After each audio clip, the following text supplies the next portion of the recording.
Let me go straight across to Siddhant for more. Siddhant, this is a very important statement coming out from President Putin. Remember, President Putin and Prime Minister Modi are going to be having a bilateral on Monday.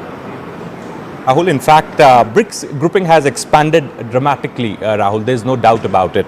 And now this is an interview which President Putin has given to a Chinese media agency, and perhaps he said that Moscow and Beijing are united in strengthening BRICS grouping to address global issues, including showing opposition to discriminatory sanctions, which he claimed are impeding the socio-economic development of member states and broader international community.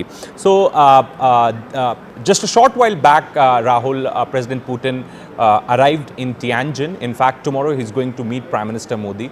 Also very important to highlight, Rahul, at this point in time, that yesterday President Zelensky speaks to Prime Minister Modi. Perhaps he requested Prime Minister Modi to deliver proper signals to Russia. So, it's been more than 2 weeks, Rahul, after the talks in Alaska.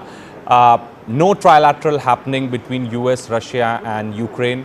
No bilateral happening between Ukraine and Russia. Perhaps now President Zelensky, instead of reaching out again to America, is reaching out to Indian Prime Minister and, requesting him to... let's just focus on that, because that's an important dynamic there, Siddhant, because, moving a little away from the Ukraine conflict, BRICS viability is extremely important because it re-emphasizes India's commitment to ensuring its own strategic and economic autonomy at a time when Washington has been frowning on Indian attempts to assert its own economic security, at least interests, which undermine its own economic security by going ahead with ties with both China and Russia. And BRICS has been on his radar for about 6 or 8 months now. So obviously, with President Putin coming out and reaffirming that BRICS is an alternative, a non-West alternative to a very Western, specifically Washingtonian consensus of the world, this is an important assertion, isn't it? And it's going to obviously ruffle feathers further in Washington. So clearly, you're going to have a huge spin-off from this, because Putin is making it very clear that Russia is not isolated. It has 5 very important partners to lean on, and BRICS, 2 of those countries are facing the highest sanctions across the globe. Both Brazil and India, 50% sanctions have been imposed. So, Siddhant, this is a very, very materially important point of view that is being expressed by, of course, President Putin. We'll have to see how the Indian side reacts to this, but this is an affirmation, isn't it, of India's autonomy. Well, that's right, Rahul. As far as BRICS grouping is concerned, perhaps since the very beginning, Rahul, President Trump had issues with the BRICS grouping. Perhaps in the run-up to the elections also, he always has been speaking about the BRICS grouping, that how they want de-dollarization, they are coming up with an alternative currency, etc., etc.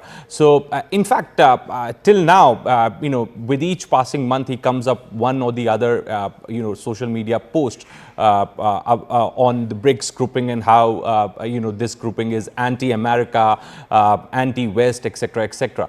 So definitely, it isn't all the leaders are uniting for the SCO meet, which is for the regional coordination, counter-terrorism, etc. But as I said, that since BRICS has expanded dramatically, and President Putin talking about BRICS in an interview to the Chinese media, perhaps shows that how much importance he wants to give to the BRICS grouping, and also in a way he's trying to send message to America. Okay, let me very quickly set this up now, viewers, because in just a few hours is going to be that all-important meeting between Prime Minister Modi and, of course, President Xi Jinping. And, of course, that is has been preceded by this statement from the Russian president. Remember, China is a very important component of the BRICS arrangement. And don't forget that BRICS in itself overshadows both the United States and Europe in terms of economic heft. If not overshadows, at least competes and in some ways or the other is determining today geonomics around the globe. In fact, the output of BRICS nations today is really the fulcrum of the global economy. So very important grouping, and the coming together of this troika in Tianjin of Prime Minister Modi, President Putin and President Xi Jinping is an important optics which will be disseminated and flashed across the globe. Let me tell you, at a time when the Americans are looking at trade sanctions and trade diplomacy from the coercive eye as they have been pursuing. So very quickly, I want to quickly cut across to a ground report that I filed a short while back, setting up that interaction between Prime Minister Modi and President Xi Jinping that is going to begin in about 2.5 hours from now. Very good morning from Tianjin. The stage is set. As you can see behind me is the big hall where this entire Shanghai Cooperation Organization summit is going to kick off in a few hours. This is where the big function in the evening is going to take place here in Tianjin. But more importantly, before that, we're going to have, of course, a meeting between Prime Minister Modi and President Xi Jinping.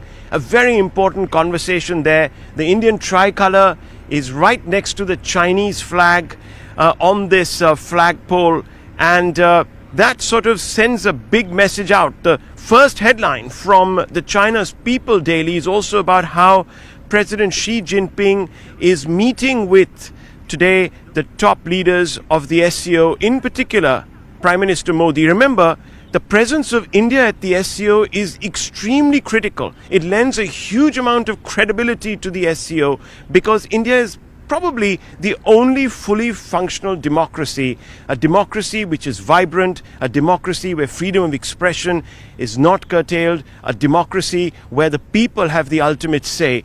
That is not quite true of most of the other states in the SCO, even though they might have pretensions of being functional democracies. So the meeting with Prime Minister Modi is extremely important to send a message that Xi wants to the rest of the world, that his position in the world is extremely robust, it's not isolated, that he is still part of a global order that recognizes, in fact, the legitimacy of China, and of course, a very important signal to the West as far as China is concerned, that the Chinese have a stake still in global affairs despite the tantrums of President Trump in Washington. But fundamentally for India, the takeaways are several.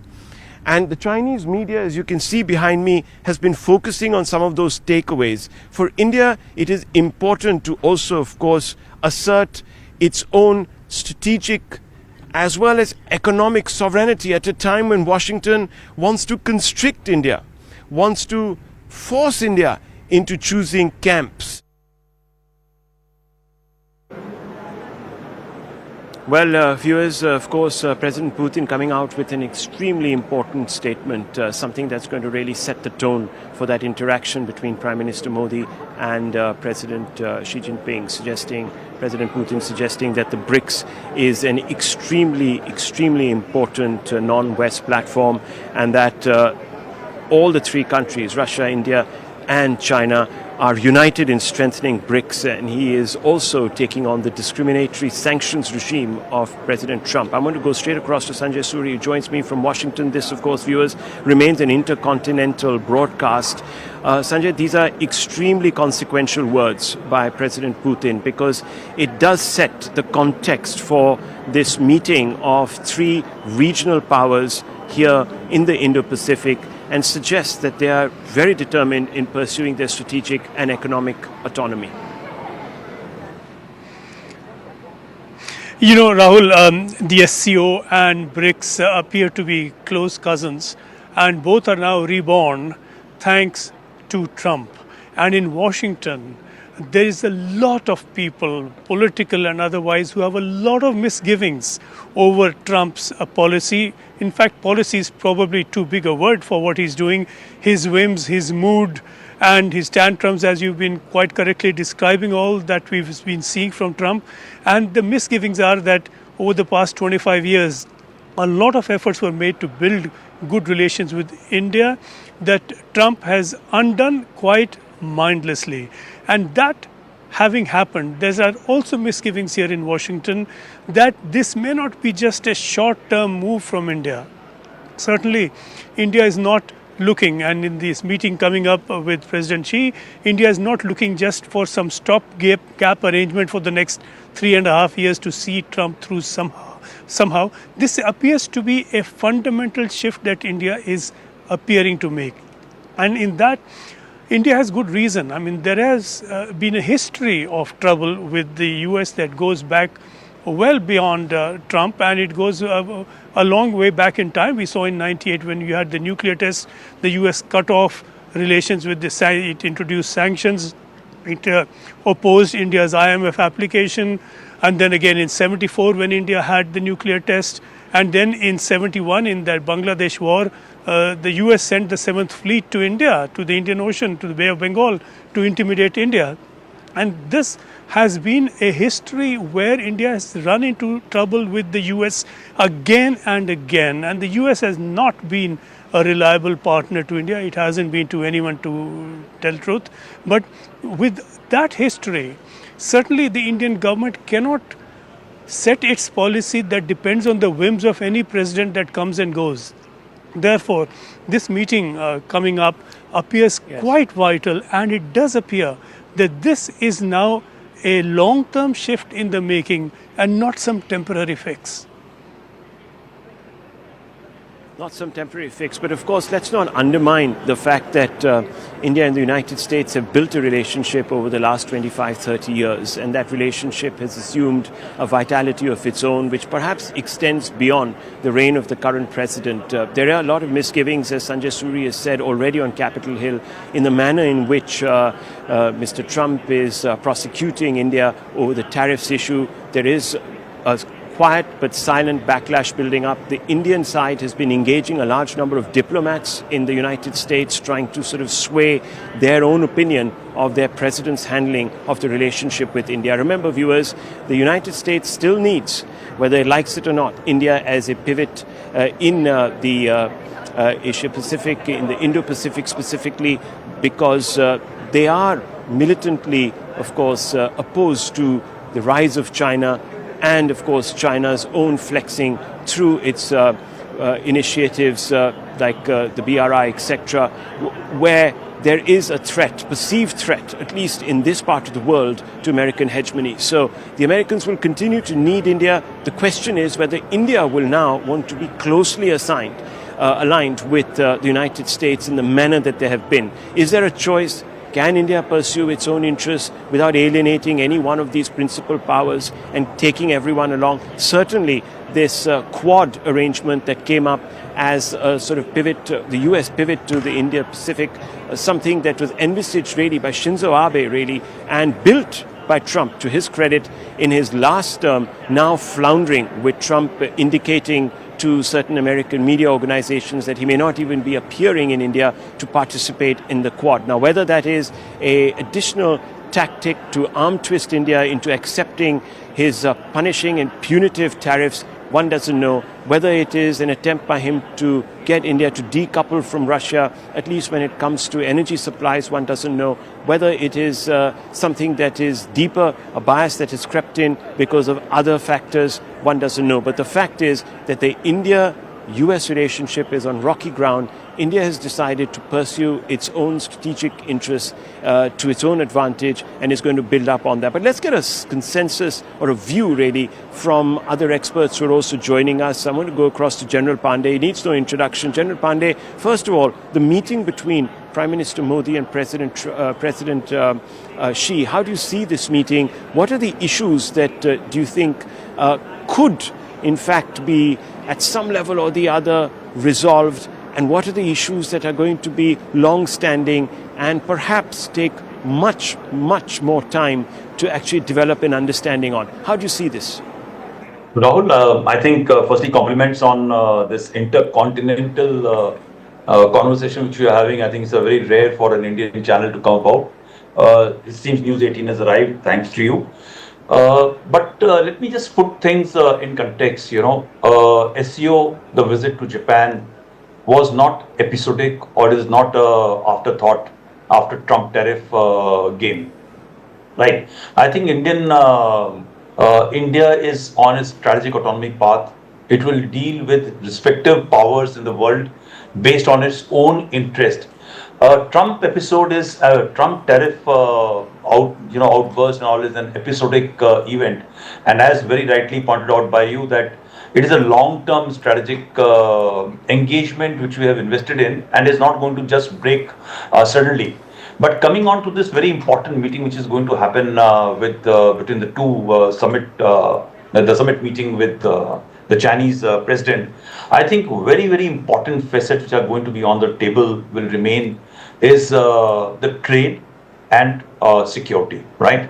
And in security, it is going to remaining from my perspective is how do we progress on de-escalation, which started about last year somewhere in October, when we are actually eyeball to eyeball confrontation with the Chinese, with the PLA along the line of actual control. And this de-escalation requires a further permanence in terms of going back to much more stable peace and tranquility arrangements which are required so that, these confrontations don't derail India and China's path to look after their own people towards an economic future. It should not happen. And I think Xi, in last about 3 to 4 years, has understood that you may not be able to push India on the border issue, on the security issues, and so also you can't push the world because their engagement with East China Sea, South China Sea, everything has pushed back Xi when the world is actually united against them. So maybe these realizations are there in their thing. But the second very important part is trade. I think trade is very big thing which they will discuss. Yeah. Yes.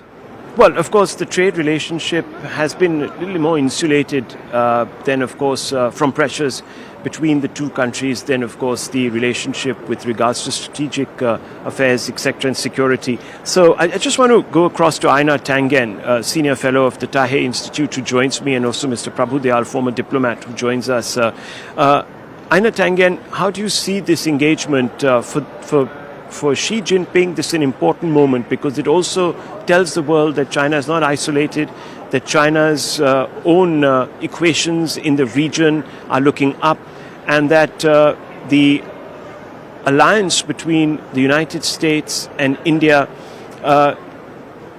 nonetheless is not something that is going to curtail the relationship between India and China. Okay, so I would agree with the general that the circumstances have been sped up by what Donald Trump has done, but the efforts started long before. As he said in October, obviously the Japan-India meeting was long in the planning. There has been a tremendous amount of effort there. But let's put this into perspective. What we have here is not just solely about China, and I think framing it that way is wrong. This is about a group of nations who were, basically ravaged by colonialism, deciding that they either have a future that they're going to dictate by themselves through their interests, or they're going to be dictated to by other powers, particularly Washington in this thing. This is really, in many respects, about India. India has been the balancing power in both SCO and also in BRICS. If India feels that it's in their best interest to, as was put before, to band together with other nations who were ravaged by colonialism to fight back against an overwhelming power, it will be a leader. It will fulfill the promise that was begun so many years ago with the non-aligned movement. This idea that they will not be boxed in by large powers, they will determine their future themselves, and not about joining one group or another group, but by simply having the ability to tell these nations that the global south is the largest part of the world in terms of population, landmass, resources, and now manufacturing, markets. So with that heft, I think India could represent a new front, not anti the United States, but simply telling the U.S. that there is no more dictation. Colonial rule has passed. Now that is one path. The other path is if India tries to use this as a, basically let us use the dragon to, in essence, get leverage with the eagle, I think that would be difficult. And the reason I say that is right now, the world lacks trust. And in that kind of situation, if countries feel they're being used, that trust will be hard to regain. And that applies also to India and China relations. Obviously, the border issues. Trust builds up over years, but can be lost in a second. So at this point, things need to settle down. The BRICS, SCO, the Global South, they need to have their own direction, not be directed.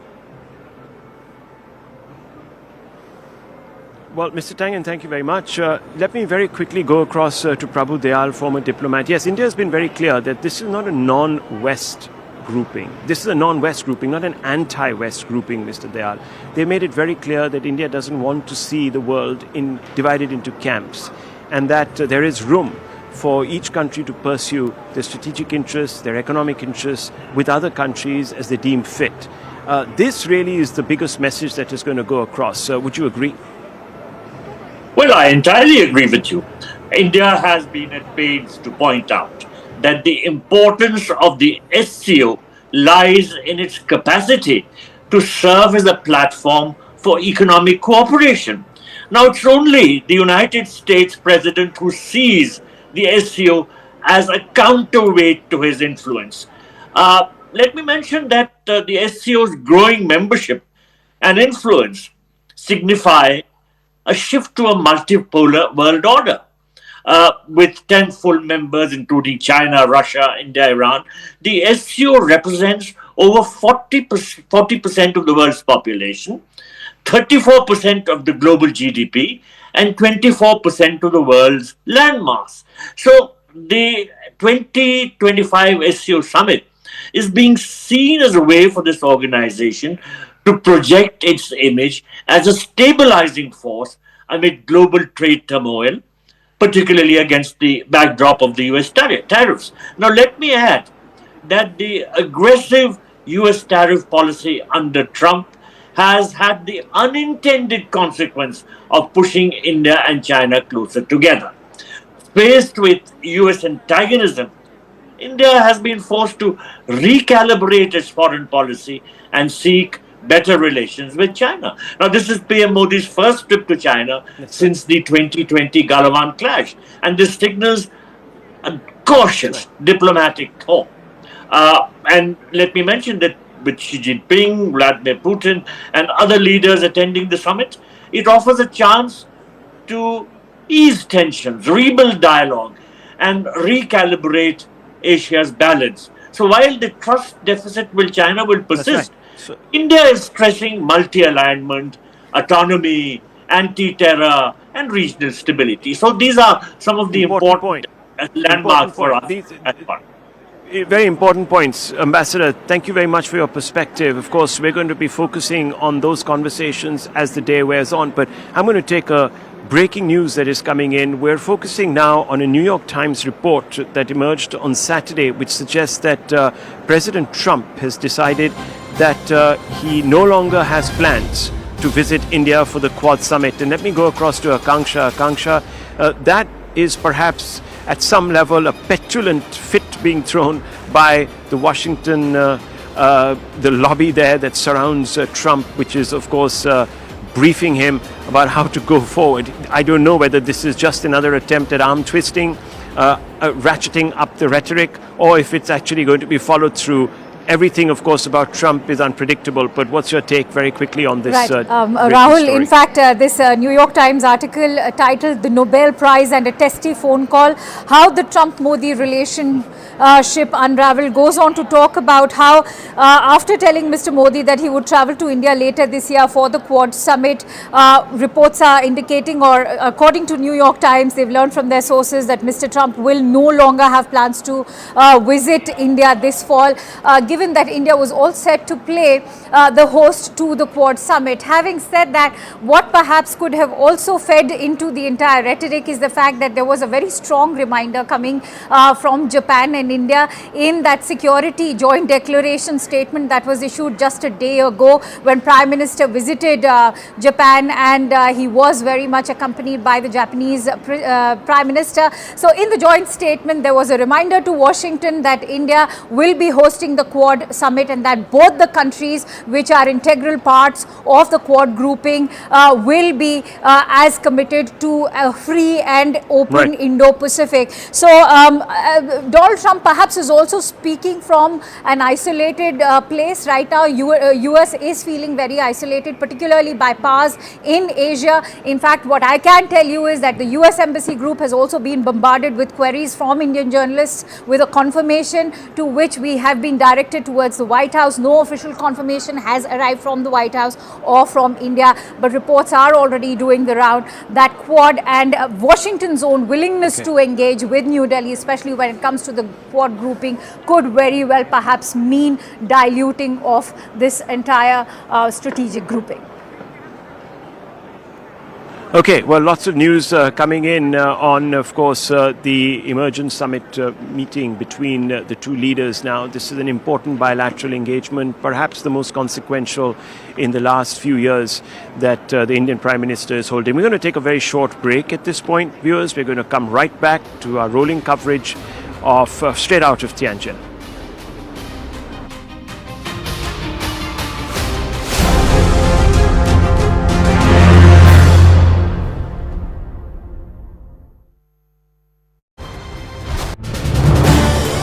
This is News 18 Network.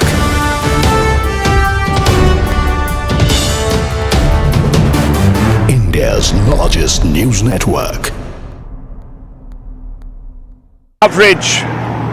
And this is a very important day, of course, as it will be kicked off by Prime Minister Modi meeting with President Jinping in just a short while. Remember, friends, that this is an attempt at a reset. Whether, of course, it turns out to be one will be determined over the next few hours. But look over my shoulder. This is where the entire action for the day is going to be located. This is a beautiful venue.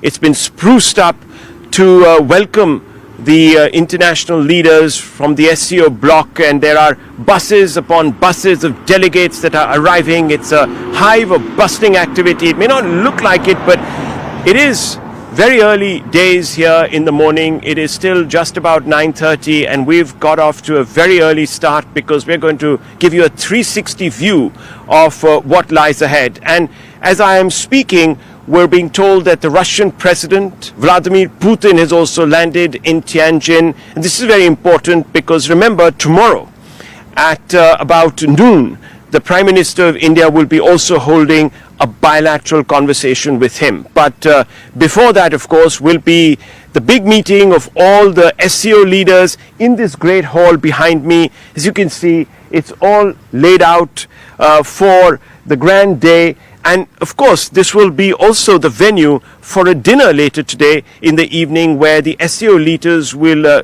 meet informally, exchange views. There could be a few pull-asides. We don't quite know exactly with whom, but it's possible that the Prime Minister will have casual conversations with certain leaders there. But let me tell you, the important essence right now that everyone is focusing on, and with almost militant zeal, in fact, the Chinese media, the newspapers, the People's Daily, all covering that all-important meet between Prime Minister Modi and, of course, Xi Jinping. That meeting is a very, very critical one because, remember, it comes in the backdrop of global headwinds. Both countries are under the tariff cosh, and that tariff cosh has been sort of built up by one man, Donald Trump, who's sitting in the White House. And let me tell you that America is not very pleased with this engagement either. It sees India obviously exercising its strategic autonomy. It is also seeing India exercising its financial economy, its economic autonomy, and they will not be very happy with the prospect of India nudging closer to Beijing. Whether this leads to a reset, of course, as I said, remains to be seen on the terms of the dialogue. I want to go straight across to Sanjay Suri, who's joining me from America right now. Hawkeye there on developments. Sanjay, very good morning from Tianjin. We are connecting, of course, transcontinental this morning, but I want a perspective from you, from America really, as to how Trump and his team are looking at this interaction, consequential interaction. It suggests that India and China are now committed to trying and resolving some of those issues which at one time proved to be such a headache and inflicted what was a downturn in relationships. You're quite right. The President certainly is not looking at this with a great deal of joy. You have to see where Trump is coming from, which is not hard to see. He's been trying to play puppeteer, and he has that illusion, and he is rather dismayed that those he imagined would be his puppets have a mind of their own. They are not puppets at all. They're going their own way, not only going their independent way, but going the way opposite to what he would have liked. This is exactly what he did not want. He assumes that he has control. He is quite the bully on the block at a global level. And when he finds himself thwarted, when he sees signs of the kind coming out of China now, this is exactly what he did not want to see. This then not only threatens the extent of control he's wanted to exercise over China and over India, but then it seems to threaten a building up of an alliance that will potentially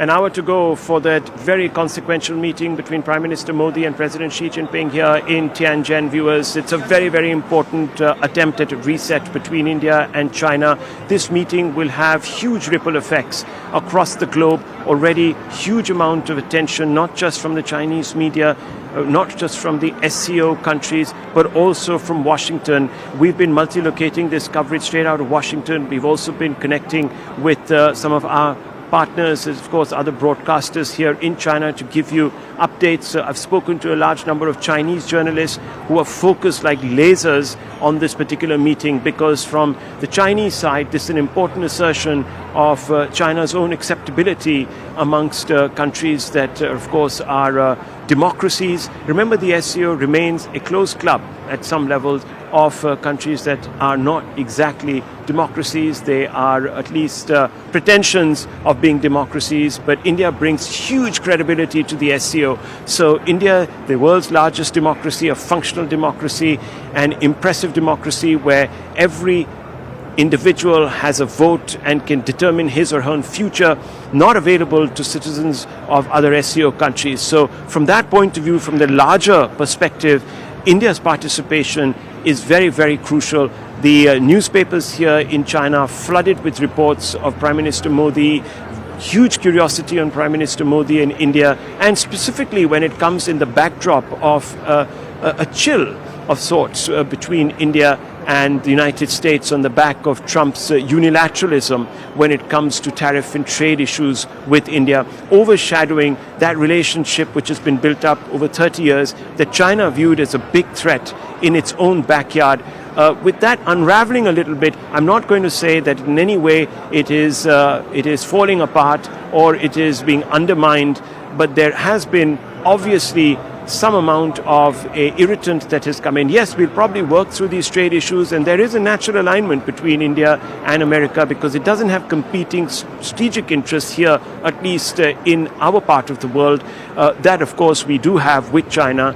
And those are issues that will, of course, be talked about. The biggest obstacle really between Beijing and New Delhi is at this moment the deficit in trust. And that has to be somehow papered over between these two leaders when they meet for those 40 minutes, consequential minutes. 40 minutes is a long time for a bilateral meeting. Let's go across to our reporters and get a sense of how they are looking at this.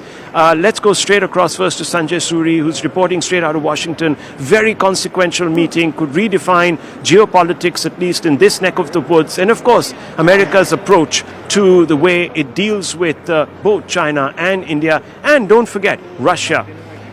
Sanjay.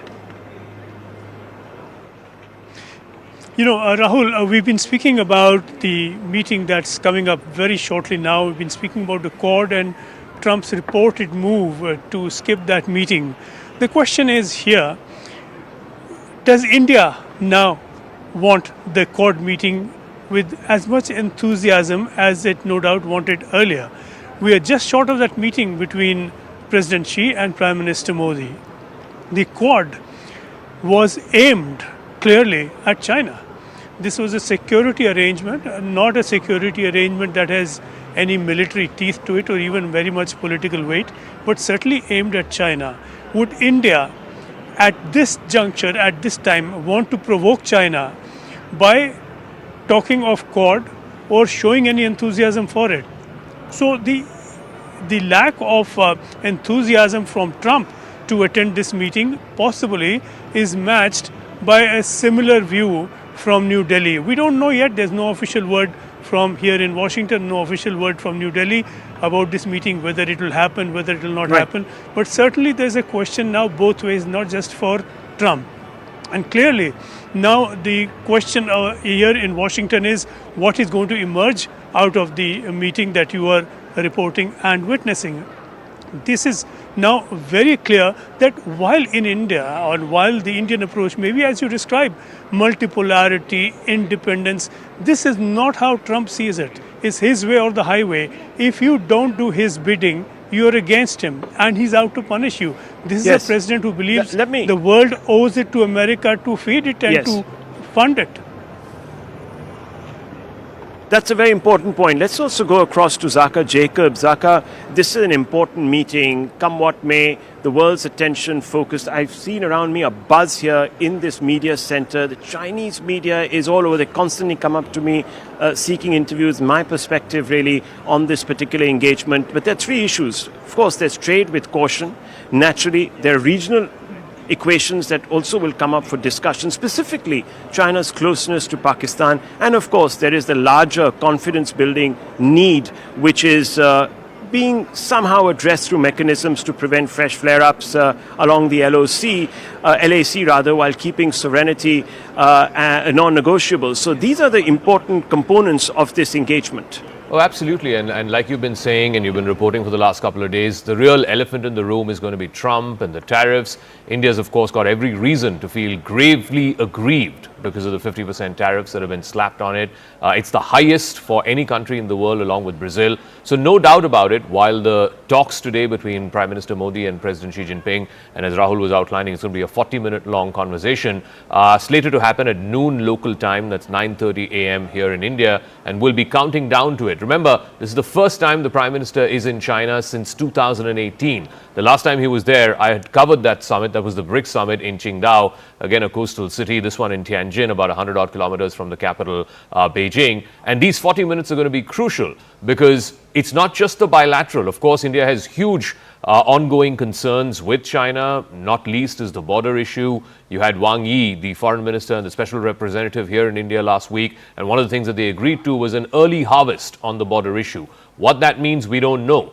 The first part of the disengagement, de-escalation process, that was agreed to when the two leaders met the last time in Kazan. That was again on the sidelines of the BRICS summit last year, in October of last year. But that's only the first part. You still have 50,000 troops sort of staring at each other on either side of the line of actual control. And I think that is something that both leaders will be keen. The next step, which is de-escalation, bring back the troops, bring them back to their barracks, as was the case pre-2020, pre-Galwan, pre the clashes that happened in the summer of 2020. So I think that step is going to be the big overriding bilateral issue to tackle. And like I said, there is a big multilateral sort of elephant in the room, which is the Trump tariffs. And China has taken a very different approach in dealing with those Trump tariffs. China is the only country that has retaliated against the American tariffs. It went all the way up to 145%, tit for tat, match for match, and finally the Trump administration relented. They have now put the Chinese tariffs on pause for the next 3 months, and it's likely that Trump, and you were talking to Sanjay a moment ago about Trump not wanting to come for the Quad summit, Trump will definitely go to China. He may or may not come for Quad, but he will definitely go to China, maybe around the time of the APEC summit. He desperately wants to cut a trade deal with China. So maybe it'll happen in September, maybe it'll happen in October, whenever it is, he will travel to Beijing and they will make that grand announcement between the world's top two economies. Right now, the relationship between New Delhi and Washington is very, very cold. And I think that's going to have a huge factor, not just in the warming of ties between Delhi and Beijing, but also the continued partnership between Delhi and Moscow. And tomorrow, you'll have that meeting as well between President Putin and Prime Minister Modi. So we'll keep an eye out for that. I also want to go across to our reporter. Siddhant is joining us here in our studios. Akanksha is also there tracking the MEA for us. Our guests are also there with us. Aina Tianjin is joining us live from Beijing. Lieutenant General Pandey is former GOC and 15 Corps chief. Prabhu Dayal, former diplomat, also joining us. Siddhant, you know, the last time the two leaders met in Kazan, the overriding issue was the boundary, the border, how to de-escalate, how to, you know, take the situation away from the brink. This time, it's not just the bilateral, it's also the multilateral, and that is the Trump tariffs and how to deal with the Trump tariffs. What are you hearing from MEA folks? Yeah, that's right, Zaka. In fact, Zaka, it's very important to highlight, you know, many are looking at this visit of Prime Minister Modi to Tianjin with the prism of Trump tariff. But as I have been tracking development from Kazan, you know, as far as SR level talks in December is concerned, perhaps at that point in time also, China demanded full contribution from India as far as SCO grouping is concerned. Then in January, there was a foreign secretary visit. Then April, again, NSA Doval went to China. Raksha Mantri Rajnath Singh, EM S. Jaishankar. So it should not only be seen, you know, with the prism of Trump tariff and you know, the Troika meeting in Tianjin. That is what my understanding is. Also, Zaka, as you rightly pointed out, you know, India talks about three mutuals: mutual respect, mutual sensitivity, and mutual interest. And perhaps this was mentioned in Minister of External Affairs' release the other day after the meeting of EM S. Jaishankar with Foreign Minister Wang Yi. So the focus of India will definitely be the boundary border dispute. In fact, the expert group to explore early harvest, as Zaka pointed out, WMCC, has been agreed by both sides. Working group under WMCC to advance effective border management was also agreed by both sides. Creation of general level mechanism is something which both sides agreed to. So there were a lot of deliverables during the last SR level talks. But Zaka, also I would like to highlight this, that as I said, that since Kazan, Chinese wanted Prime Minister Modi to attend the SCO summit. In fact, in many of my conversation, off-camp conversation with the Chinese diplomats, you know, they always told me that they want Prime Minister Modi to attend the SCO summit. So, you know, many say that they agreed for all these things because they wanted this visit of Prime Minister Modi to happen. Okay, I also want to go across to Akanksha. You know, for the last 5 years since the border flare-up happened, Akanksha, the Chinese position was, you know, the border is just one issue. There are a whole gamut of other issues that India and China can talk about and should be talking about. But India did not, you know, take that approach. India said the border is fundamental. In fact, I think the External Affairs Minister had at one point had said, we're not in a normal relationship. Are we now moving towards a normal relationship with China? Right. Zaka, one has to remember that the border issue has become a legacy issue for us. And as the External Affairs Minister, Dr. Jaishankar, and Prime Minister both have said that for stable economic relations, there has to be predictability, there has to be normalcy to the border issue, to the security relations between India and China. A very critical message that was delivered by Prime Minister Modi from the Japanese soil itself shortly before he made that trip to China. So as far as business and trade is concerned, we are very much depending on the thaw in the ties between India and China. And as we've been talking about this, our talks began much before the Trumpian tariffs kicked in. It all goes back to Kazan in October last year, when the WMCC level talks, also after Prime Minister and President Xi of China met, started kicking in. And that's also culminated into a very positive meeting of the Chinese Foreign Minister Wang Yi making that visit. Remember, soft power has also played a very crucial role over here. We've seen how people-to-people ties are playing a critical role. We've seen there's going to be resumption of direct air flights, and as far as flights are concerned, they will now be moving towards mainland China. You're also seeing resumption of the Mansarovar Yatra. So all of this is also feeding into trust-building measures, which is extremely crucial right now. Trade, I can tell you that the Niti Aayog did propose a 24% figure for Chinese FDI, which of course was curtailed after the Galwan clashes in 2020. And we are looking towards that Chinese FDI to come and invest in the dwindling sectors of India, primarily when it comes to telecom and enterprise. So Rahul's there reporting for us live for the last few days, and he will continue for the next 2 days to report for us live from Tianjin.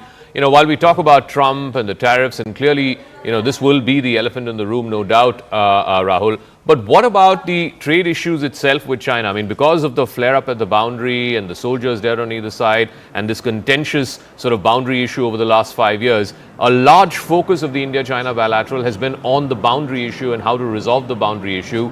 But we forget, we probably have a bigger trade problem with China than with the United States. For starters, we have a trade deficit, and a massive one, $100 billion, almost $100 billion trade deficit with China. Is this something that's going to be flagged in the conversation today between Prime Minister and Xi Jinping? Well, don't forget, you know, to be the exact number, I think it's about $120 billion. The total trade is about $140 billion. And it is so biased towards the Chinese. But look, let's be very clear about a couple of things. Both sides have been playing down the talk of breakthroughs. This is not even a reset. This is a cautious approach at getting to know one another once again after a prolonged period of iciness, which basically erupted at Galwan. And I was speaking to a couple of Chinese journalists. We can play out that conversation in just a few moments. And you can see that there is a yawning gulf of perceptions on who really triggered that standoff. So even when it comes to as fundamental issue as who really was responsible for plunging the relationship into the gorges of Galwan, there is, of course, a disparate point of view. So we're coming at this from a complete lack of faith and trust. It is perhaps the rarest commodity between the two partners as of now, or at least partners who are countries who are attempting to be partners. And that is where this entire discussion, from the little briefings that we were given yesterday on this engagement, seemed to suggest. And one of the issues that bothers us is the lack of transparency, Zaka, from Beijing. That has manifested itself in 3 or 4 ways. Remember the huge build-up, which almost assumed it almost looked more like an encroachment in eastern Ladakh. Then there has been this deepening of military relationships with Islamabad, which goes beyond just providing moral support and even military hardware. This was an active, collusive exercise with Pakistan to undermine India's rearguard action, which was Operation Sindoor, which could have had massive impacts in the way we were prosecuting our strategic and military interests against Pakistan. So that really shook the Indian establishment up. And of course, there is this other elephant in the room, since we're talking about elephants, and that is obviously also the threat of the Chinese, landing goods, dumping goods in India. So this has to be, even the trade aspect has to be modulated. Remember, this is going to be a third attempt at trying to re-spark this connection. The Prime Minister, to his credit, began this in 2014, if you remember. Then we had, unfortunately, a little bit of a downturn. Then, of course, we again in 2017 reignited the flame. Then India becomes a member of the SCO. And then, of course, we had Galwan hit. So this is a third attempt. at trying to sort of narrow that yawning gulf of trust.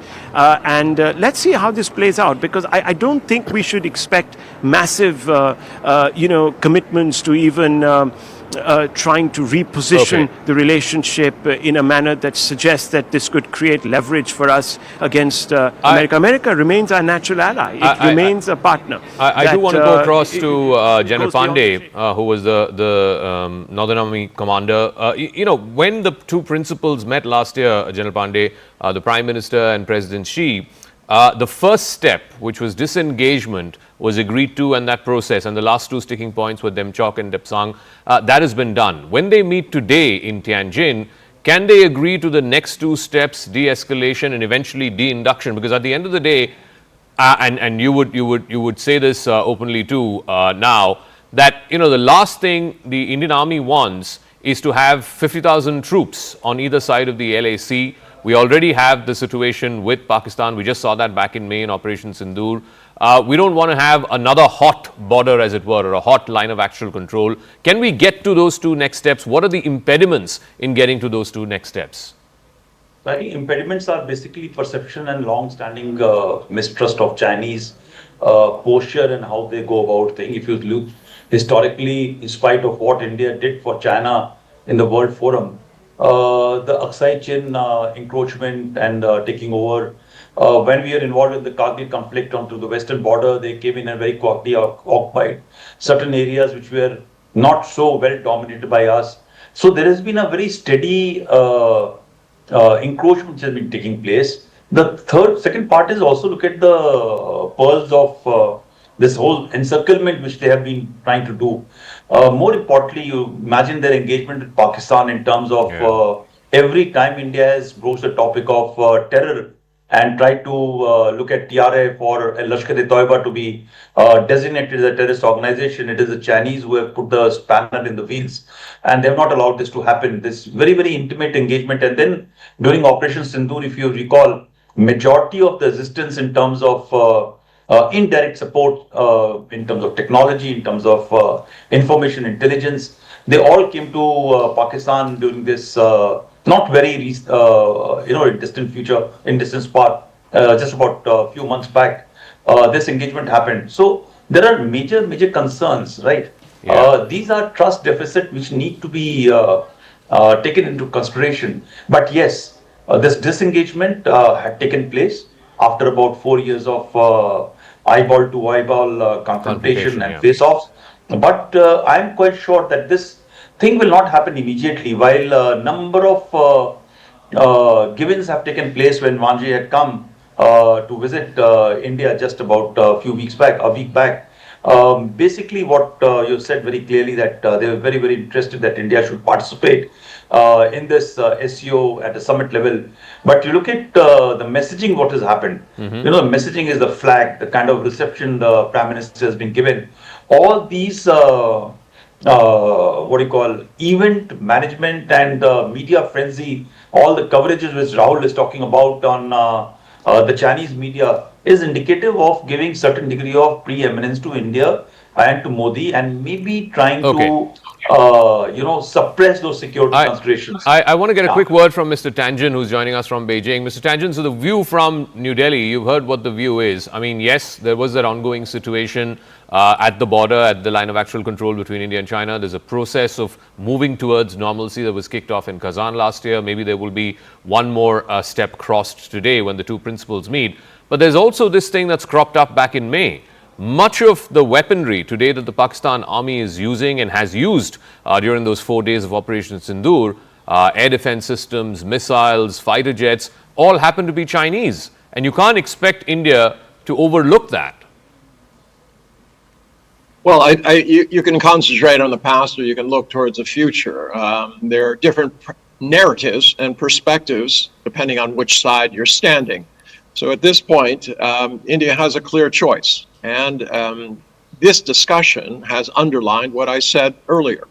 You can either think that you're playing cleverly to use BRICS, China, whatever, to gain leverage with Washington. And your reporter made that very clear, that that's how he feels about it. Now, you have other voices on the show who've made it also clear that they think The future lies with India taking a leadership position, following through on the promises, as I said before, of the non-aligned movement, leading the entire world, not just India, against a bully, which has been acknowledged here.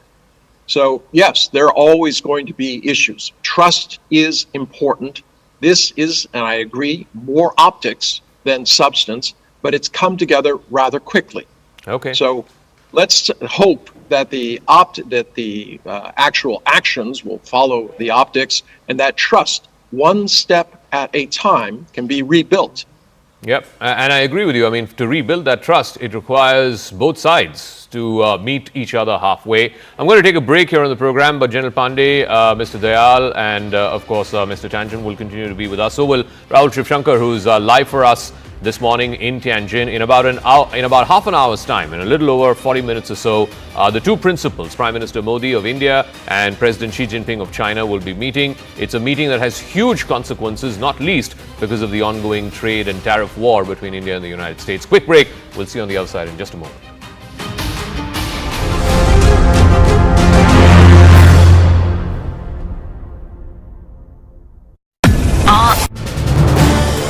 This is News 18 Network.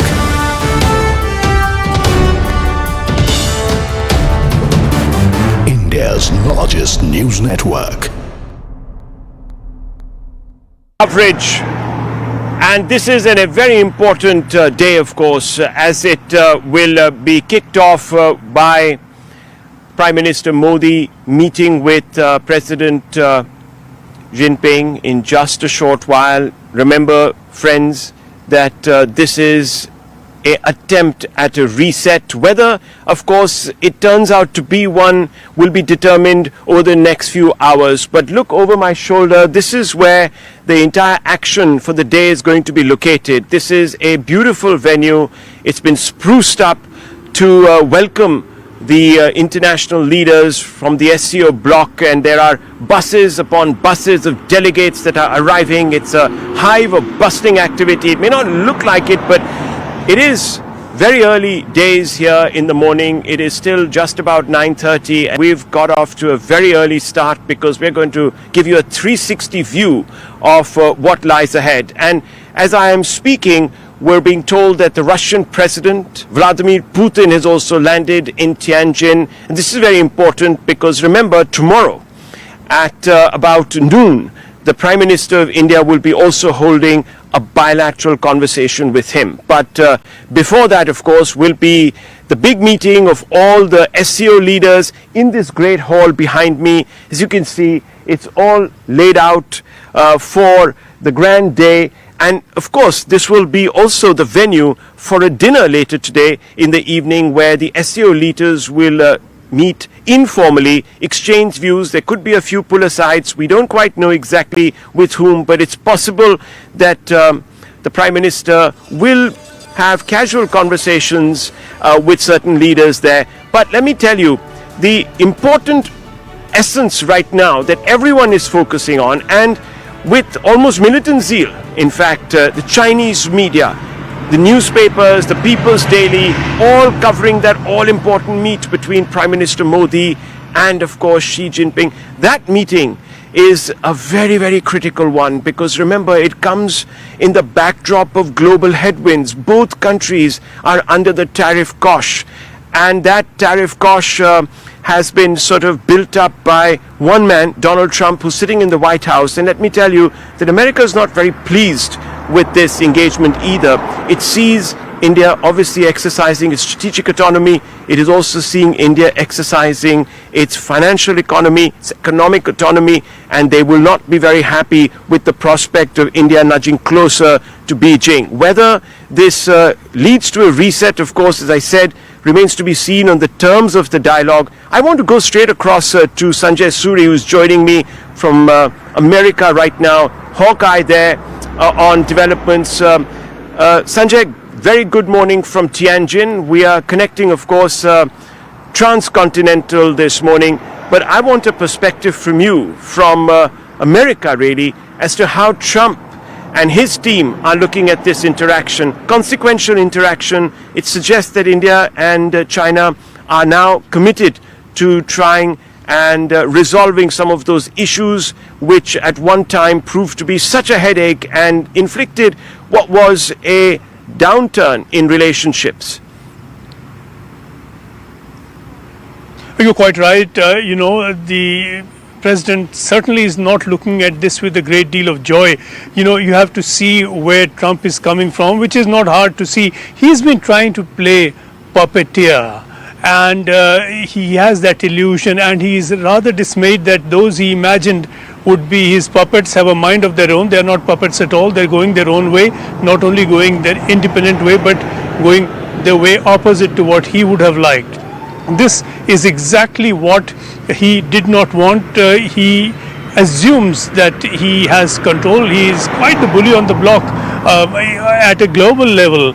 And when he finds himself thwarted, when he sees signs of the kind coming out of China now, this is exactly what he did not want to see. This then not only threatens the extent of control he's wanted to exercise over China and over India, but then it seems to threaten. Good morning and welcome to our continuing coverage here on CNN News 18. The global spotlight turns to Tianjin, the northeastern city of China, as global leaders from India, China, Russia will all be descending there for the SCO summit, the Shanghai Cooperation Organization summit of 2025. Prime Minister Modi landed there last evening. He will be meeting in the next 30 minutes in a separate bilateral meeting with the host, that is the Chinese President Xi Jinping. It's the first time that Prime Minister Modi is in Chinese soil in the last 7 years. The last time he was there was in 2018 for a BRICS summit, after which things have changed quite dramatically between India and China. There was the Galwan flare-up that happened in 2020. And in a sense, the process of going back to a degree of normalization between Beijing and Delhi started in Kazan last year when, again, the two leaders, Prime Minister Modi and President Xi Jinping of China, met on the sidelines of the BRICS summit in Kazan last year, where they agreed to the first step of the disengagement, de-escalation and de-induction process. Can they now agree to the second step? Like I said, the world's eyes are on this meeting, not least because of the ongoing bilateral situation between India and China, but also because of the global situation. The Trump tariffs have completely upended the global trading order as we know it. India and America right now are arguably in the worst possible form of their relationship in the last 25 years, certainly since the Clinton sanctions of 1998. And this is going to have an overhang in the meeting at the SCO. Certainly when both Prime Minister and President Xi Jinping meet later this hour, and also tomorrow when Prime Minister Modi will meet with President Putin of Russia, as the United States has made willy-nilly India too a stakeholder in the peace in Ukraine. Yesterday, President Zelensky of Ukraine had a phone call with Prime Minister Modi after he landed in Tianjin and asked his help in bringing about a peace, try to convince President Putin to move towards peace in Ukraine. So all of that is going to be there as an overhang for this bilateral meeting, which is expected to be about 40 minutes long, is what we're given to understand. I want to first go across to Rahul Tripshankar, my colleague, who's covering this meeting live for us, the SCO summit live for us from Tianjin. 40 minutes, that's comparable to when the two leaders met last time, Rahul, in Kazan. But this is the first meeting on Chinese soil, both on the bilateral front and on the multilateral front. What's at stake ahead of this meeting? Well, of course, on the bilateral front, it is trust, isn't it? That's at stake. This is an attempt at trying to reassess the intent behind the Chinese move on the part of New Delhi. It is the Chinese, even before Trump really became supercharged about the tariffs issue, to the Chinese that reached out to the Indian side. It reached out to the Prime Minister's delegations and the External Affairs Ministry, etc. And we saw the first indications, and that culminated in a meeting. You yourself referred to that meeting between the two principals last year, which really kick-started this exploratory exercise to try and find common ground. Now remember, the phrases that have been used is that they are going to try to explore early harvest in boundary delimitation in the India-China border areas. It's explore. an early harvest, not realize an early harvest. When is harvest season? We don't know. But explore, which means that the fundamental yawning gaps still exist. There has been immediate disengagement, but has there been a drawdown? No, there hasn't been a drawdown of force levels. Those forces are still there. Yes, there have been important steps that have been taken to try and build confidence, which is create buffer zones, etc. But trust remains that very, very, very elusive commodity between these two countries. Can the Indian Prime Minister walk away from that meeting feeling that yes, China is ready now to walk the talk, meet it more than halfway? There are many Indian analysts who will say that the onus really is in the Chinese side, on the Chinese side of the fence, to come out, reach across and assuage and even assure India that, look, the past is well and truly behind us, that the Chinese are going to not look at bilateral relations as a zero-sum game. They're going to take this forward in a meaningful manner to attempt to reset this relationship in a manner that can be mutually beneficial to the two of us. But as long as there is this deepening relationship with Pakistan and this unified sort of pressure that was applied on us during Operation Sindoor, these are fundamentally troublesome, irksome issues, and no amount of trade. Remember, look, trade hasn't been a casualty even of the standoff after Galan. In fact, trade has grown between India and China. It's only benefited China a lot more. India only has about $20 billion as part of that China. So it was never trade that was going to be the real impediment. It's China's competing territorial and, of course, foreign policy interests that clash and make this a problem. And while, of course, we've hit a bit of a odd, moment with Washington, America is really a natural ally, as the saying goes, and it dates back, of course, to the Atal Bihari Vajpayee era, because we have common interests and common ground to stand on here, specifically in our part of the world. It's not America that is actually in any way tremelling on our territorial integrity. It's China that's doing it. It's Pakistan that violates the border with Chinese active support militarily, intelligence-wise, and violates the trust. So I think the Chinese have to walk that extra yard. I had a conversation with the Chinese analyst here, and he sees it very differently. Squarely, the Chinese believe it's the Indians that are the agents provocateurs. They're the ones who are in competition. They're the ones who, in the Chinese backyard, are playing games, engaging countries like Japan. And remember, the Prime Minister is coming into this meeting on the back of a very important and consequential meeting with the Japanese Premier, where he made a very telling remark. He said that the Chinese need to respect the territorial integrity of Japan in eastern China Sea, which is a very important allusion to the fact that we also have our border disputes. And yes, while a working mechanism and a special task force has been set up under the WMCC to resolve these issues, it's going to be stretched out.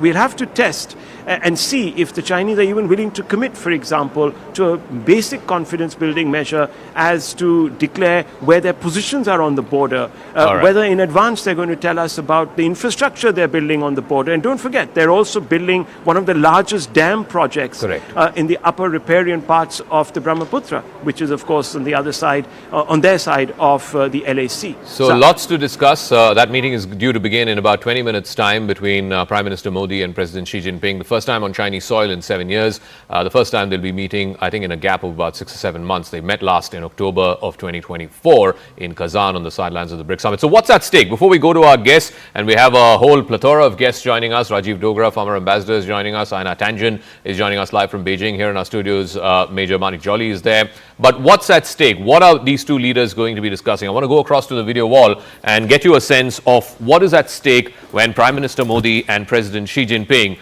meet in Tianjin today.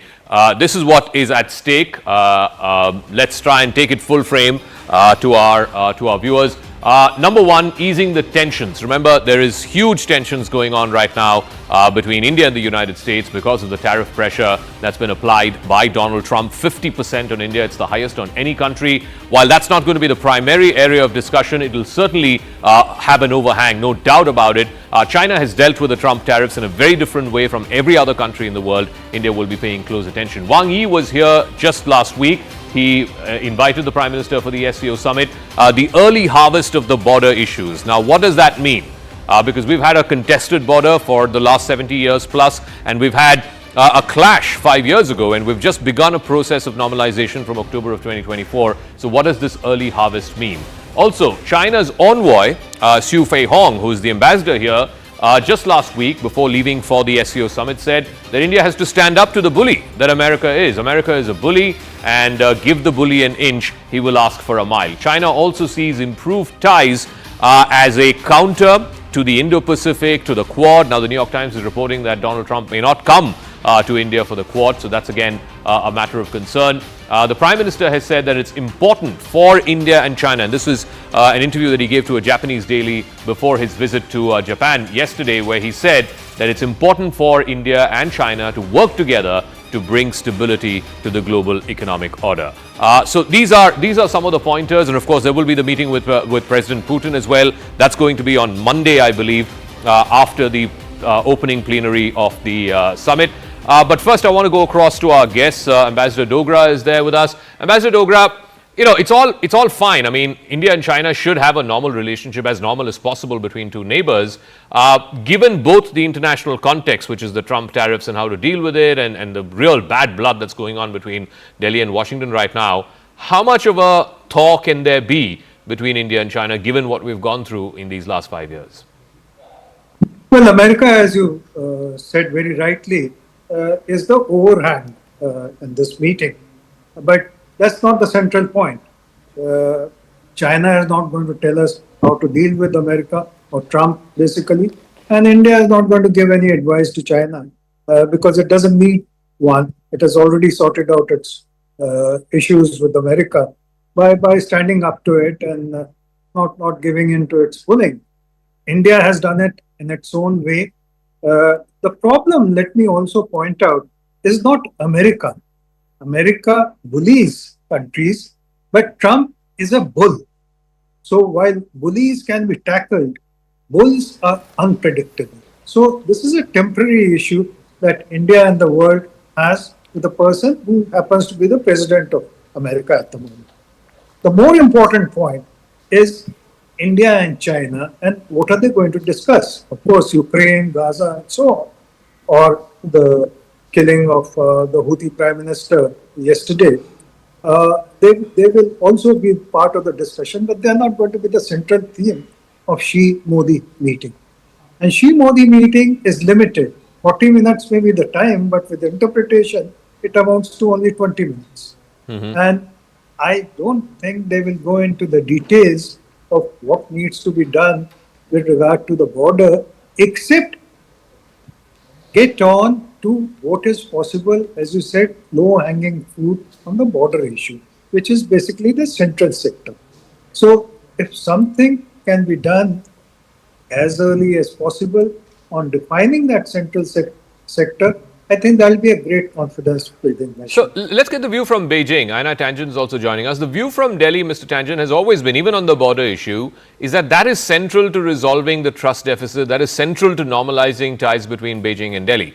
Beijing's view always in these last few years has been that you've got a whole gamut of other issues that we can talk about. Let's park the border aside. But that's not the view that's shared here in India. Have we met each other halfway on that at least? Because India feels that is the big elephant in the room. You have to tackle the boundary issue first. Everything else can be tackled later. In relations between countries, there are different perspectives on what is most important. Obviously, territorial issues for India has become a central nationalistic point. For China, they don't see it that way. They see a bunch of pastures there. They see competition. So you can look at the past narratives all you want. It will not solve the future. So the question is, does India want to follow what Rahul has been saying? In essence, that the U.S. is the real ally and China is just an impediment, something that has to be dealt with, and that they can be played off against each other. or, as I was sensing, the ambassador says that there has to be some real understanding between both sides. And it's not just about India and China here. I mean, it's tempting to say, oh, the border issue is the only issue in the world. But, you know, we have Gaza, we have Ukraine, we have all things happening throughout Southeast Asia, Africa. These are things which need leadership. And I think this is really, and I keep saying it, and I'm going to keep saying it, an opportunity for India, for Narendra Modi to stand up, not only for India, but for the entire world. Tell this bully, Trump, that it's enough.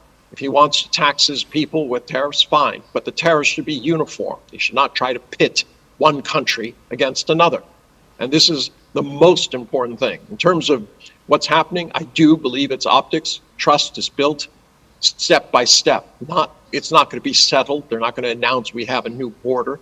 That's unrealistic. It wasn't clear that that Modi was coming until Wang Yi made the invitation. There's not enough time in there to do that. So let us settle for optics, for good intentions, for belief that these things can be done. Now, I just want to add one last thing. This idea about the trade deficit.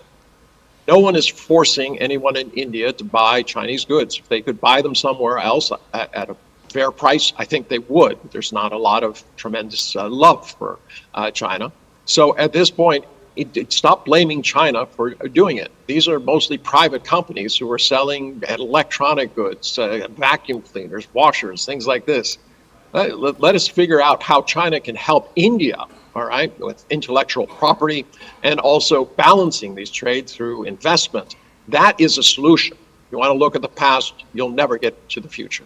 No, I mean, if you had said the same thing 2 or 3 years ago, it would have made sense. In the current context where Donald Trump is using the whole idea of deficits and weaponizing trade and weaponizing tariffs, any country which has a deficit, leave alone a deficit close to $100 billion between India and China, I don't think that would be acceptable to any country. But anyway, that's not the front and center issue that both the leaders will be discussing today. They will be discussing, the global situation, certainly Ukraine, maybe not Gaza, but certainly Ukraine, because willy-nilly, like I keep saying, India is now a stakeholder in peace in Ukraine, and Trump has made India a party to this entire thing. It's India's onus, as Navarro says, and wrongfully you can say it's Modi's war. It may not be Modi's war, but it certainly has to be Modi's peace, because I don't think those oil tariffs are going away until there is peace in Ukraine. So whether we like it or not, this is the diplomatic sort of global power play that is happening. Trump has forced India to become a stakeholder in peace in Ukraine and to try and use whatever leverage India has. And admittedly, there are very few points of leverage that anyone can have with President Putin.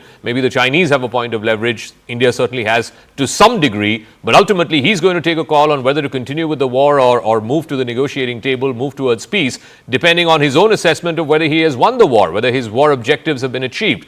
But willy-nilly, like I said, India is now a party to the peace in Ukraine, and that's why the Ukrainian president had a phone call just on the eve of this SCO summit, hoping that Prime Minister Modi, when he meets President Putin, and I think that meeting is going to happen tomorrow, can sort of convince him to move further towards a negotiated peace. But, Major Jolly is here with us.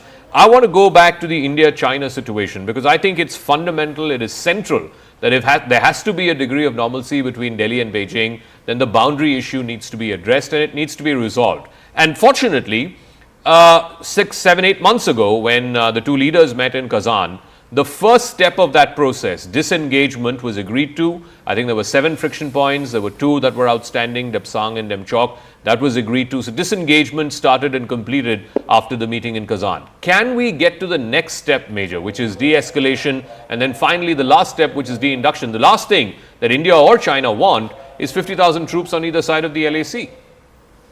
Major. Yeah, thanks, Jaga. So I'll just take a note from what Mr. Tianjin was saying, that what he was trying to say is that we keep the border issue aside and focus on the trade, commerce and economics of it. That cannot happen actually. The bane of our relationship always has been the LAC issue, right from the independence till today. You do a lot of trade and suddenly there's an escalation and there's a border dispute and everything goes away. Then you're banning stuff, you're cancelling visas. So that till the time that is resolved, there is no actually conclusive step ahead, because the risk of that escalatory initiative which stays with China most of the time is always there. So I would say that one of the greatest, for a moment let's forget the multilateral part and focus on the bilateral Indo-China. some of the greatest achievement that this conference, this meeting or the discussion between two leaders can achieve is one, at least attaining a certain sort of status quo. That fine, we will not start, no incursions will happen, we will not start firing on each other, and let's try and de-escalate, let's try and stabilize more. And what you said, this de-induction which has started, the lower the number of troops there are on LAC from both sides, it's a direct giveaway of the faith you have on each other. Yeah. So that could be a major step in telling each other that fine, I am taking this step, you take it. It has to be a bilateral thing. Another thing that often gets missed out is the meeting points between India and China forces. We have only 5 of them. One in Ladakh, 2 in Arunachal, 1 in Sikkim. There's a whole lot of LAC where there is nothing actually. Yeah. So we need to create more. So that is another discussion that could happen, that to enhance the discussion between two parties, two armies actually. Sorry. Okay. More meeting points should be created, and that will have its results. Certainly, even inadvertent. Major, give me a moment, because we're getting some information via an MEA source who's there with the travelling delegation in Tianjin, who have now confirmed to CNN News 18 that the bilateral is slotted for 20 minutes, not 40 minutes as was earlier suggested. So we'll start at 9:30 a.m., which is in about 10 minutes time from now. Akanksha is joining us with details on this. So any understanding as to why it's been shortened? Because it seemed like it was slotted for much longer than the 20 minutes that you're now reporting for us. Any particular reason for that? Zaka, there's been no reason that's been shared so far, but perhaps this is before the summit actually commences, and that's why the bilaterals are also being squeezed in. But it's also a signal that India and China both want to keep it related to only business, and what's going to be discussed, of course, is going to be security and trade. We know that export controls have been lifted from China's side also, which has been welcomed by India, whether it is rare earth minerals or on fertilizers, even tunnel boring machines. All of that happened when their Foreign Minister Wang Yi visited. The WMCC level talks, the military high level engagements have also been happening. So border security will also feature during these 20 minutes. But perhaps the 20-minute bilateral will also be a culmination of the talks that have been happening ever since the two heads of state of China and India met last year in Kazan. We'll await the details to, in fact, emerge after it commences at 9:30 a.m., as you rightly highlighted, but no reason being shared so far in terms of why the 40 minutes has been shortened to 20 minutes. But we do know that this is slated to happen for 20 minutes. So it's also possible that it's just a scheduling thing. The host generally meets with all the members who've come for the SCO. There are about 15 of them, including observers. So I guess that could be one of the possible explanations. But Rajiv Dogra, you've been in such rooms before when the principals of India and Pakistan, India and China, etc. have met in the past. What can be discussed in 20 minutes? There's also this whole thing about when Galwan happened after 2020, India did a whole bunch of things in terms of cancelling, Chinese investments, Chinese electronic platforms like TikTok, etc. Now we are moving towards direct flights. That's been agreed to. The Mansarovar Yatra has been resumed. So do we get to a point where some of these Chinese apps which were banned get reinstated and so on? Well, that's a lot of questions, Zaka. But coming to 20 minutes, I don't think it's a sudden decision, because they knew all along when the summit is going to start and how many minutes this bilateral meeting should have, which was 40 minutes. Now, 20 minutes means, as I said earlier, 10 minutes for interpretation and at least 3 or 4 minutes for the initial introductory statements. So all you have left is about 6 or 7 minutes. Now, that's not enough to take care of the situation in the world and your bilateral relations. So it's not going to be a substantive meeting. It is going to be a handshake and hopefully a semi-hug meeting, to put it simply. But I want to go back to the point that the Chinese guest made, and I'm not referring to the border issue, but he made a valid point that if India has things to export, it should export, despite non-tariff barriers and so on. So the onus is on us But you also then corrected that in such a large differentiation, the country which is at the receiving end, in this case India, has actually a right to say that please try and make things easier for us, that we also reach the $100 billion angle. So the accommodation has to be both ways. Yeah. I hope there is another chance for a pull aside or some sort of a meeting. Otherwise, the optics that this 20 minutes is giving is not very hopeful. Okay. I also want to go, if Rahul Shivshankar is there for us live from Tianjin, we'll try and get him in a moment. But Mr. Tianjin, again, we're not sure why it's been... all right, we have Rahul with us. Rahul, are you picking up anything there? An MEA source telling Akanksha Swaroop here that the meeting, which was initially slotted for 40 minutes, might likely come down to about 20 minutes. Are you hearing anything about it, and why, if that's going to happen? Yes, it's been communicated to us widely now that it's only going to be a 20-minute meeting. It was earlier slotted for about 40, at least that's what we were all told it would be. Now, why this restriction, that hasn't been made clear, Zaka, but fundamentally, look, I've been saying this for the last 2 days, that this is really an optically charged meeting. Not much is going to come out of it. Both sides have been playing down the talk of big breakthroughs. Wang Li, when he came, if you remember, to New Delhi, he listed 10 priority areas, the commandments, so to speak, of this particular recent decision to thaw out some of that ice that had built up. And if you really look at those very minutely, you will see that there are a lot of promises there. There are no concrete realizations. So as I said, they were looking to a harvest. When the harvest was going to be, what the time of that harvest was going to be, no one knows.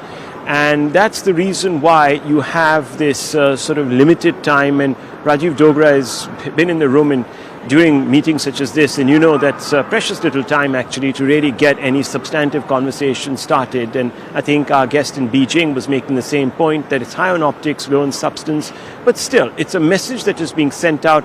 And New Delhi obviously benefits from an association like this, because what it does say to the United States is that, look, we have our own interests, we're going to prioritize them. You cannot dictate from Washington who we meet, when we meet, in what capacity we meet, how we engage. So our strategic autonomy is important to us. I think both countries in that sense are going to be sending this message out just through this enlarged photo op, really elaborate photo op, with a few conversations about perhaps resolving to push forward the already incipient agenda. Now, very critically, at about 9:30 Tianjin time, we're going to have a press conference where we're going to be... So that's going to be in the next 8 to 10 hours. But fundamentally, this meeting, 20 minutes, it's probably a reintroduction of all the ground that we've covered so far, perhaps a look back at the ground, and perhaps give a broad direction to where we need to go from here on. Of course, it'd be also important to see the two statements that will be put out by both sides on how they saw the conversation. Precious 20 minutes, that is. Remember, all of this, of course, being preceded by a statement that has also been made by the Russian president on the importance of BRICS. So a lot of talk, but substance, big question mark. You know, it's in about 3 to 4 minutes. It's going to be noon in Tianjin and in Beijing. It's going to be 9:30 a.m. here in India. It's going to be midnight in Washington. And that's when this meeting between Prime Minister Modi and President Xi Jinping will begin. As Rahul has been reporting, it's been curtailed to 20 minutes. You can get precious little discussed and deliberated upon in those 20 minutes. But those pictures will be viewed across the globe. And I'm willing to wager that President Trump, wherever he is in Washington or in Mar-a-Lago, will be watching those pictures very closely. I wouldn't be surprised if he puts out a post on Truth Social soon after saying, oh, this is the countries of BRICS coming together, trying to de-dollarize, etc. I think the images will be powerful in and of themselves, no doubt about it. I believe a gentleman named Rick Sanchez, who's a US political commentator, has just spoken to us, and he has said that this is going to send out a message to Washington. President Trump will be keenly following this meeting between Prime Minister Modi and President Xi Jinping, and he will not like it. He has been railing and ranting against BRICS, about BRICS currency, about localization of trade in these countries, and so so on, de-dollarization. These are all big pain points for him. So he will certainly say something, if not tonight, maybe tomorrow, which is Sunday in the United States. But let's be very clear about this. The coming together of India, China, Russia will have huge ramifications across the globe. Certainly, the Trump administration will not like it. There will begin to be views within the Trump administration that we can't be seen as pushing India away from the US corner.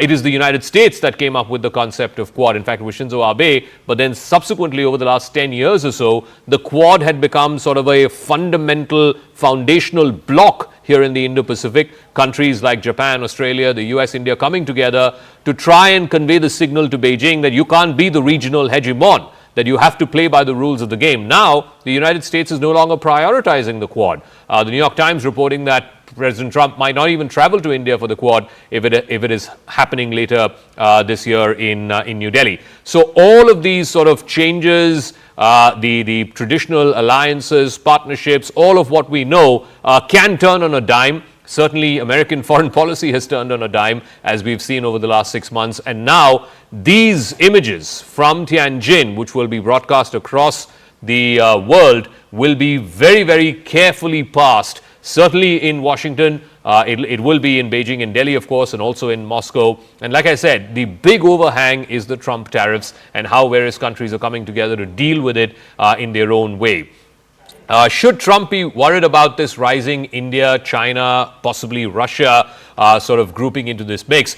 Together, India, China, Russia command $50 trillion in global GDP. They also trade together, in fact, just exports alone, more than $5 trillion of exports between India, Russia and China. That is almost a fifth of all global merchandise flowing through these three countries.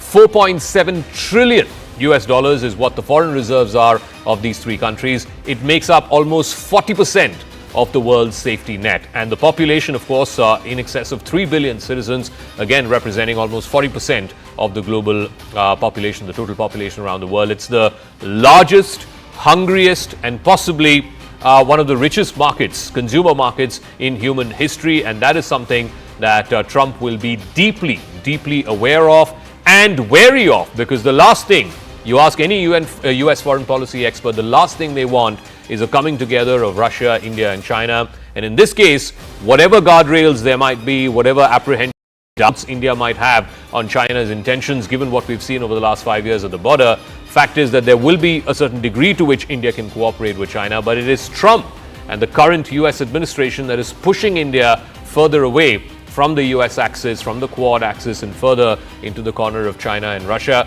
And like I said, India now has a real stake in finding peace in Ukraine as well. So that conversation with President Putin becomes important as well. Rajiv Dogra continues to be with us.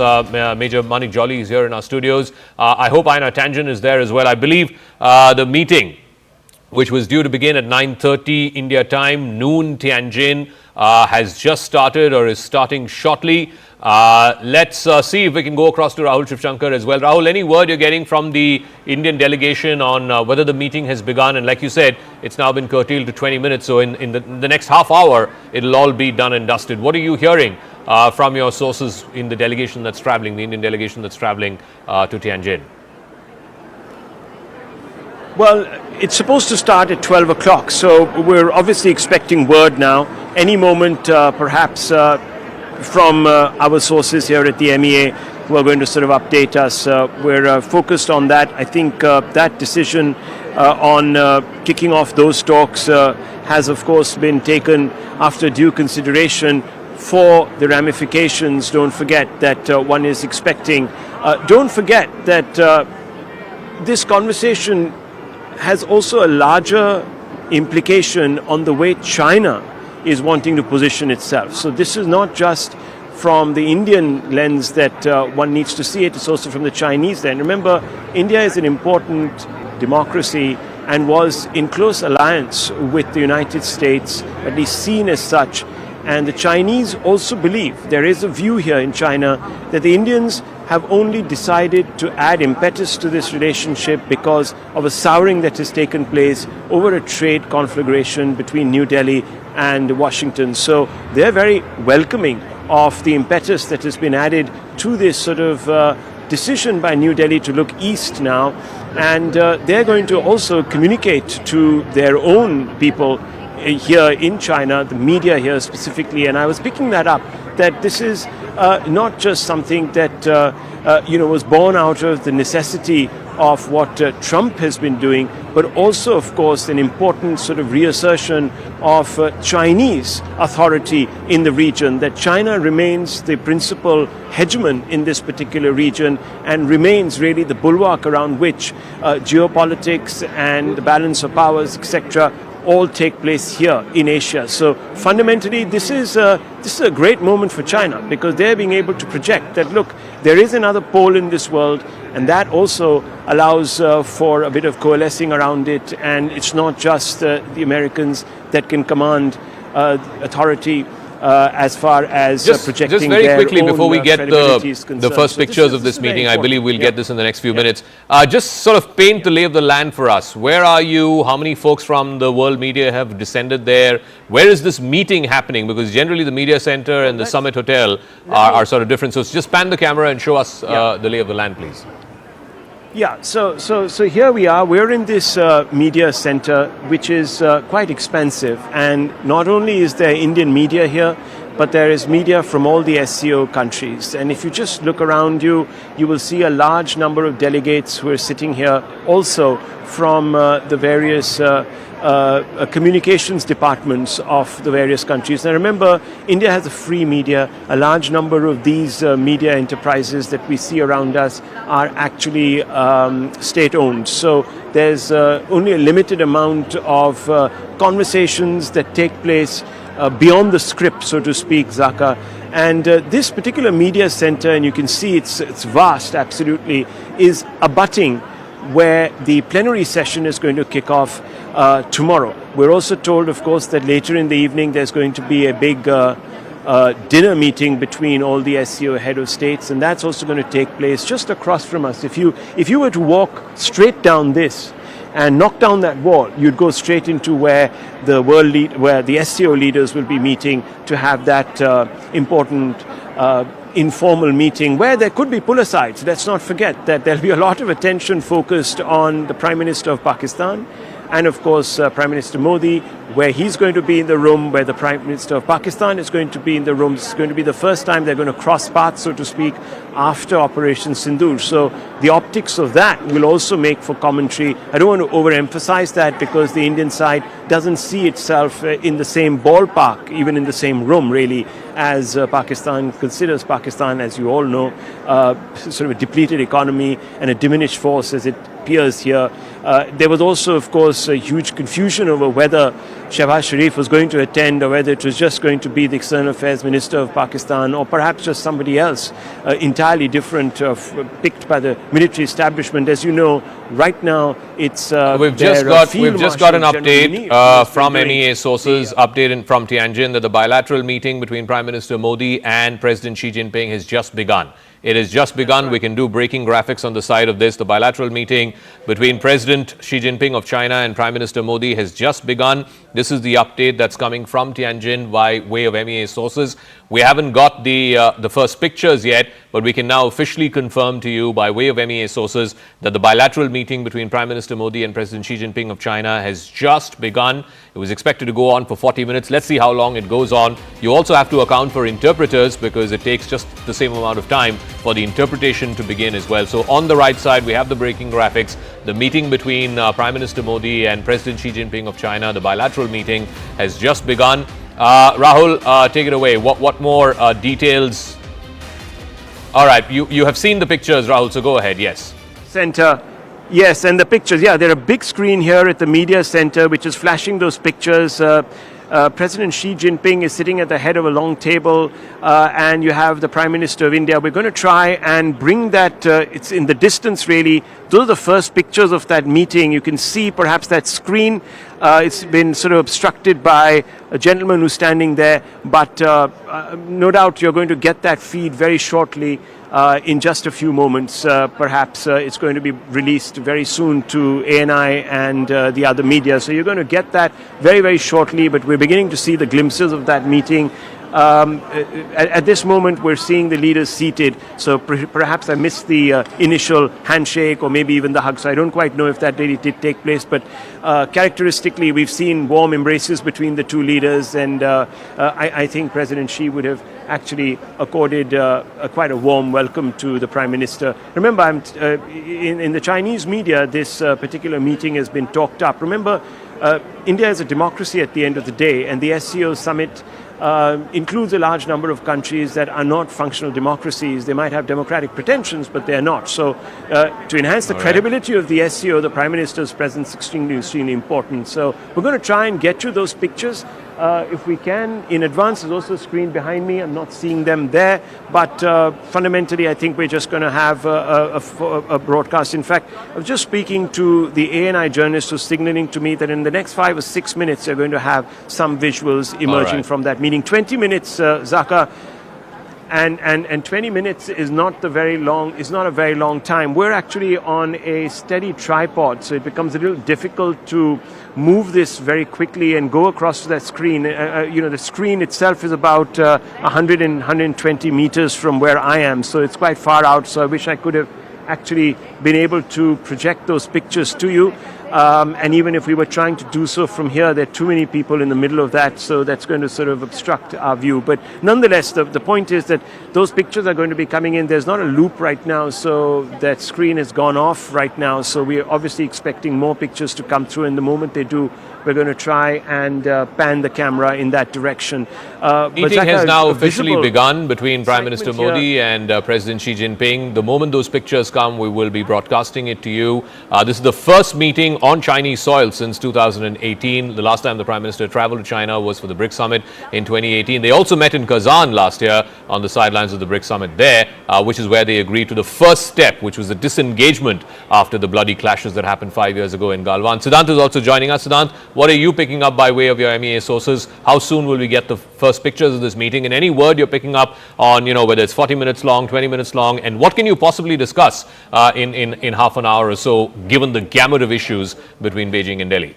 Well, that's right, Zaka. So what I have been told is that this meeting is going to last for about 40 minutes, Zaka.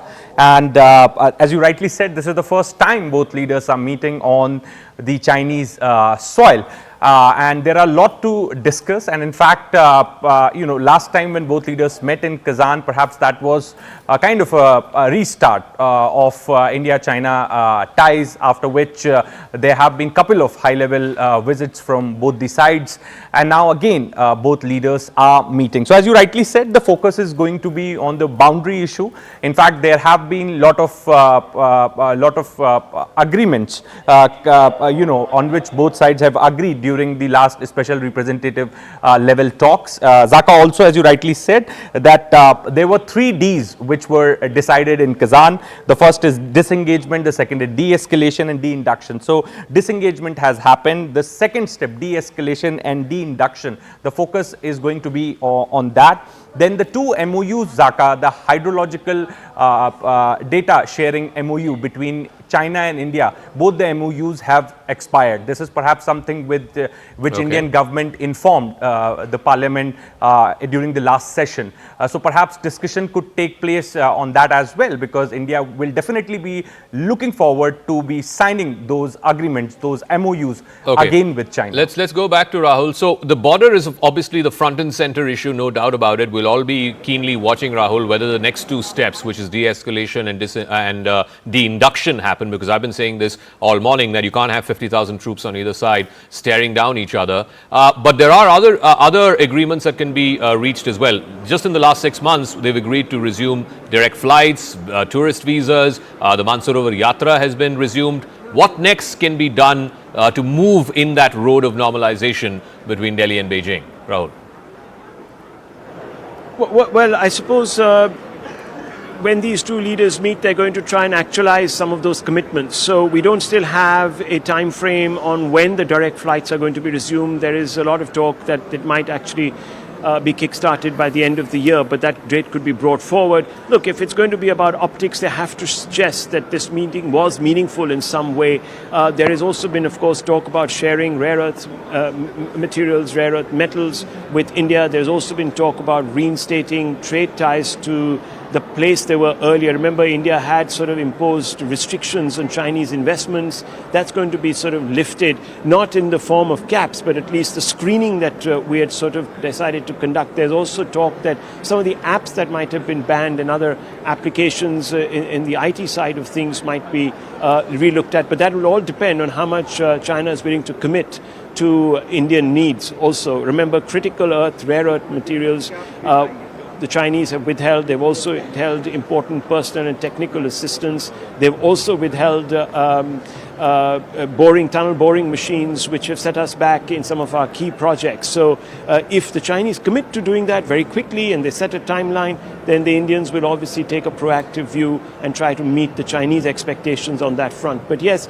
it is in those areas, specifically renewing people-to-people contacts, that we're expecting timelines to be set, and that's really the expectation. But beyond that, whether it comes to the de-induction of troops, etc., I think those are not low-hanging fruits. Those are slightly long-term, and will depend really on trust levels and whether they are replenished to the level that both sides feel confident that they can vacate those border areas without compromising their Major Jolly is also here with interests. us. When Wang Yi was here just last week, one of the things that they agreed to was an early harvest to the boundary question. And we've been talking about this for a number of years. The Chinese position has been, look, there are problems in the eastern sector, there are problems in the western sector.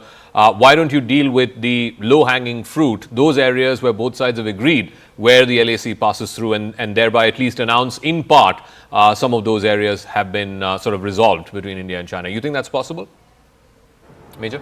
Yeah, sure. Oh, sorry, I didn't realize you asking. Yeah, of course. I mean, although there have been so many, flashpoints, if I'd like to, and the quick word that everyone likes to use is salami slicing, where the escalation tends to increase. They do the change that they need to make, although we're talking totally on a bigger issue today. But to, as you said, catching on to the lower hanging fruits where things are finalized, the LAC is agreed upon, I think those should surely be locked down, and that can be done into these things. And these are the forums at which, these things can be finalized. Fine, you can't get the bigger resolutions because time is less and there are a lot of horde of issues going on. But if you go prepared, but let's get a lockdown on this definitely can be done, and it will be a great step. What will it take to send the troops back to the barracks as they were pre-summer of 2020? Definitely a bilateral resolve. None of the countries, and I would like to actually say one more thing here, in spite of the fact that Galwan is such a hot issue and there was so much deployment, hundreds of thousands of soldiers and tanks and everything going on, nobody fired a single round. You have to praise both these mature armies who knew what the implication and the impact of a single round fight can be. So in that, what needs to be brought out is, since both have acted so maturely, now is the time to actually reap on that maturity and de-escalate, de-induct very collaboratively. Yeah. None of the armies would come back and say, you don't do it, we'll do it. Ambassador Dogra, the other concern has been, and I guess maybe they will address this, maybe they won't, because we didn't get anything in the public readouts when Wang Yi was here. There's also something that's happened in the last few months between India and Pakistan, and one major point of concern for India is the weaponry that Pakistan Army today is using is more than 80% Chinese. At some point, this will come up in the conversation between the leaders of India and China. This is not something that India can live with. This is not acceptable. Not only the weapons, but also the intelligence, also the satellite information. Yeah. So China, as one of our military spokesmen had said, was the third participant in this engagement. Yeah. And that's very worrying. So the agenda is heavy, agenda is large, but to fit it all in 5 minutes is not possible. And in fact, it may not be admissible to take up the serious issues, because you might say something which is just half done, and the other side jumps on that single word or single sentence and takes it as, a diplomatic coup. So, yeah, as it happened when Wang Yi was here, and you remember there was this whole fracas around, the Chinese readout, the Xinhua readout, saying that Dr. Jaishankar, the External Affairs Minister, agreed that to one China and that Taiwan was part of China and so on. It was not meant to be. It was really a storm in a teacup. But Rahul is joining us with some information now. So Rahul, I believe it's been revised back to 40 minutes. Is that the word you're picking up from the delegation? And who else is there traveling with the Prime Minister as part of his delegation who are in the room right now with the Chinese side? Well, you're very right about that. There was supposedly a scheduling issue that had cropped up, but we're being told that time limit has been sort of expanded to 40 minutes. Now we're being told that, look, at this moment, don't jump to any conclusions because the agenda is wide open. So these are 3 sentences that have been shared with me. So we're not going to presage anything, we're not going to preface anything, but we're hoping, therefore, that there will be a little more substance that is on the table for these 2 leaders to sort of dissect, and it's not just going to be lost in interpretation and the casual handshake and the warmth, etc., etc. So, Zaka, this is very important because, look, this is a substantive meeting. 40 minutes was the last meeting. You covered that meeting, I think, at the BRICS. That went on for about 40 minutes. So it's not as if the 2 leaders are just going to sort of say hello and bye-bye and exchange cordialities and sort of walk out of the room. But I think fundamentally there is going to be some commitments extracted from both sides, at least on setting timelines for certain trade-orientated decisions. There could also be, confidence-building measures that could be set to sort of remove some of the transparency issues that cloud the border areas. So you might have mechanisms that are put in place that will lead to the establishment of perhaps prior notifications about movements of troops on the border, which had, of course, fallen foul after the Chinese decided that they were unilaterally going to ignore some of those protocols and surprise India by relocating troops or even building bunkers and so on and so forth. So we expect some of those things to be sort of tied into this and formalized perhaps. The mechanisms might also be sort of tied down to a whole set of escalatory meetings which could go right up the chain and back to the desk of the NSA. So these conversations could lead to some structure being added really to this process that is now underway, and it takes off from the meeting in Kazan a year ago. So we must also begin to look at this slightly independently from the tariff overhang. Of course, that is the elephant in the room, as you've been suggesting. But if these ties are going to have to acquire a kinetic energy of their own, then clearly those trust issues have to be narrowed to the point where they don't become obstacles in normalizing the relationship. I think if we start looking at that as an outcome, then perhaps there could be a lot more to talk about this evening than preliminary sort of introductions and so on and so forth, and the conversation need not be centered around the optics. So I think that's really fundamentally what the 2 sides are looking at. We have to look at the readouts because, as you said, after the Wang Yi meeting, there was this sort of assumption that India had agreed to a one China policy, and then there was that whole rollback from the Indian side. So I think this time that game will be tighter. We'll have to look at the way both sides are really approaching this particular conversation. I also want to go across to Siddhant. So on the economic trade side, Siddhant, after Galwan, India banned a whole host of Chinese apps. I think the most popular would be TikTok. This is even as the US and China are also sort of in this engaged situation on what to do about TikTok, bring back the ban on TikTok, not bring back the ban on TikTok.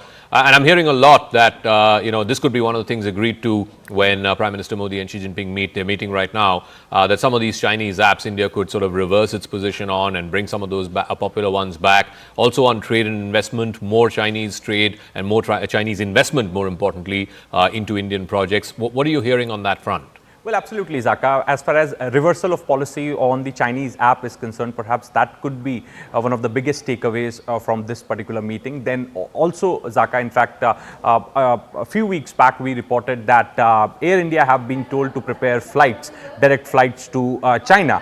At that point in time, Ministry of External Affairs told us that there is no as such plan for now, but we could expect, direct flight to be starting after today's meeting, Zaka. Other than this, Zaka, what India is looking for is assurance there should not be export control as far as rare earth, as far as tunnel boring machine, fertilizers is concerned. So perhaps that is something which India is looking for at this point in time. In fact, Wang Yi assured EM S. Jaishankar during their delegation level talks here in New Delhi that China will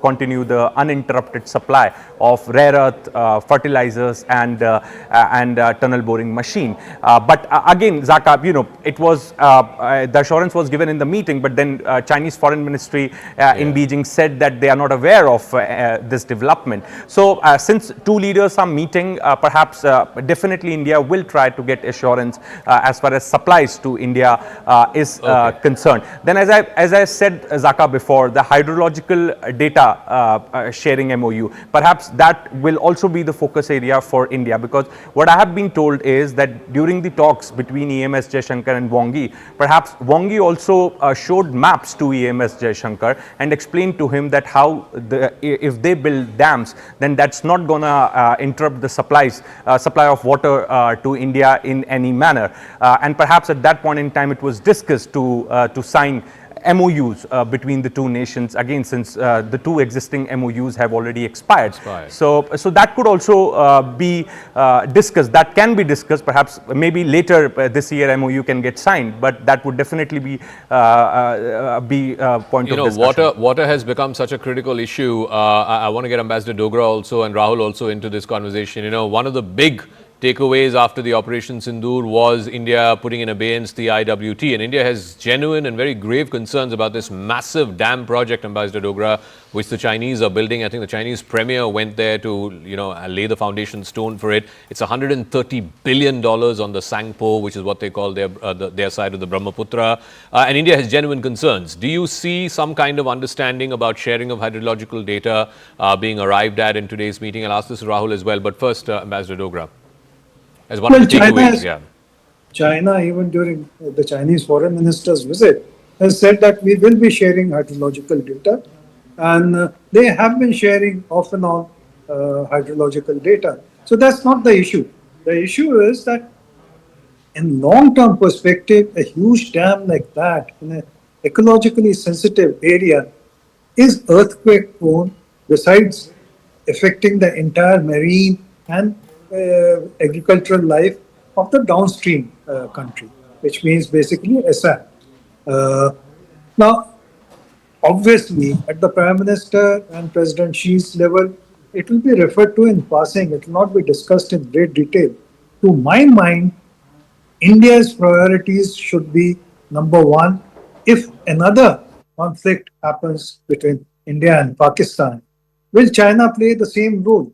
And in fact, our army chief has been warning that, you know, let's not think that the next conflict is far off. It could happen earlier than we imagine. So that is really a top priority for India, getting some kind of an assurance, even if China does not live up to it, that look, this is not on. Go across to Rahul. Rahul, I believe you now have some more details about the delegation who's part of this meeting, who are in the room right now as the two principals meet. So tell us, you know, who else is there, and you know. I've just got a message actually on that query, because as you know, it was quite closely guarded. So there's the Prime Minister, the National Security Advisor, and the Foreign Secretary. They're all three in there, and we're told that the Chinese side will have the President, the NSA, and the FS from their side. I'm also getting, as I'm speaking right now, a message which I'm going to just look at. It's sort of someone's tweeting from the other side. Yes, from the other side we have Xi, Wang Yi, chairman of the NDRC, and the Commerce Minister. So you have four people from the Chinese side, which are their principals, and here we have the Prime Minister, NSA, and FS. So that gives you a bit of an idea, really, of what's on the table. Trade definitively on the table. I suppose now we can confidently assume that there will be some timelines that might be announced for normalizing trade talks, because the Commerce Minister is there, the chairman of the NDRC is there, Wang Yi is there, and President Xi are in the room. Prime Minister from our side is the Prime Minister, the NSA, and the FS. So all three principals from our side who have been interlocuting with the Chinese are there. So obviously the boundary issue is something also that's probably going to be discussed. I don't know in how much depth, and perhaps, we've been talking to experts who've been saying that there could be some confidence building measures that could be announced with regards to normalizing the situation on that boundary. And Zaka, maybe there'll also be potentially maybe even a timeline for the induction. So let's hold our horses. This seems to be a promising set of individuals in there, which can give us an indication really of where this conversation is headed. So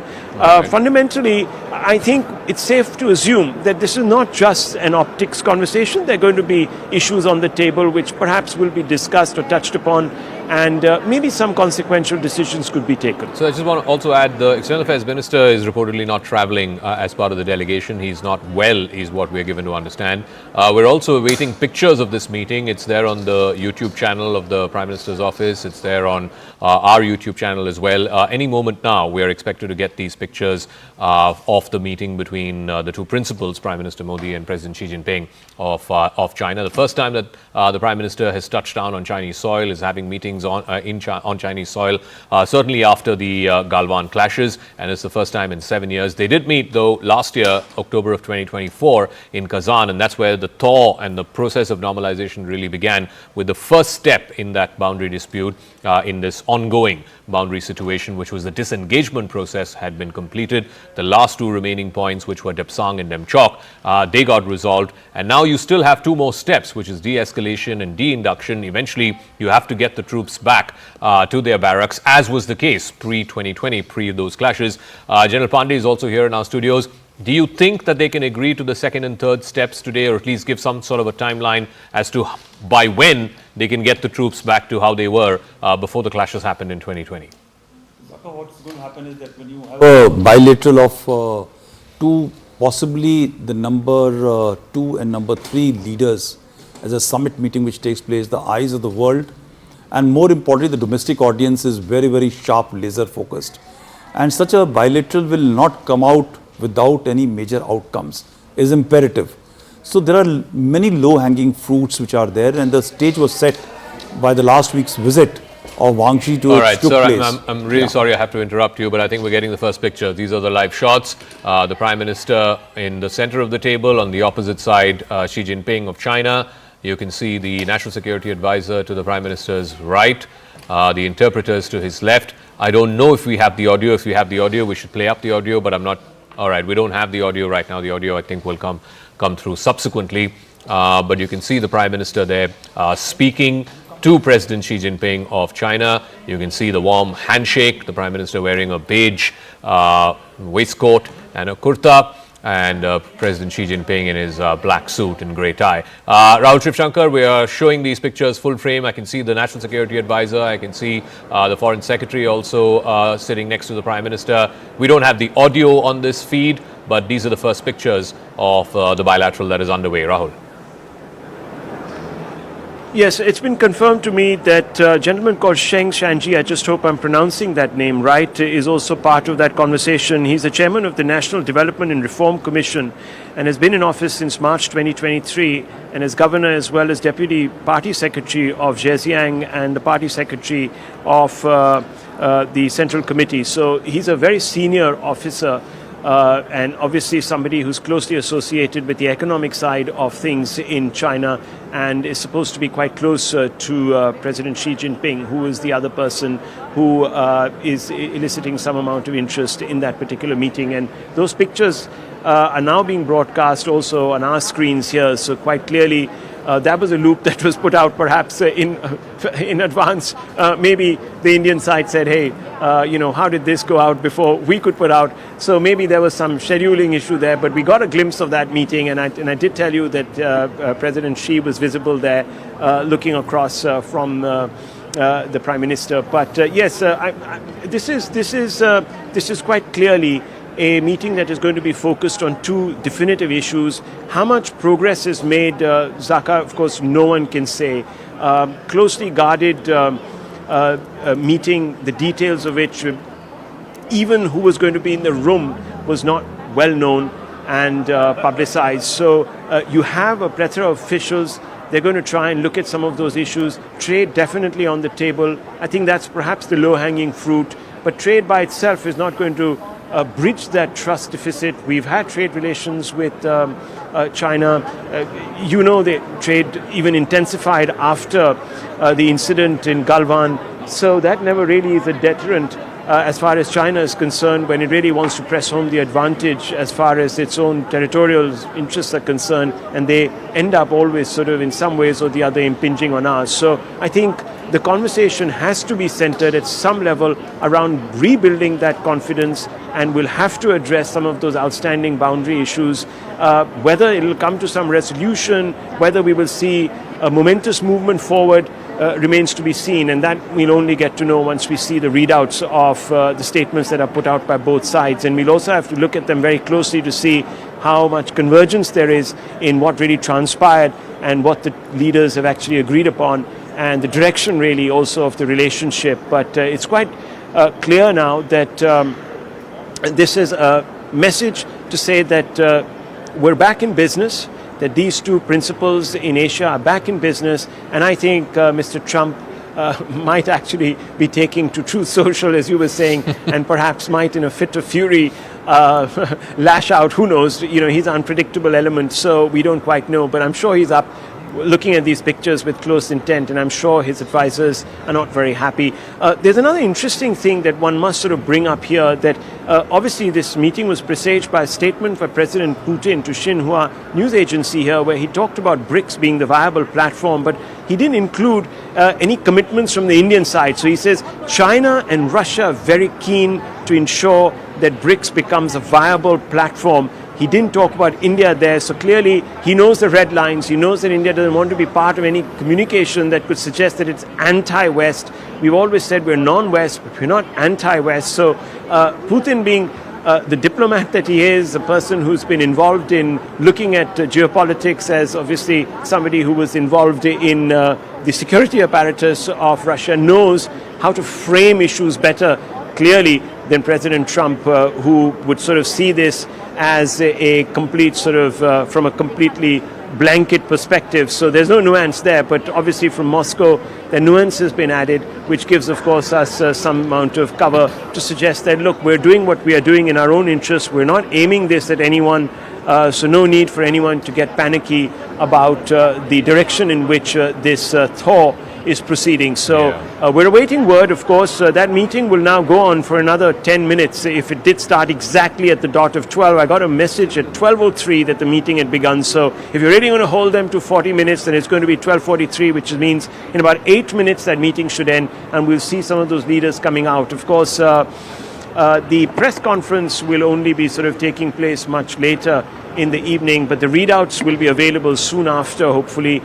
Those are always preset, as you know, because delegation levels, they would have been communicating with each other so that they could work out any wrinkles in the language, and there would be convergence there in communication. Right. So given that, it's an interesting time. Yes, back to you. So the first set of pictures have now come out. We don't have the audio on this, what the Prime Minister said, what Xi Jinping has said, but hopefully we will get the readout of what both sides said. General Pandey was making a point about, and I think Rahul is right, the two issues that will presage this meeting are, one, what's the next step in confidence building measures as far as the boundary is concerned, and two, of course, trade. There's a gentleman by name Zhang Shanjie, who is the head of the NDRC, the National Development and Reform Commission of China, which essentially deals with the trade issues. He's also from Zhejiang, which is in the eastern side of China. It's one of the provinces that is heavily export-driven, export-oriented. So there'll be a lot of announcements around trade. But General Pandey, you were making that point about, what can be the next step as far as restoring confidence in the boundary arrangements are concerned, because that confidence was shattered 5 years ago with Galwan. We're now in the process of normalization, but that process seems to be taking its own time. Yeah, so one thing is very clear, that the Chinese have also understood that you can't push India around. But more importantly, I think India has arrived on the world scene to be able to handle its security situation and economic rails, all together. And they don't even need to clash. If you see, the trade with China has continued to grow in spite of our conflict on the security situation on the LAC. And of course, there are multiple other actions the Chinese have taken in last about couple of years, engaging Pakistan, giving us defense equipment, putting a spanner into our effort when we wanted the word of TRF to be brought in at various levels at the Security Council and even in the recent meeting which happened. So there are a number of issues which are there which needs to resolve. But I guess when these two very, very important leaders of the world are meeting today, they would have preset certain outcomes which will flow out.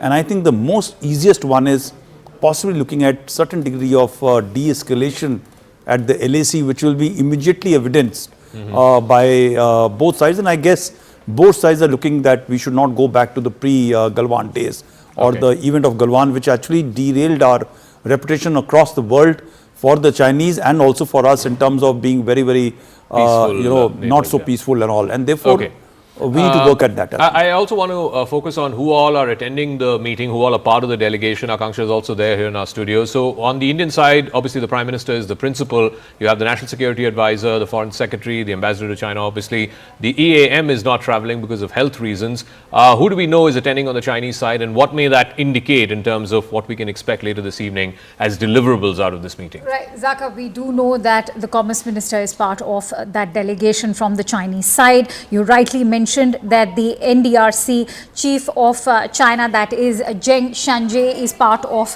the delegation as well. Important to highlight that NDRC is playing a very critical role over here. It's the topmost council when it comes to the economic policy making organization in China. So that's also going to decide, and there will be discussions surrounding the kind of investment China is looking to make in India. Remember, when Wang Yi made that visit just days ago in the month of August itself, it was decided that they will be removing export control checks as far as fertilizers are concerned, as far as tunnel boring machines are concerned, most importantly rare earth materials. Now rare earth materials are so significant for China because they use it often like a bargaining chip, something we've already seen when they were slapped with tariffs by the United States. The first thing they did was to come up with retaliatory tariffs and also stop the export of rare earth minerals. So if India is managing to get that export come in from China, that is in fact a win-win of sorts for us. India, of course, has also offered certain, say, uplifting of various checks which were sort of curtailing Chinese FDI. That happened soon after the Galwan clashes in the year 2020. And so India is looking towards attracting greater Chinese FDI.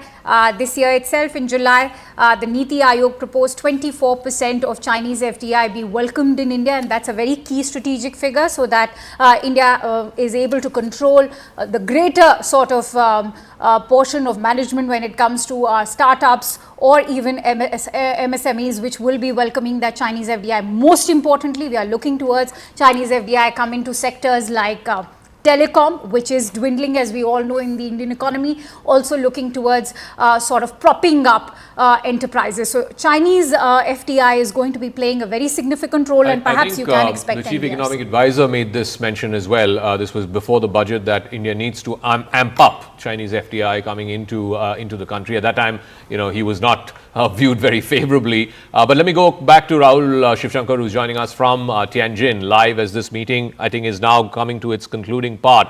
Rahul, just on the economic side, and I think Akanksha made that point about rare earths. The Chinese have used rare earths very effectively in their ongoing trade negotiations against the United States. The Prime Minister spoke about the importance of rare earths just earlier this week when he was inaugurating that Suzuki factory in Ahmedabad. Have rare earths become the new oil? Oh yes, absolutely, Zaka. हमारे special representatives के बीच border management के संबंध में सहमति बनी। कैलाश मानसरोवर यात्रा फिर से शुरू की। दोनों देशों के बीच डायरेक्ट फ्लाइट भी फिर से शुरू की जा रही है। हमारे सहयोग से दोनों देशों के 2.8 बिलियन लोगों के हित जुड़े हुए हैं। इससे पूरी मानवता के कल्याण का मार्ग भी प्रशस्त होगा। परस्पर विश्वास, सम्मान और संवेदनशीलता के आधार पर हम अपने संबंधों को आगे बढ़ाने के लिए प्रतिबद्ध है। एजेंसी चीन द्वारा SCO की सफल अध्यक्षता के लिए मैं आपको बहुत बहुत बधाई देता हूं। एक बार फिर चीन यात्रा के निमंत्रण के लिए और आज की हमारी बैठक के लिए आपका हार्दिक धन्यवाद। Was the opening comments from the Prime Minister. He's mentioned 3-4 things which is part of the road to normalization between Delhi and Beijing. The border management mechanism that was agreed to in Kazan, the Kailash Mansarovar Yatra being resumed, direct flights will soon be resumed direct between Beijing and Delhi and possibly Mumbai and Shanghai as well.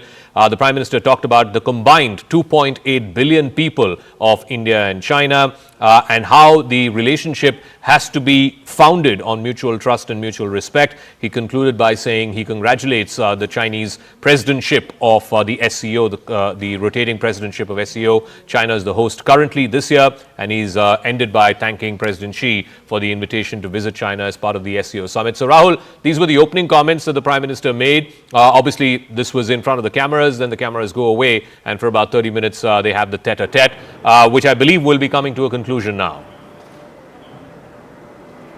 Yes, we'll also be getting an update on what President Xi said in response to the Prime Minister's introductory remarks. So that will be very, very interesting to get the Chinese perspective on where they're coming from. But the Prime Minister putting those issues there, right there, threadbare, center front, and suggesting that, look, we've got to normalize our relations, and the only way we can do it is by rebuilding trust. And that really, as I told you, was the one commodity that is in deficit. You can promise all the amount of trade, you can bring in all the number of flights, you can bring in as much FDI as you want, or rare earths, but if you don't have trust between these two principal agents that are going to determine the shape of the world in the next 50 years, well, there's going to be a problem, isn't it, Zaka? And that, I think, is the Prime Minister is very right to focus on this. And the Indian point of view has always been that the Indian side has always lived by the old principles of peace and mutual respect between these two countries, founded way back in the 1950s, but it's the Chinese that have continuously violated our trust. They have been assertive on the borders. They have made territorial claims that are unjustified and unfounded, even historically, and therefore have plunged the relationship into crises just when, of course, things were looking up or could have the potential of looking up. And you have to wonder, really, at the President Xi and his approach, because he's also facing headwinds, not just globally, but domestically, economic headwinds. And let's not forget that the Chinese economy has slowed.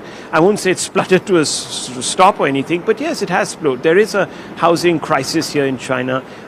When you go down the streets, and I don't want to sort of amplify my voice, I might just be picked up and taken away, but the fact of the matter is, Zaka, that you can see that there has been, there's a little roughness at the edges, so to speak, and things, if you speak to some of the locals, they will tell you that COVID did deal a cruel blow to the aspirations of China, and therefore the President has also approached this from a pragmatic point of view. And, in his metaphors that he uses repeatedly in speeches, just the other day he said that we must climb the mountain and enter the forest even though there are tigers there. So he's urging the people of China to take risks, to take the situation, the opportunities that adversities present, and build a case for China's growth and recapture those heights. So he used that metaphor. It's been widely quoted here in the People's Daily. So there is reason for the Chinese president to be engaged and perhaps assuage, as I said, some of those doubts that still linger in Indian minds. I want to play out again what the Prime Minister said. These are opening comments at the start of the bilateral meeting, which happened about 40-45 minutes ago. Let's play that out again, and then we'll go back to our guests and try and get them to weigh in on what the Prime Minister meant. These are the three precepts: mutual trust, mutual respect. Let's try and play that out once again for our viewers. Excellency, हमारे गर्मजोशी भरे स्वागत के लिए मैं आपका हृदय से आभार व्यक्त करता हूँ। पिछले वर्ष कजान में हमारी बहुत ही सार्थक चर्चा हुई थी। हमारे संबंधों को एक सकारात्मक दिशा मिली। सीमा पर डिसएंगेजमेंट के बाद शांति और स्थिरता का माहौल बना हुआ है। हमारे स्पेशल रिप्रेजेंटेटिव्स के बीच बॉर्डर मैनेजमेंट के संबंध में सहमति बनी। कैलाश मानसरोवर यात्रा फिर से शुरू की। दोनों देशों के बीच डायरेक्ट फ्लाइट भी फिर से शुरू की जा रही है। हमारे सहयोग से दोनों देशों के 2.8 बिलियन लोगों के हित जुड़े हुए हैं। इससे पूरी मानवता के कल्याण का मार्ग भी प्रशस्त होगा। परस्पर विश्वास, सम्मान और संवेदनशीलता के आधार पर हम अपने संबंधों को आगे बढ़ाने के लिए प्रतिबद्ध है। एजेंसी चीन द्वारा SCO की सफल अध्यक्षता के लिए मैं आपको बहुत बहुत बधाई देता हूं। एक बार फिर चीन यात्रा के निमंत्रण के लिए और आज की हमारी बैठक के लिए आपका हार्दिक धन्यवाद। With the opening comments by the Prime Minister ahead of that bilateral meeting with Xi Jinping. It's been going on for 45 minutes now. I want to go across to Siddhant. The points that the Prime Minister emphasized, the border management agreement between the two special representatives, the Kailash Mansarovar Yatra being resumed, direct flights to be resumed soon, and the three precepts of mutual trust, mutual respect and mutual tolerance. What do you make of the initial comments that the Prime Minister has made? Side that the direct flight to China will be resumed. Perhaps that's going to be the biggest takeaway from this meeting. So far, going by what Prime Minister said in the opening remarks, in fact, Prime Minister Zaka also spoke about the interest of 2.8 billion people of both the countries. They are linked, and you know, he also said that this will also pave the way for the welfare of the entire humanity. Prime Minister also thanked China for opening up Kailash Mansarovar Yatra. So, Zaka, meeting started at a very, very positive note. In fact, Chinese side have been asking for the resumption of flight from a very long time. In fact, it finds mention in almost all the documents released by both the countries in last 6 months or so. But this is for the first time that you know, Indian side has confirmed that there is going to be the resumption of flight, and that is coming from the Prime Minister Modi himself. Okay, I also want to go across to Professor Swaran Singh, who's joining us from the Center for International Politics at the Jawaharlal Nehru University. Tara Karta is former director at the National Security Council Secretariat. I want to go across, yes, Professor Singh first. You know, a lot of nice things are being said, and obviously, you know, India and China are in the process of normalization of ties, but central to it is the boundary dispute. We had Wang Yi here last week and they agreed to an early harvest. We don't know quite what the contours of an early harvest are, but ultimately, you know, the first of those three steps, disengagement, has concluded, but we are far away from de-escalation or de-induction. We still have 50,000 troops on either side of the line of actual control. Do we know in terms of timelines or processes as to how soon we can get to a pre-2020 position? Because it's not normal for two neighbors, two large countries, to have this kind of a standoff continuing, even though they haven't fired at each other in the last 5 years since the Galwan clashes happened. That's right. After their initial disengagement, de-escalation is apparently taking longer time. And therefore, the focus now is to create atmospherics on the line of actual control. And that is where the opening up of Kailash Mansarovar Yatra is now going to be followed by opening up border trade in 3 border points of Lepulek, Shipkila and Nathula. And that should perhaps make the environment little more stable to then think of de-induction, as you just mentioned. So when we talk of early harvest or low-lying fruits, it's some of these actions. And I think since Chinese want to focus on the overall relationship while India wants to focus on the border, India is reciprocating in that sense in allowing easy visas for Chinese nationals, first with technical staff, now also with managerial staff. And Prime Minister just announced flights, direct flights. We had 9 sectors till 2019, about 335 flights every month. It may not start with a big bang of that nature, but I think some of these direct flights are likely to be allowed in that sense, agreeing to what Chinese want to focus on overall meeting. Let me also underline the fact that this meeting is taking place before the Shanghai Cooperation Summit meeting takes place, and some of the understandings will also guide now the language that will flow into the Shanghai Cooperation Organization deliberations and the outcome final document, in which case India would underline the concerns about terrorism, indirectly talking about China's connections with Pakistan as well, because Shanghai Cooperation Organization fundamentally is focusing on energy security and extremism, separatism and terrorism. So I think this meeting preceding rest of the meetings would also kind of set the tone, and in that sense is a recognition from China how India is the second most important country in Shanghai Cooperation Organization after China.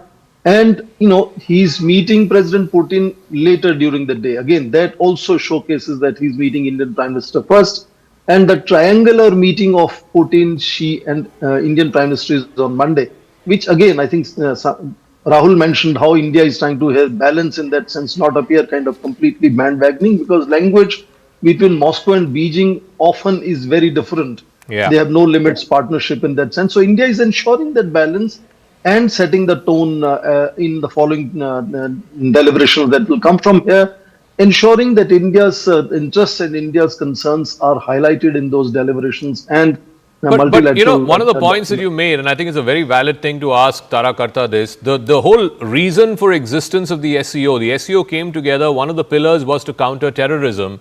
And unfortunately for India, you know, I can't think of a single SCO summit document which has called out Pakistan-sponsored terror directed at India. Even as recently as June, when the defense minister had gone there, you know, a few weeks after Operation Sindoor, this became the standoff point that China refused to include Pak-sponsored terror or call out the names of organizations like the Lashkar and the TRF. Again, I don't see, you know, that being explicitly mentioned at the summit document today or tomorrow, whenever the document gets adopted. Tarakarta.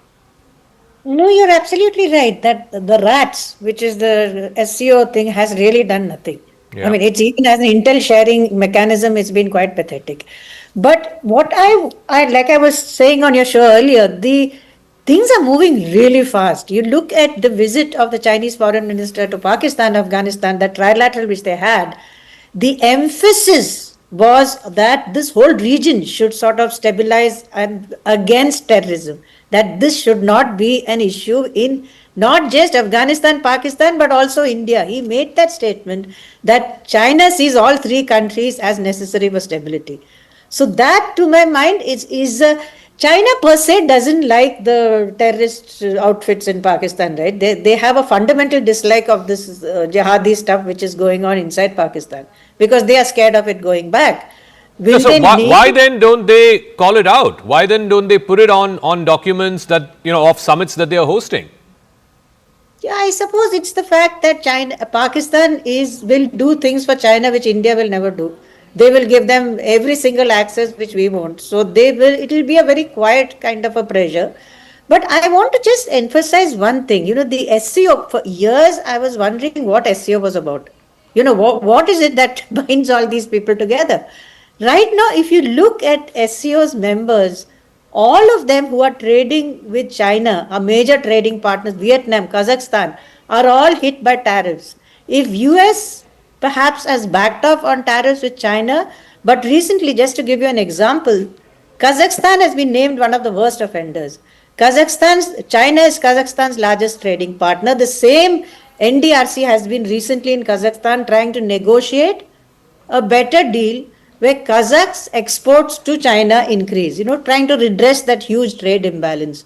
So this, to my mind, is something which will be of focus in this meeting to get India's exports also to China increased. Well, we hope that that's the case, ma'am. But I haven't heard anybody from either the Indian side or the Chinese side talk about that so far. But I want to go across to Rahul Shivshankar. I believe the meeting is still going on. Rahul, is going to be close to an hour. It was supposed to be 40 minutes. So clearly there's a lot that both principals are discussing and are currently still holed up in that engagement. What are you hearing? So a source communicating to me that the reason that two important people are in that meeting is because there is determination on both sides that something substantive must come out. Otherwise, the powers that be around the globe will just say this was a photo op. So the presence of the Commerce Minister, I've been told in one line, important presence of Commerce Minister, and I've treated that too, and the NDRC Chairman, very, very crucial and critical. It's very cryptic remark, very cryptic response to me to a specific question that I asked, why is it important? They've just emphasized that it is important, but it is quite clear that they are trying to work out some sort of takeaway from this that goes beyond the optics. And I think that, we've been speculating on what those issues could be. They probably won't be on some of the core concerns that India has with regards to boundary disputes specifically, or even, China's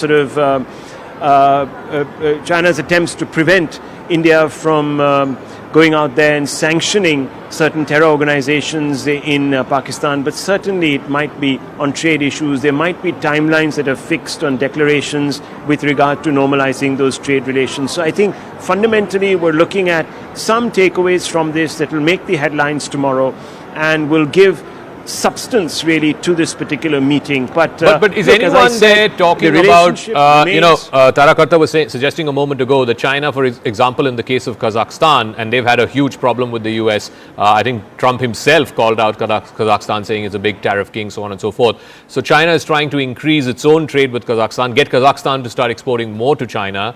We have a massive trade deficit issue with China as well.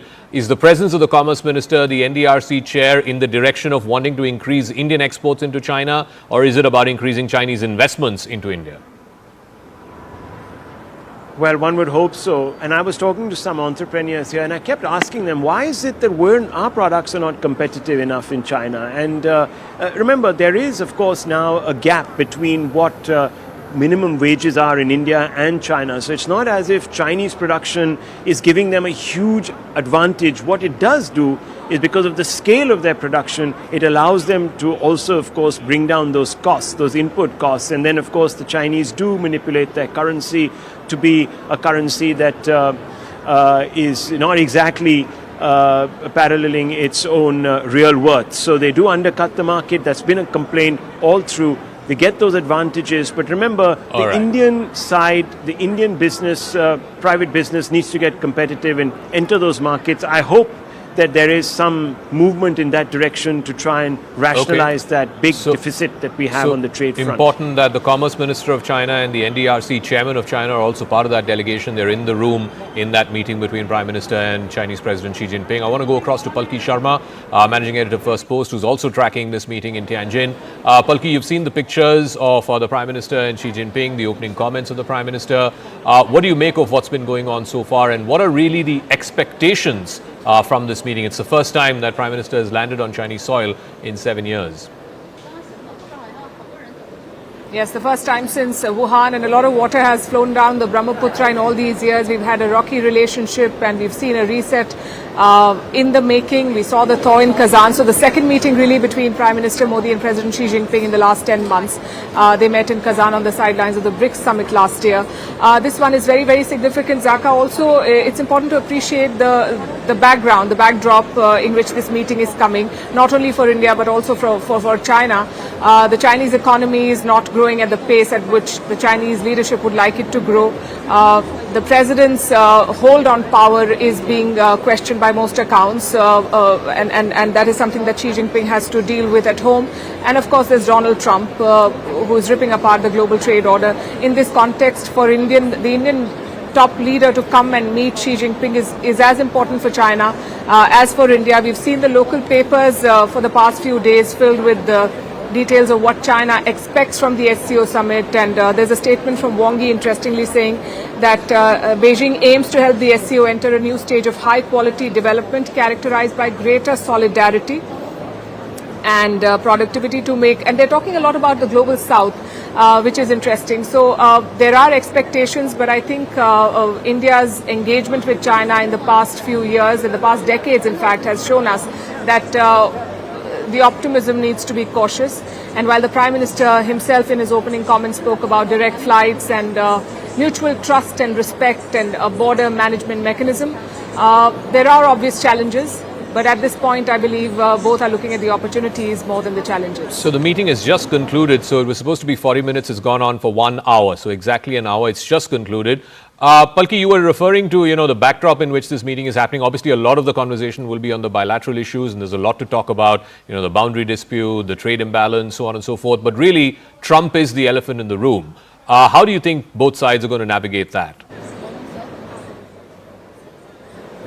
I think both sides are working on building resilience and working on building alternatives, and India and China are major trading partners. The challenge for India's ACA is, as many experts have pointed out, that while on the global stage China talks about multipolarity, in Asia it wants unipolarity, and that is something that India will have to counter in its own way. Like I said, at this point they're exploring convergences, but I'm sure Donald Trump and his team would be watching the images coming out of Tianjin this weekend to see the leaders of India, China and Russia. And of course, this is a bigger gathering, more than 20 leaders coming together here. There are, 10 member countries, 2 observer states, 14 dialogue partners. And if you see the front page of the China Daily, yesterday Xi Jinping held a meeting with 10 different leaders, if I could show it to your viewers, including KP Sharma Oli of Nepal, the leaders of Myanmar, Kazakhstan, Egypt. So this is a coming together of leaders from the global south, and while India is the worst hit in terms of the Trump trade war, there are many other countries that are grappling with the shock that has come with these tariffs, and I'm sure they're all looking to build alternatives. And in that context, if you look at the larger picture, there is a message for America clearly that the world is looking at alternatives, and India and China are coming together to do that. So that should give Washington some food for thought. All right, Palki, we'll leave it at that. Thank you very much. Palki Sharma, Managing Editor, First Post, reporting for us from Tianjin, where the SCO summit is happening. And this meeting, the bilateral meeting between Prime Minister Modi and President Xi Jinping, is just concluded. Rahul is there for us. Rahul, so it was supposed to be 40 minutes. It went on for an hour. Clearly, lots to talk about between the two principals. What are you hearing in terms of what are the sort of broad spectrum areas that they touched upon? Well, we're trying to press our sources to come out with something, give us something here to talk about, but we haven't heard back from them. I'm monitoring constantly my WhatsApp to get updates, but initially when we were given a bit of a briefing yesterday, we were told that 2 or 3 issues would be discussed. Outcomes weren't, of course, talked about, but 3 issues were definitely on the table. One, of course, was the trade issue. One was the resolution of border troubles between the two countries, and very, very importantly, the issue of the cooperation, military cooperation between China and Pakistan. And I just want to highlight something. Here is the China Daily in my hand, Zach, and you can see the headline, the Shanghai 5 at 25, how the solution of border issues led to the creation of a new type of transnational organization. So China moved very quickly to resolve its border troubles with some of these 5 countries, including Russia, Kyrgyzstan, and Tajikistan and Kazakhstan, but has let the issue with India hang fire now for decades altogether. So that tells you that, look, the Chinese perceive a threat from India's rise. They don't want to vacate the space here in Asia for a country like India, which has been a civilizational power. India at its height in the 16th, 15th and 16th century, 17th century, 30% of the global economy was driven by India, so that potential remains, of course, and India has struck Gold, literally in Q1, 7.8%. No one saw that coming on the back of manufacturing, which was an area of concern, as you know. Even in the budget, the finance minister had talked about it. On the other hand, if you look across the border in China, the economy is the one that is spluttering, and there are concerns right now in China about their own contribution to economic stability globally, because if there is a drawdown economically in China, those headwinds that we're experiencing because of Trump's unpredictability will only increase for the world, in fact. So the Chinese have also a lot of stake here to try and mend fences with India in a manner that can bring stability, and that's the objective. Remember, the Prime Minister, even the Chinese side, have now talked about stability. Stability is a big word. Trust and stability are big words. You can only have a stable relationship when you have trust that is pouring back into the relationship, almost like oil to lube the engines. And if you don't have that, you've got a problem. So the border issue needs to be resolved, and perhaps this is the best time. And China, perhaps, as you know, there has been talk about the president's position, in fact, within China itself, being called into question increasingly globally by analysts. So the Chinese have quite at stake here to ensure that stability is built in these ties. Deploying troops for both sides is an expensive proposition, and I don't think anyone wants to sort of encounter those expenses as we go further, especially when you're encountering global headwinds of the kind that we're seeing now. So General Pandey is here. They keep saying in China that China has land borders with 11 countries. They've settled, up until some years ago, it was 9 out of those 11 were settled. The last 2 remaining were Bhutan and India. Now, Bhutan is also, according to their point of view, is settled. The only country that they have a land border with, and it's not settled, is with India. So they make it out to be that, India is the problem. India is the one that doesn't want to settle. But we have a different point of view. We believe that, look, this is, it's the Chinese who've been transgressing. It's the Chinese who've been salami slicing. It's the Chinese who've not kept those agreements, the 1996 agreement, the 1993 agreement. That's what happened in Galwan. They violated those agreements. They came in, and that's on the Chinese. So when the Prime Minister talks about mutual trust, mutual respect, and the Chinese say, oh, you're the only ones with whom we haven't resolved our boundary issue, the onus, at least as far as India is concerned, is as much on them. Why have we not been able to settle it? The special representatives, the Prime Minister talked about it. Wang Yi was here last week. It's the 24th round of talks. Those special representatives have been meeting since 2003. I mean, that was my first year in active journalism. I'm now a senior citizen in this profession. Why are we not able to settle this issue? Yeah, so the basic challenge remains that it is complex. The territory which is involved is huge, and the perception about, you take the example of Lower Tibet as Arunachal Pradesh, or our need to go back to look at Saichen, our boundary lines which have been divided, or the perception of LAC differs with every discussion. It has been differing. With each of the other cases which you talked of about the 10 countries which they have resolved the issue, they have resolved it from the point of strength. They have just, the rest of the 10 countries have given the space because China was the power which was able to bulldoze the way, even in the case of Russia. So when you go to each and every event, you realize that they have been able to get away what the Chinese wanted and not what the other countries wanted, because of the economic disparity, the military power disparity. In case of India, it has not happened because, firstly, please understand that we are possibly the only region, only country in these 10, 11 countries which is actually democratically elected government. Any decision which you take to reconcile has got major blowback which will come to the government of the day. It aren't easy. So therefore, if the Chinese want to push the government of India to take a decision which is pro them and historically incorrect, it is very difficult to be taken in our context. So that's a major challenge. And I always remind the Chinese, well, you may have settled your land border disputes, but look at the maritime disputes, and Professor Singh can weigh in on this. They have maritime disputes with Japan, with Philippines, with Vietnam. The biggest one, of course, is Taiwan. Again, that's primarily because China wants to be, as Palki was referring a moment ago, while they believe in multipolarity for the world, for Asia and for their backyard, they are the unipole. They want to be the unipolar power. And that's why other countries are not taking kindly to it. The Indo-Pacific became a huge point of contestation. Now, I don't know where the Indo-Pacific is, given that Trump, at least the New York Times is reporting that Trump is not interested in the Quad. He doesn't want to come to India for the Quad later this year. But the fact is, Professor Singh, that fundamental to restoring trust between India and China is resolving the border. That's perfectly the correct expression. India has repeatedly underlined relations cannot be normal until borders are not normalized. And you brilliantly brought that other point. The Chinese often like to orchestrate saying all our land borders are settled other than India.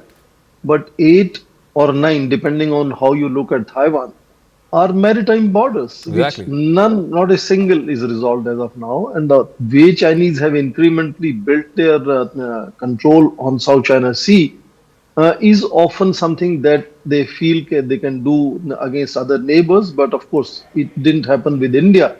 And when they could not do that 2 step forward, 1 step backward with India, they used the strategy of staying power. Who blinks first strategy. And in that also they finally realized that India is the only country in the neighborhood that will stand up for as much as it takes. 4.5 years. And then of course they relented and now we are in mode of normalization. 2 things I want to underline from what we heard Prime Minister on your channel speaking during that meeting. He underlined the whole focus on mutual trust and respect in border management. And we remember that in the 10-point consensus that was arrived in the 24th, I understand these are prolonged conversations, but 24th round of the special representatives underlined 10 consensus points, in which one of that was to set up a border management working group. In fact, they have gone beyond and even mentioned that they want to go as far as setting up a demarcation. They wanted to establish a demarcation group on the border as well, which is the first time language is being used. Only during Vajpayee's time, briefly, Jaswant Singh had started conversation of exchanging maps and moving towards demarcation. But that to me is a very sort of interesting expression of setting up a demarcation expert group. Now, in these conversations, I am not expecting any, breakthrough things to happen. Mostly incremental issues might move forward and accelerate some of the initiatives that are already on the table. But in case something breakthrough has to happen, you remember 2003, Vajpayee's visit had resulted in creation of, as you mentioned, special representatives mechanism. Yeah. Now we are looking at possibility of creating a new demarcation expert group. Now that could be moving it to the next stage, as Indian Foreign Minister ad nauseum keeps saying we need new set of CBMs between India and China, because what we set up post 1988 are showing fatigue in that sense, because China and India have transformed completely. And that could be the way how we could perhaps move from disengagement forward to de-escalation in the relationship on the border and normalization of relationship in terms of Chinese wanted overall focus in that sense. So outside of the border issue, I just want to get Siddhant also quickly in. The two, three things that the Prime Minister referred to. One, the resumption of the Kailash Mansarovar Yatra. 2, direct flights that are going to be established between India and China. He referred to the 2.8 billion people between India and China. Talked about mutual trust and mutual respect by both parties. Outside of the boundary, and the fact that the Commerce Minister there was attending, the head of the NDRC was attending, what are the issues on trade and commerce, the pain points that both sides need to address and want addressed?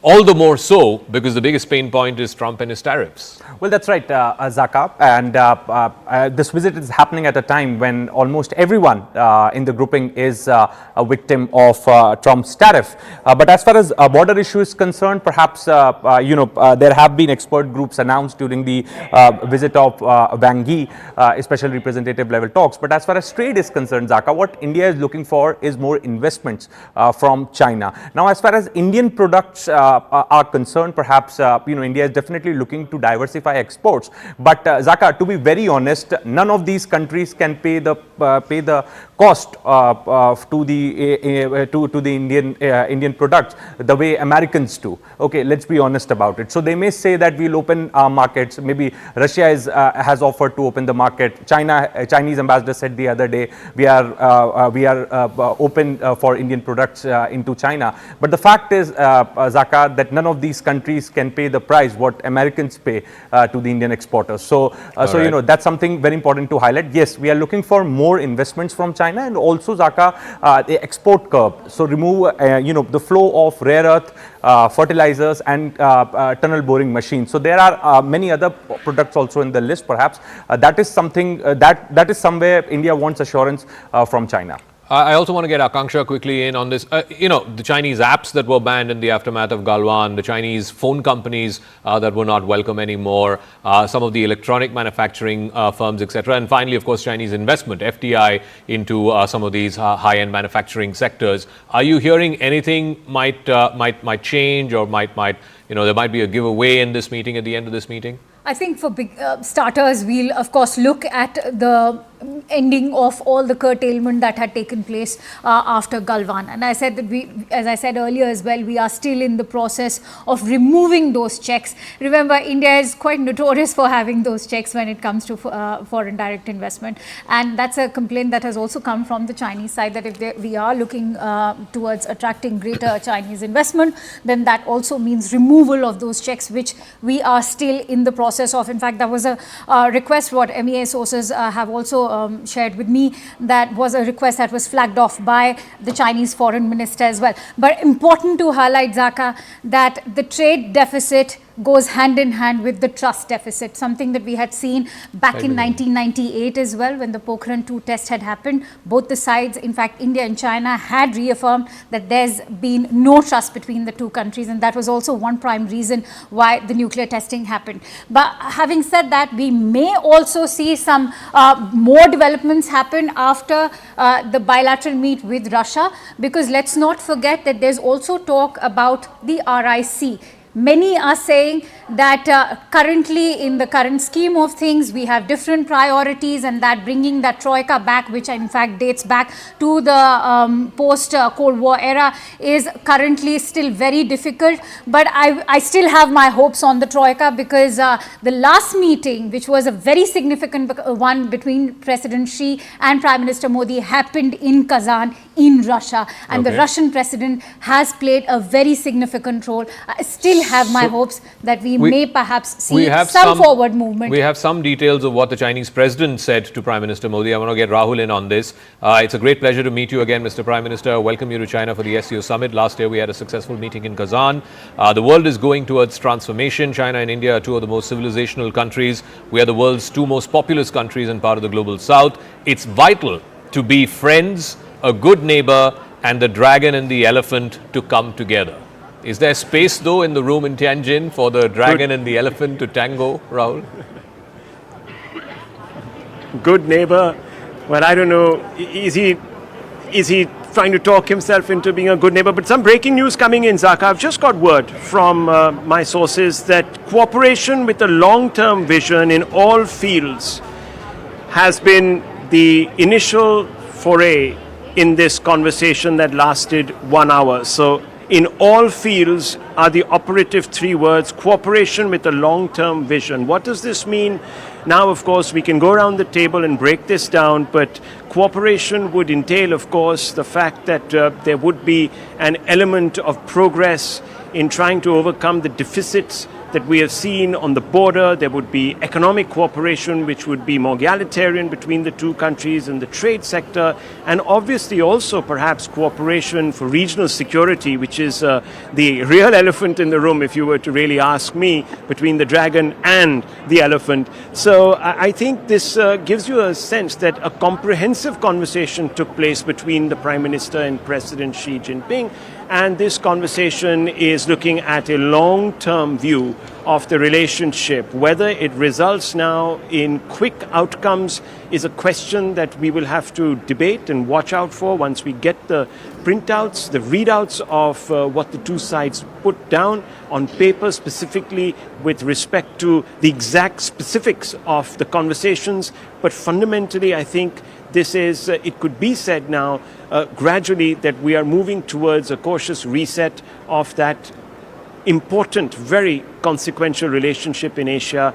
And this is not going to sort of be parsed over lightly in Washington, D.C. These words, if they result in monumental sort of moves forward in the next few months, maybe even the next 1 year, we can really look at a new sunrise in the East over these two countries. And it could lead to a reinvention of geopolitics as we know it globally too, because the coming together under the rubric of various organizations which have been built up by these countries and which they are part of to enhance cooperation would be important. I am not getting word from people that I've been speaking to here in the Chinese media about any bilaterals as yet with the Pakistani Prime Minister, which is something that we need to also be looking out for, because that conversation will also impinge on what Xi Jinping means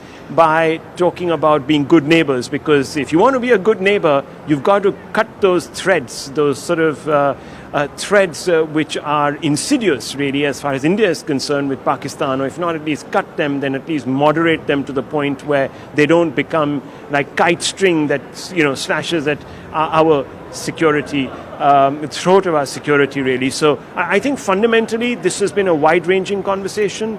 It's exceeded time, which tells you that this has been taken with a degree of seriousness, that this is going beyond optics, or at least that's the message that Beijing and New Delhi want to send out.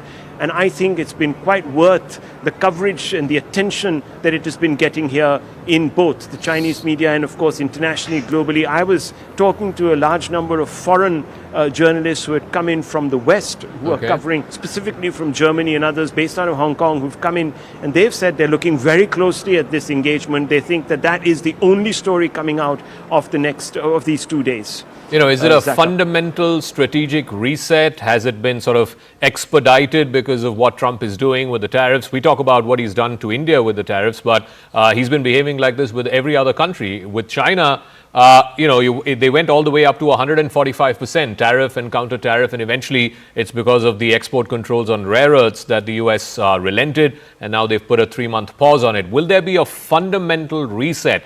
Like I've been saying, whether I don't know where President Trump is tonight, whether he's in Washington or he's in Mar-a-Lago, he'll be very closely following the developments out of Tianjin. It's not just this meeting between Prime Minister Modi and President Xi Jinping, which was supposed to go on for 40 minutes, went on for 55, close to an hour. And the word, certainly from the Indian side, seems to be, as Rahul was pointing to, it's about long-term cooperation. They want to look at a long-term strategic reset, not just with China, but possibly all of the East, which includes Russia. How may that be viewed in Washington? Because that's exactly what Trump has been railing and ranting against. He's been talking about BRICS. He's been saying that these guys are out to get the US, out to get the dollar.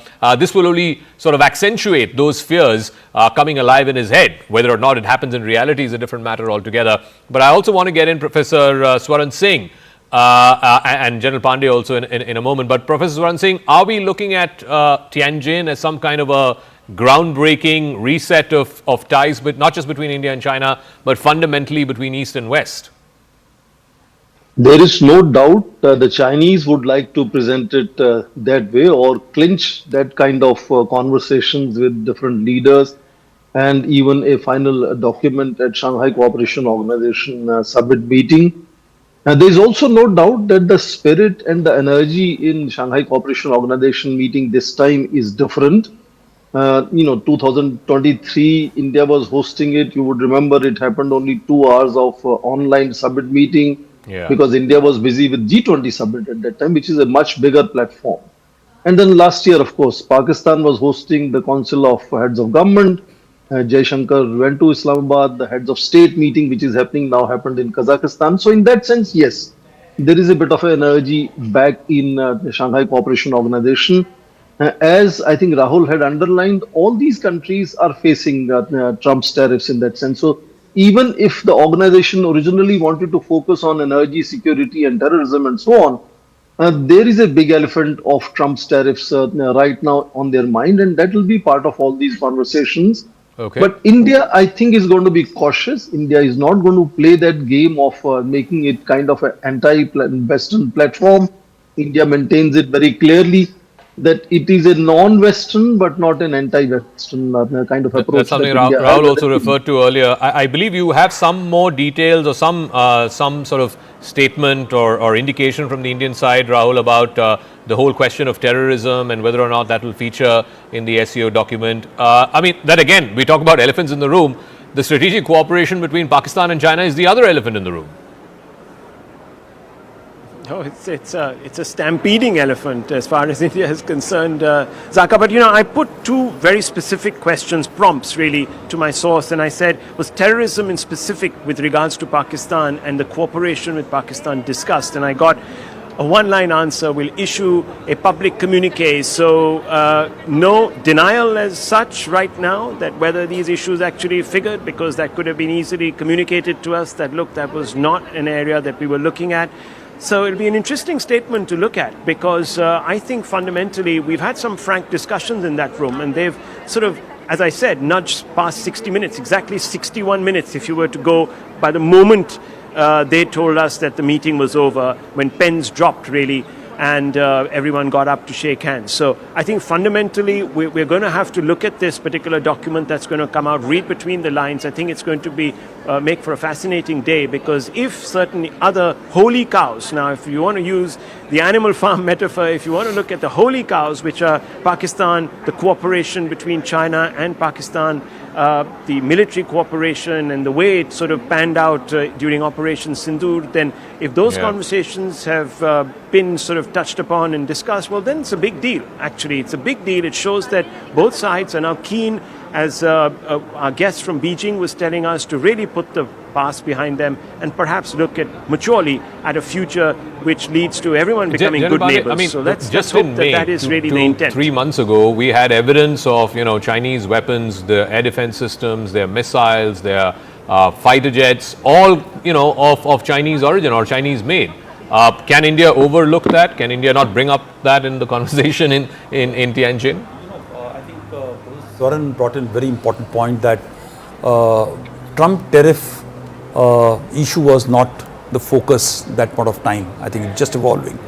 SCO could have been much more about security situation, engagement on terrorism, border management issues and all, but suddenly this whole tariff thing, in which majority of the country, in fact all the countries are facing a challenge per se, has taken the wind out of our possibly our bilateral issue on security subject. No, but 80% of Pakistani weapons are coming from China. I mean, we can't overlook that. We just saw evidence of that, back in May. I agree, but you please understand that India today is working with two bullies, right? On one side, you got Trump, and the other side, you got the Chinese. They need to manage both, and both the bullies are today in the corner. Xi is on one corner domestically and internationally, and so is Trump domestically and this thing. The only element in this entire SCO or in the world today who's not pushed to a corner is, I think, Modi. And if this India is able to harness this advantage in this meeting towards a larger, when you look at national security paradigm, it is not only about weapons, it is not only about border, but I think what Akansha spoke about, multiple stuff like rare earth material, your FDI investment, all these things contribute to a larger national security paradigm, because after all, 1.4 billion people, population welfare, security in terms of trade, economic betterment is also at stake here. And if you're not going to engage, they're using. Look at the way the Chinese have used rare earths, first against America and also against India. They've weaponized trade. Let's be realistic about it. Today, trade is a weapon in China's hands. Yeah, of course, Zaka, but so has Trump done it. Of course. So the difference here in terms of Indian politics is that how you manage it. We're going to go across to Prime Minister's Mann Ki Baat, which will start in the next few seconds.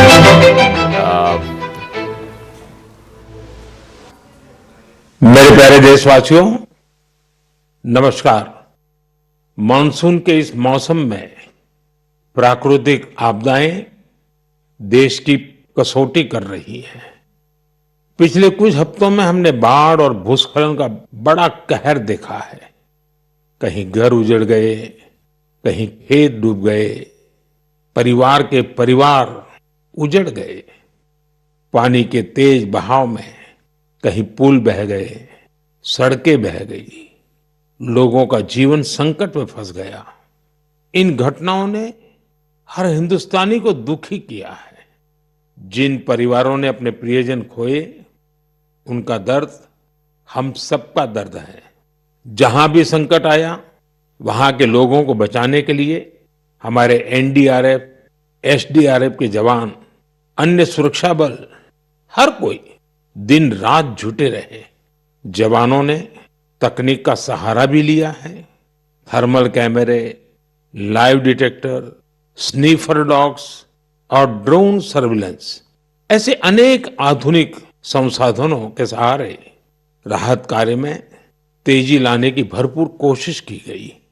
इस दौरान helicopter से राहत सामग्री पहुंचाई गई, घायलों को airlift किया गया।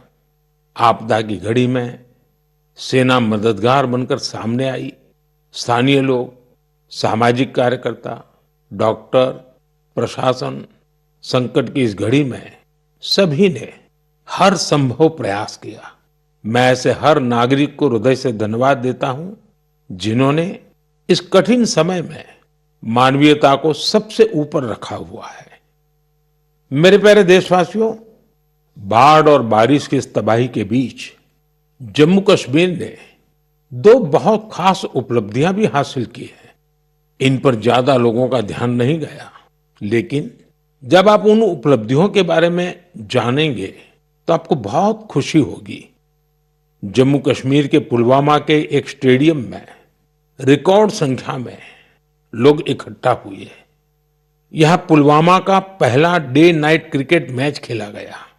पहले ये होना असंभव था, लेकिन अब मेरा देश बदल रहा है।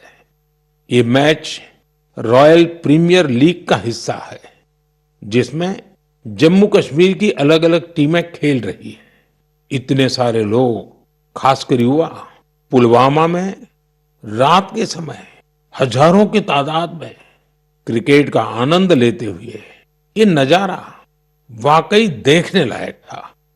साथियों, दूसरा आयोजन जिसने ध्यान खींचा वो है देश में हुआ पहला खेलो इंडिया वाटर स्पोर्ट्स फेस्टिवल, और वो भी श्रीनगर की डल झील पर हुआ। सचमुच ऐसा उत्सव आयोजित करने के लिए ये कितनी खास जगह है। इसका उद्देश्य है जम्मू कश्मीर में वाटर स्पोर्ट्स को और लोकप्रिय बनाना। इसमें पूरे भारत से 800 से अधिक एथलीट्स ने हिस्सा लिया। महिला एथलीट्स भी पीछे नहीं रही, उनकी भागीदारी भी लगभग पुरुषों के बराबर थी। मैं उन सभी खिलाड़ियों को बधाई देना चाहता हूं जिन्होंने इसमें भाग लिया। विशेष बधाई मध्य प्रदेश को, जिसने सबसे ज्यादा मेडल जीते। उसके बाद हरियाणा और उड़ीसा का स्थान रहा। जम्मू कश्मीर की सरकार और वहां की जनता की आत्मीयता और मेहमान नवाजी की मैं भूरी भूरी प्रशंसा करता हूं। साथियों, इस आयोजन से जुड़े अनुभव को आप तक पहुंचाने के लिए मैंने सोचा है कि ऐसे दो खिलाड़ियों से भी बात करूं जिन्होंने इसमें हिस्सा लिया। उनमें से एक है ओडिशा की रश्मिता साहू और दूसरे हैं श्रीनगर के मोहसिन अली। आइए सुनते हैं वो क्या कहते हैं। रश्मिता जी नमस्ते। नमस्ते सर। जय जगन्नाथ। जय जगन्नाथ सर। रश्मिता जी, सबसे पहले तो आपको खेल जगत में सफलता के लिए बहुत बहुत बधाई। Thank you sir. रश्मिता, हमारे श्रोता आपके बारे में और आपकी खेल यात्रा के बारे में जानने के लिए बहुत उत्सुक है। मैं भी बहुत उत्सुक हूँ, बताइए। सर, मैं रश्मिता साहू हूँ, उड़ीसा से, और मैं कैनोइंग प्लेयर हूँ। मैं 2017 से स्पोर्ट्स ज्वाइन किया था, कैनोइंग शुरू किया था, और मैं नेशनल लेवल में नेशनल चैंपियनशिप और नेशनल गेम्स में पार्टिसिपेट किया हूँ। मेरा 41 मेडल्स है, 13 गोल्ड, 14 सिल्वर और 14 ब्रॉन्ज मेडल सर। इस खेल की रुचि कैसे बनी? सबसे पहले किसने आपको इस तरफ प्रेरित किया? आपके परिवार में खेल का वातावरण है क्या? नहीं सर, मैं जिस गांव से आती हूँ उसमें खेल का कोई ये नहीं था। तो इधर नदी में बोटिंग हो रहा था तो ऐसे स्विमिंग के लिए गया था। तो ऐसे मैं और मेरा दोस्त लोग ऐसे स्विमिंग कर रहा था तो एक बोट गया है कन्नन काइकिंग का। तो मेरे को उसके बारे में कुछ पता नहीं था। तो मैंने मेरा दोस्त को पूछा ये क्या है? तो दोस्त ने बताया कि उधर जगतपुर में साई स्पोर्ट्स सेंटर है, उसमें खेल का होता है, उसमें मैं भी जाने वाली हूँ। मेरे को बहुत इंटरेस्टिंग लगा। तो ये क्या है मुझे पता भी नहीं था। ये तो पानी में बच्चे लोग कैसे करते हैं, बोटिंग करते हैं। मैं उसको बोला कि मुझे भी जाना है, कैसे कैसे जाना है मुझे भी बताओ। तो उधर जाके बात करो बोला है। फिर मैं तुरंत घर में जाके पापा मेरे को जाना है, पापा मेरे को जाना है। फिर पापा लोग ठीक है लेके आया। उस टाइम ट्रायल तो नहीं था। फिर कोच लोग ने बोला कि ट्रायल फरवरी में होता है, फरवरी मार्च में, आप उस टाइम ट्रायल के टाइम में आ जाओ। फिर मैं ट्रायल के टाइम में आया। अच्छा रश्मिता, कश्मीर में हुए खेलो इंडिया वाटर स्पोर्ट्स फेस्टिवल में आपका स्वयं का अनुभव कैसा रहा? पहली बार कश्मीर गई थी? हाँ सर, मैं पहली बार कश्मीर गई थी। हम लोग को उधर फर्स्ट खेलो इंडिया वाटर स्पोर्ट्स फेस्टिवल आयोजित किया गया था। उसमें मेरा 2 इवेंट था, सिंगल 200 मीटर और 500 मीटर डबल में, और मैं दोनों में गोल्ड मेडल हासिल किया हूँ सर। अरे वाह, दोनों में लाई हो? Yes sir. बहुत बहुत बधाई। Thank you sir. अच्छा रश्मिता, वाटर स्पोर्ट्स के अलावा आपकी क्या हॉबीज हैं? सर वाटर स्पोर्ट्स के अलावा सर मेरे को रनिंग बहुत अच्छा लगता है। जब भी मैं छुट्टी में जाती हूँ तब मैं रनिंग के लिए जाती हूँ। मेरा जो पुराना फील्ड है उधर मैं पहले थोड़ा सा फुटबॉल खेलना सीखी थी, तो उधर जब भी जाती थी मैं बहुत रनिंग करती हूँ और मैं फुटबॉल भी खेलती हूँ सर, थोड़ा बहुत। मतलब खेल आपके रगों में है? हाँ सर, मैं जब फर्स्ट क्लास से 10th क्लास तक जब स्कूल में था तो मैं जो भी पार्टिसिपेट करता था उसमें सब में फर्स्ट होता था, चैंपियन होता था सर। रश्मिता, जो लोग आपकी तरह खेलों में आगे बढ़ना चाहते हैं, अगर उनको कोई संदेश देना है तो आप क्या दोगी?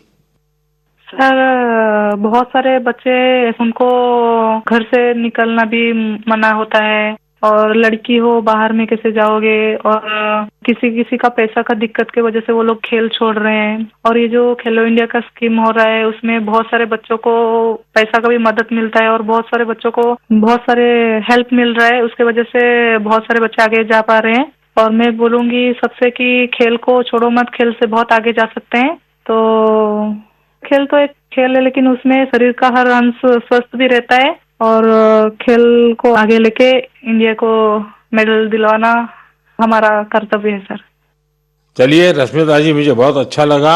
आपको फिर से एक बार बहुत बहुत बधाई, और आपके पिताजी को भी मेरी तरफ से प्रणाम कहिएगा, क्योंकि उन्होंने इतनी कठिनाइयों के बीच भी एक बेटी को आगे बढ़ने के लिए इतना प्रोत्साहन दिया। मेरी बहुत बहुत शुभकामनाएं हैं। धन्यवाद। Thank you sir. जय जगन्नाथ। जय जगन्नाथ सर। मोहसिन अली, नमस्ते। नमस्ते सर। मोहसिन जी, आपको बहुत बहुत बधाई और आपके उज्जवल भविष्य के लिए बहुत बहुत शुभकामनाएं। Thank you sir. मोहसिन, आपने पहले खेलो इंडिया वाटर स्पोर्ट्स इसका फेस्टिवल, और उसमें भी सबसे पहला गोल्ड मेडल जीतने वाले आपको कैसा लगा?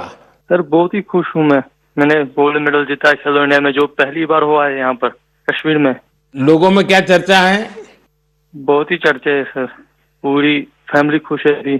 आपके स्कूल वाले भी सब खुश है। कश्मीर में सब बोलते हैं आप गोल्ड मेडलिस्ट हो। तो आप तो बड़े सेलिब्रिटी बन गए। सर। अच्छा, वाटर स्पोर्ट्स की रुचि कैसे बनी और उसके फायदे क्या नजर आ रहे हैं आप? पहले बचपन में मैंने देखा वो बोट चलती हुई वहाँ पर डल लेक में, पापा ने बोला आप करोगे? हाँ मुझे भी शौक है। मैं भी फिर गया वहाँ पर सेंटर पे मैडम के पास, फिर मैम ने मुझे सिखाया, ब्रिटिश मैम ने। अच्छा मोहसिन, पूरे देश के लोग आए थे, पहली बार वाटर स्पोर्ट्स का कार्यक्रम हुआ, और वो भी श्रीनगर में हुआ, वो भी डल झील में हुआ। इतने सारे देश के लोग आए, तो वहाँ के लोगों को क्या फील होता था? बहुत ही खुशी है सर, सब बहुत अच्छी जगह है, पूरा अच्छा है यहाँ पर, फैसिलिटी सब कुछ अच्छी है, सब यहाँ पर सब कुछ अच्छा रहा खेलो इंडिया में। तो आप कहीं खेलने के लिए कश्मीर के बाहर गए हैं कभी? इससे मैं भोपाल गया हूँ, गोवा गया हूँ, केरला गया हूँ, हिमाचल गया हूँ। अच्छा, फिर आप तो पूरा हिंदुस्तान देख लिए है। Yes sir. अच्छा, इतने सारे खिलाड़ी वहाँ आए थे। Yes sir. तो नए दोस्त बनाए कि नहीं बनाए? सर बहुत दोस्त बना दिए, एक साथ भी घूमे हम यहाँ पर, डल लेक में, लाल चौक में, पूरे जगह घूमे हम सर। पहलगाम भी गए थे। यस सर, पूरी जगह। देखिए, मैंने तो देखा है कि जम्मू कश्मीर में स्पोर्ट्स टैलेंट बड़ा गजब का है जी। Yes sir. हमारे जो जम्मू कश्मीर के नौजवान है वो देश का नाम रोशन करे, इतना सामर्थ्य है उनके अंदर, और आपने करके दिखाया है। सर मेरा ड्रीम है ओलंपिक में मेडल जीतना, वही ड्रीम है। वाह, शाबाश। वही ड्रीम है सर। देखिए, आपसे सुन करके ही मेरे तो रोंगटे खड़े हो गए। सर अभी वही ड्रीम है मेरा, ओलंपिक में मेडल जीतना, देश के लिए नेशनल एंथम बजाना, बस वही ड्रीम है मेरा। मेरे देश का एक मजदूर परिवार का बेटा इतने बड़े सपने देखता है, मतलब ये देश बहुत आगे बढ़ने वाला है। सर बहुत आगे बढ़ने वाला है। हम शुक्रगुजार है इंडिया गवर्नमेंट का, जिनने इतना यहाँ पर खेलो इंडिया यहाँ पर पहली बार हुआ है सर। तभी तो तुम्हारा स्कूल में भी जय जयकार चलता होगा। Yes sir. चलिए मोहसिन, मुझे बहुत अच्छा लगा आपसे बात करके, और मेरी तरफ से आपके पिताजी को विशेष रूप से मेरा धन्यवाद करना, क्योंकि उन्होंने मजदूरी की जिंदगी जी करके भी आपकी जिंदगी बनाई है, और आपने अपने पिताजी के शब्दों पर बिल्कुल आराम किए बिना 10 साल तक तपस्या की है। ये खिलाड़ी के लिए बहुत बड़ी प्रेरणा होती है, और आपके कोच को भी मैं बहुत बधाई देता हूं कि जिन्होंने आपके पीछे इतनी मेहनत की। मेरी तरफ से बहुत बहुत शुभकामनाएं, बहुत बहुत बधाई भैया। Thank you sir. नमस्कार सर। जय हिंद। साथियों, एक भारत श्रेष्ठ भारत की भावना देश की एकता, देश के विकास के लिए बहुत जरूरी है, और निश्चित तौर पर खेल इसमें बड़ी भूमिका निभाते हैं। और इसलिए ही तो मैं कहता हूं, जो खेलता है वो खिलता है। हमारा देश भी जितनी टूर्नामेंट खेलेगा उतना खेलेगा। आप दोनों खिलाड़ियों को, आपके साथियों को मेरी बहुत बहुत शुभकामनाएं। मेरे प्यारे देशवासियों, आपने यूपीएससी का नाम तो जरूर सुना होगा। ये संस्था देश की सबसे कठिन परीक्षाओं में से एक सिविल सर्विसेज का एग्जाम भी लेती है। हम सब ने सिविल सर्विसेज के टॉपर्स की प्रेरणादायी बातें अनेक बार सुनी है। ये नौजवान कठिन परिस्थितियों में पढ़ाई के बाद अपनी मेहनत से इस सर्विस में जगह पाते हैं। लेकिन साथियों, यूपीएससी की परीक्षा की एक सच्चाई और भी है। हजारों ऐसे उम्मीदवार भी होते हैं जो बेहद काबिल होते हैं, उनकी मेहनत भी किसी से कम नहीं होती, पर मामूली अंतर से वो अंतिम सूची तक नहीं पहुंच पाते। इन उम्मीदवारों को दूसरी परीक्षाओं के लिए नए सिरे से तैयारी करनी पड़ती है। इसमें उनका समय और पैसा दोनों खर्च होता था। इसलिए अब ऐसे होनहार विद्यार्थियों के लिए भी एक डिजिटल प्लेटफॉर्म बनाया गया है, और इसका नाम है प्रतिभा सेतु। प्रतिभा सेतु में उन उम्मीदवारों का डेटा रखा गया है जिन्होंने यूपीएससी की अलग अलग परीक्षाओं के सभी चरण पास किए, लेकिन अंतिम मेरिट लिस्ट में उनका नाम नहीं आ पाया। इस पोर्टल पर 10,000 से ज्यादा ऐसे होनहार युवाओं का डेटा बैंक मौजूद है। All right, Prime Minister Modi there in his monthly Mann Ki Baat radio address. This is the 125th edition. But back to the big focus story, and that is coming in from Tianjin in China, in northeastern China, where Prime Minister Modi and President Xi Jinping of China have met. The first bilateral meeting in over 10 months. The last time they met was on the sidelines of the BRICS summit in Kazan in Russia. But very, very important discussion this, not just in the bilateral context, given the ongoing border tensions between India and China, which has been going on for the last 5 years since Galwan. A process of normalization was started back in Kazan in 2024 when the first step The first D, as it were, disengagement, was agreed to. That process of disengagement is complete. Now there are two more steps of de-escalation and de-induction, which both sides have to undertake. But more importantly, there's also a multilateral context in which this meeting has happened, and that is the elephant in the room, the overhang, which is the Trump tariffs. All countries are having to deal with it. India more so, because India is the only country that Trump has tariffed twice, 25% for reciprocal tariffs and 25% oil tariffs, which India is the only country that is singled out for these oil tariffs. That, of course, would have been an overhang in the room as well. President Xi Jinping also referring to both India and China as civilizational states, and both need to be good friends and good neighbors. What may that entail? Let me go across to Siddhant, my colleague, who's been tracking this story. So 4 or 5 things that the Prime Minister spoke about in his opening comments. He said about the border management mechanism when the special representatives met when Wang Yi was here last week. He talked about direct flights, resumption of the Mansarovar Yatra, some 4 or 5 broad things that the Prime Minister touched upon, Siddhant. Well, that's right, Zaka. There has been a lot of progress in terms of bilateral, agenda between the two countries since the Kazan meeting of the two leaders. Now, Prime Minister himself announced that there is going to be the resumption of direct flight between India and China. Kailash Mansarovar Yatra has already resumed. China has assured India for the supply of rare earth, fertilizers, and boring machines.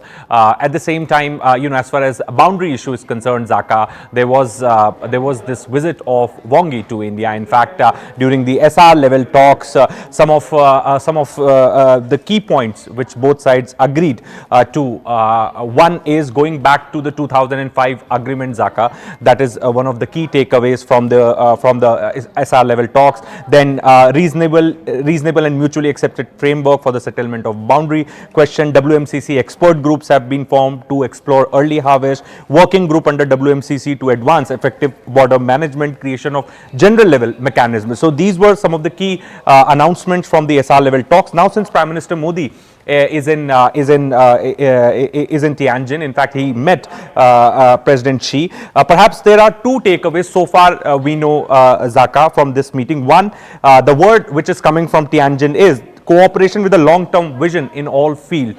So Prime Minister Modi, when he met Wang Yi also in India, he told Wang Yi predictability. He used the word predictability. So here also we have been told that India is looking for cooperation with a long-term vision. So with relations with China, Zaka, there's always been the issue of predictability. So perhaps India is looking for a long-term vision as far as this relationship is concerned, and predictable relationship. So that is what we have been given to understand. Also, Zaka, opening remarks made by President Xi. In fact, he spoke about civilizational countries. So talking about this particular thing which he has mentioned, he described India as a civilization state and highlighted how its ancient culture depth continues to shape its modern identity. So perhaps the same thing was mentioned by Prime Minister Modi in Lex Friedman's podcast, and now President Xi is also mentioning about India and China being 2 great civilizations. So when Xi mentions about it, it means India and China relations not merely as a transactional diplomacy, Zaka, but as a dialogue between 2 ancient civilizations. Perhaps these are the 2 takeaways so far we have managed to get after speaking to people back in Tianjin. So there are 2 parts to the bilateral relationship itself. I think fundamental to it is the border dispute and, the flare-up that we've seen in Galwan that happened 5 years ago. There is now a road to normalization that both leaders agreed to in Kazan. You'll probably hear the second part of that today when the readout comes from the disengagement stage to the de-escalation stage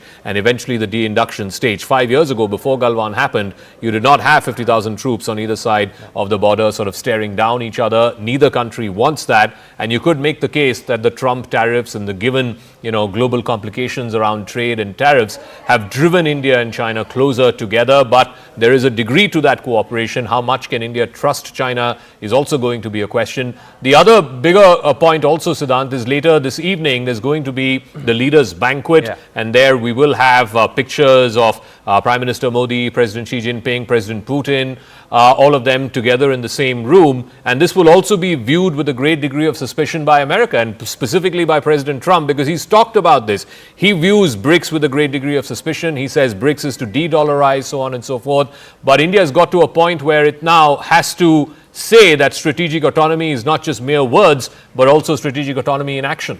Well, that's right, Zaka. In fact, all the three leaders, the Troika, will be present in the banquet, which will take place later this evening. President Putin, President Xi, and Prime Minister Modi. In fact, the last time three of them met during the banquet in Kazan, Zaka, on the sidelines of the BRICS summit.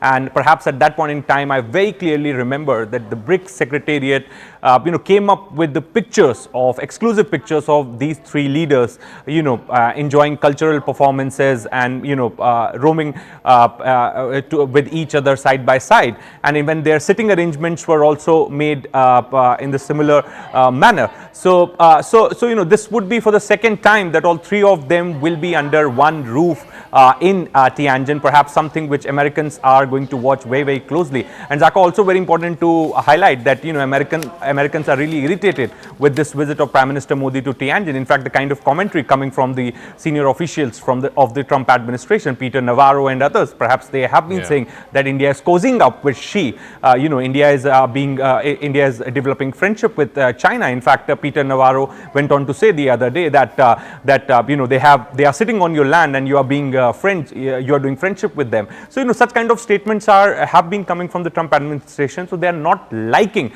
Prime Minister Modi visiting Tianjin. But also, Zaka, very important to highlight that this visit should not only be seen with the prism of Trump tariff. And as I have been tracking the developments after the Kazan summit, Chinese side really wanted Prime Minister Modi to attend this summit, and in fact they have they have given all the efforts to make sure Prime Minister Modi agrees to come for the summit.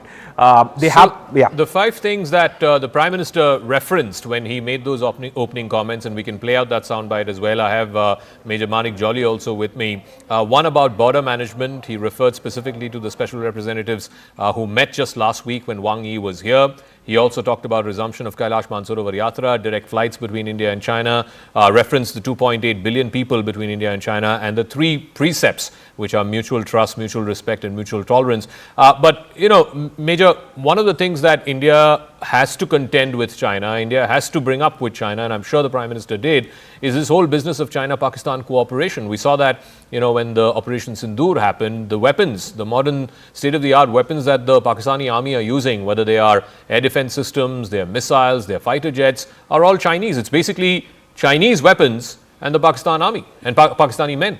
How does India, bring this up and confront China with this? Because this is again a core issue for us, Major. Yeah. So, Zaga, the thing is that since the morning we've been talking about this. To suddenly get this this warm fuzzy feeling that because this tariff environment is there, we are meeting together. This might be a new global standpoint against the US. That is not happening here. That this summit was planned much earlier. Their meeting as scheduled. The tariff just happened to happen. The core issues that India needs to resolve with China continue to stay there irrespective of the tariffs. That is the border issues, our confirmation on the LAC lines. That is the support of China, the collusivity between China and Pakistan that supports them in running the terror camps, the provision of hardware, the provision of intelligence. And though traditionally we can always say that 65, 71, 99 Op Sindoor, irrespective of the fears, China never opened second front. But the indirect support in terms of provision of intelligence and hardware actually, makes them as complicit as anybody else. So what India needs to say, I think the great message to be that you go step by step. That firstly, you need to get on, platform with us. The SCO is one of the main agenda is anti-terror ops. So we ask China, you tell us how you are going to do that. Because anytime we come with a plan, they are going to negate that. So we say, if you are convinced about fighting the terror ops, you tell us how it is happening, how you are going to control in the Pakistan, Afghanistan area, and we will support you in that. And secondly, on the border issues, as I said earlier also, the committee which is meeting, and we mentioned the low-hanging fruits of settling down what can be done, should be done, and then you go about defining what the LAC part is. I think those are the steps that are most critical, and any work done on the other side, whether it is pilgrimage or trade, commerce, falls apart the moment there's any skirmish happens. At the border, yeah. Okay, so we'll take a break. Lieutenant General Dillo is also joining us. We'll join him on the other side of this break and talk about this. What are the next 2 or 3 steps as far as border management is concerned? And I agree with Major, you can have a perfectly normal relationship when it comes to trade, commerce, people to people, all of that. But all of that goes out the window the moment there is a flare-up on the border. And therefore, the border is fundamental to restoring trust between India and China. What can be the next few steps there in that direction? That's something that I will speak to General Dillo about right on the other side of this quick break.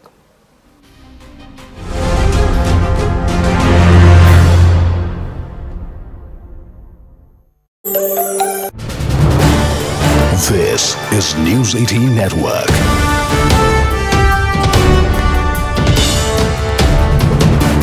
India's largest news network.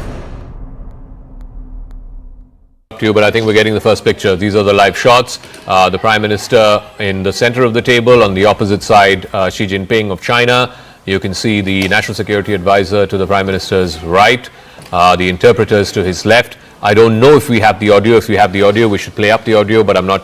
All right, we don't have the audio right now. The audio, I think, will come through subsequently.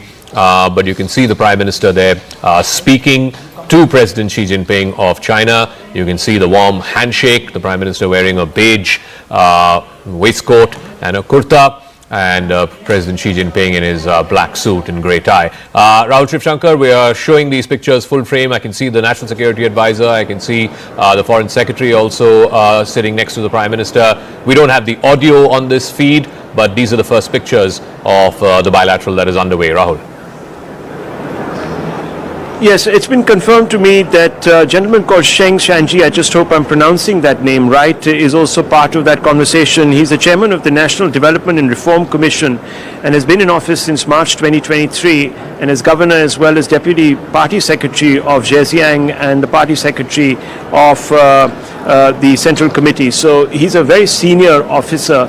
And obviously somebody who's closely associated with the economic side of things in China and is supposed to be quite close to President Xi Jinping, who is the other person who is eliciting some amount of interest in that particular meeting. And those pictures are now being broadcast also on our screens here, so quite clearly that was a loop that was put out perhaps in advance. Maybe the Indian side said, hey, how did this go out before we could put out? So maybe there was some scheduling issue there, but we got a glimpse of that meeting, and I did tell you that President Xi was visible there looking across from the Prime Minister. But yes, this is quite closely a meeting that is going to be focused on 2 definitive issues. How much progress is made, Zaka, of course, no one can say. Closely guarded meeting, the details of which, even who was going to be in the room was not well known and publicized. So you have a plethora of officials. They're going to try and look at some of those issues. Trade definitely on the table. I think that's perhaps the low-hanging fruit. But trade by itself is not going to bridge that trust deficit. We've had trade relations with China. The trade even intensified after the incident in Galwan. So that never really is a deterrent as far as China is concerned when it really wants to press home the advantage as far as its own territorial interests are concerned, and they end up always sort of in some ways or the other impinging on ours. So I think the conversation has to be centered at some level around rebuilding that confidence, and we'll have to address some of those outstanding boundary issues. Whether it will come to some resolution, whether we will see a momentous movement forward, remains to be seen, and that we'll only get to know once we see the readouts of the statements that are put out by both sides. And we'll also have to look at them very closely to see how much convergence there is in what really transpired and what the leaders have actually agreed upon, and the direction really also of the relationship. But it's quite clear now that this is a message to say that we're back in business, that these 2 principles in Asia are back in business, and I think Mr. Trump might actually be taking to Truth Social, as you were saying, and perhaps might, in a fit of fury, lash out. Who knows? You know, he's an unpredictable element, so we don't quite know. But I'm sure he's up looking at these pictures with close intent, and I'm sure his advisors are not very happy. There's another interesting thing that one must sort of bring up here, that obviously this meeting was presaged by a statement by President Putin to Xinhua news agency here, where he talked about BRICS being the viable platform, but he didn't include any commitments from the Indian side. So he says China and Russia are very keen to ensure that BRICS becomes a viable platform. He didn't talk about India there, so clearly he knows the red lines. He knows that India doesn't want to be part of any communication that could suggest that it's anti-West. We've always said we're non-West, but we're not anti-West. So Putin, being the diplomat that he is, a person who's been involved in looking at geopolitics, as obviously somebody who was involved in the security apparatus of Russia, knows how to frame issues better, clearly, than President Trump, who would sort of see this as a complete sort of, from a completely blanket perspective. So there's no nuance there, but obviously from Moscow, the nuance has been added, which gives, of course, us some amount of cover to suggest that, look, we're doing what we are doing in our own interests. We're not aiming this at anyone, so no need for anyone to get panicky about the direction in which this thaw is proceeding. So we're awaiting word, of course. That meeting will now go on for another 10 minutes. If it did start exactly at the dot of 12, I got a message at 12:03 that the meeting had begun. So if you're really going to hold them to 40 minutes, then it's going to be 12:43, which means in about 8 minutes that meeting should end, and we'll see some of those leaders coming out. Of course, the press conference will only be sort of taking place much later in the evening, but the readouts will be available soon after, hopefully. Those are always preset, as you know, because delegation levels, they would have been communicating with each other. So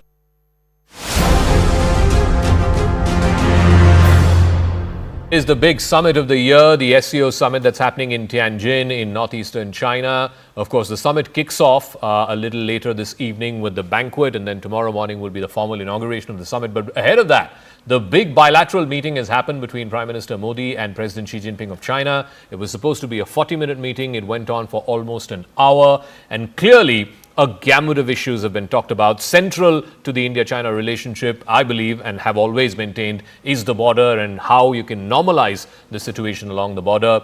It became abnormal, in the words of the External Affairs Minister, after Galwan, because China chose to disregard the previous agreements of 1993 and 1996. We had the clash in Galwan, and now a process of heading back to normalization, which kick-started in Kazan 10 months ago, when again the two leaders met on the sidelines of the BRICS summit there in Russia last year.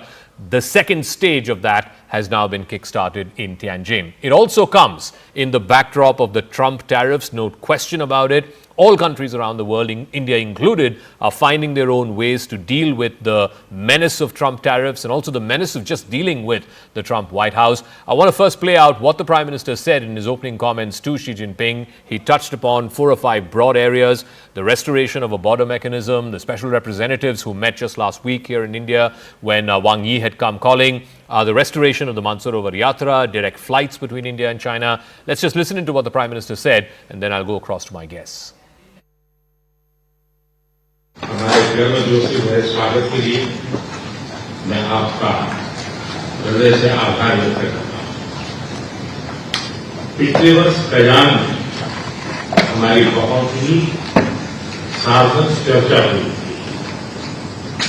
हमारे संबंधों को एक सकारात्मक दिशा मिली। सीमा पर disengagement के बाद शांति और स्थिरता का माहौल बना हुआ है।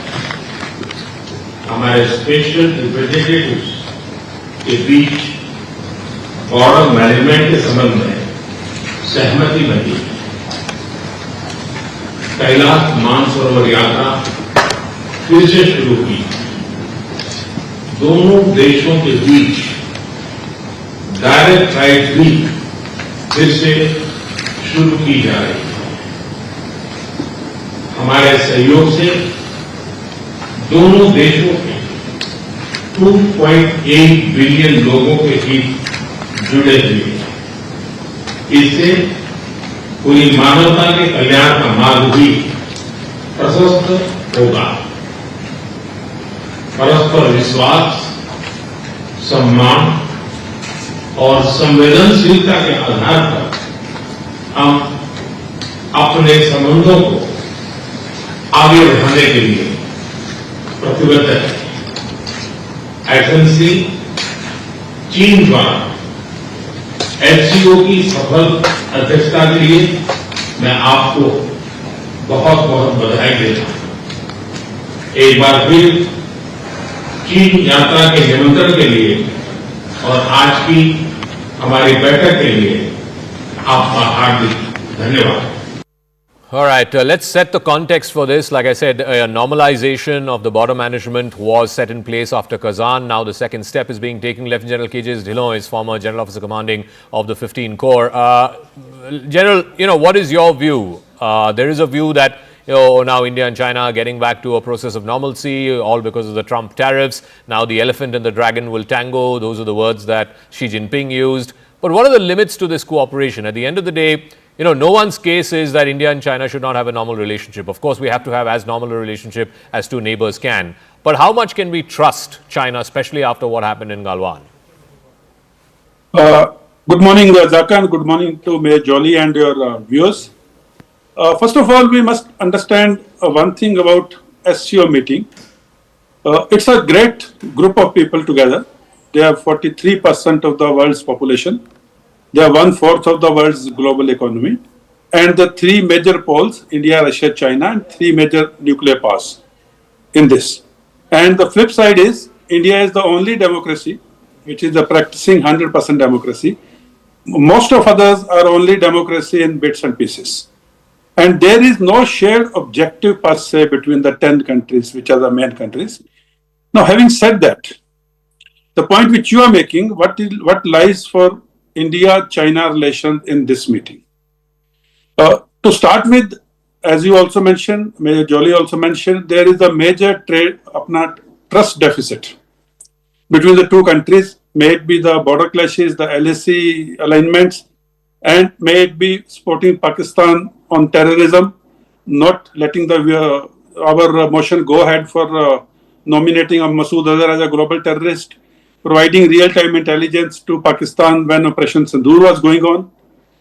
Pakistan having Chinese weapons is perfectly fine.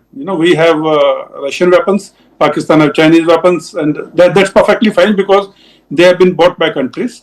But to clandestinely provide intelligence during operations is something which is a matter of concern. Then Pakistani terrorists who are creating terror inside India, the Pakistani nationals, the Pakistan military, Pakistan ISI, Pakistan government. And then to hyphenate them with the Balochistan movement, which is a homegrown movement. And this is why Rajnath Singh ji did not sign on that document during the defense ministers meeting of SCO. And first thing which I would like to see, which your question you basically asked is, the disengagement on all the points on the LSC and the international boundary. It has happened in Demchok, it has happened in Depsang, all the areas other than that, Galwan, Fingers area, and all along. The first is the confidence building, disengage militarily, and thereafterwards start the negotiations again, which are already going on, and then reach a formidable, long-lasting conclusion and the way forward. Of course, the other things can continue. The flights can start, the Kailash Mansaro Yatra and the religious places visits can start. The direct flights and the trade and other things can start, but they all will come to a nix if the border clashes happen again. Okay. So we must understand the term of reference here is the borders must be quiet for everything else to happen.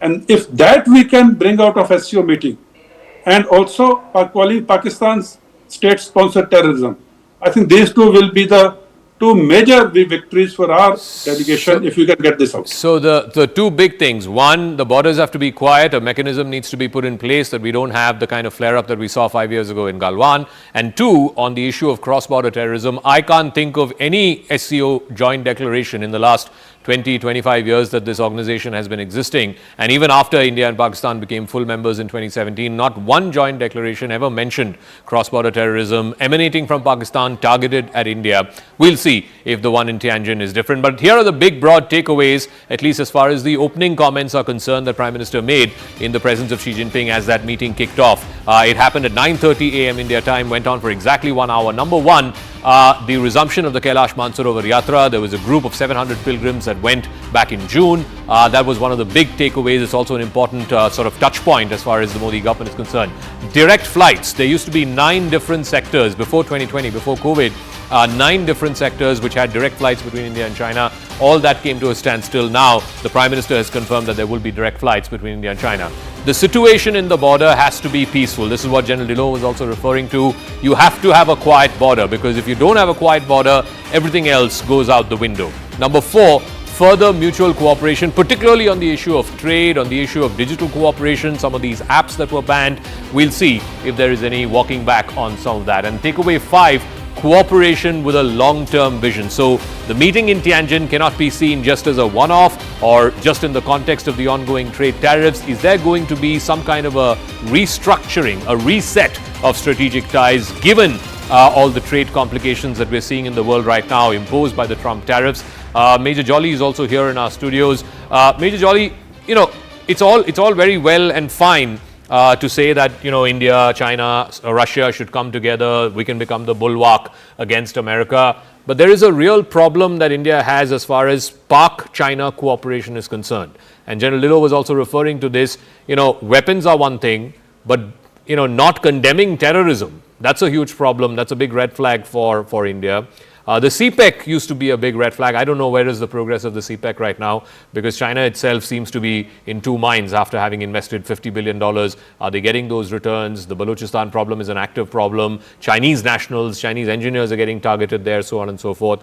So there are 3 or 4 broad Pakistan-China cooperation areas which are red flags for India, which India has been raising from time to time. Unless those are addressed, what will be the limits of India-China cooperation? There has to be a certain paradigm to it. There has to be a certain guardrails to it. Yeah, and Zakat, that has to be defined very categorically by Indians actually. Given our intelligence agencies, the NSA office and armed forces, we can actually put down very step by step that this is what needs to be done if you want to contain Pakistan.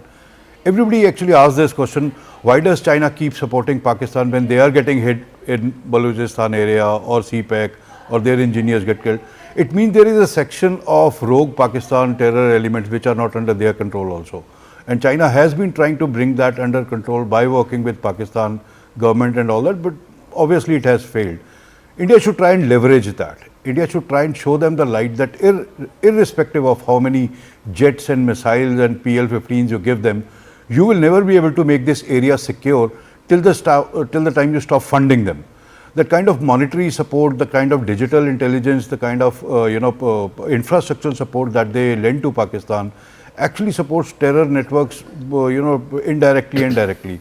So what we need to do is come up with a delegation that makes a plan and a 15-20 step vision and submits to China, and then say what do you think of it, and something collaboratively, bilaterally can be achieved if you have to achieve what has been decided in SCO summit now. But tell me, Major, I mean, the reason, one of the pillars for why SCO was founded in the first place was this regional anti-terror cooperation system. It's called the RATS. Yeah. China used to have, up until a few years ago, a huge problem with this group called the ETIM, the East Turkestan Islamic Movement, which they believe had tentacles in Pakistan, tentacles in Afghanistan, backed monetarily by Turkey.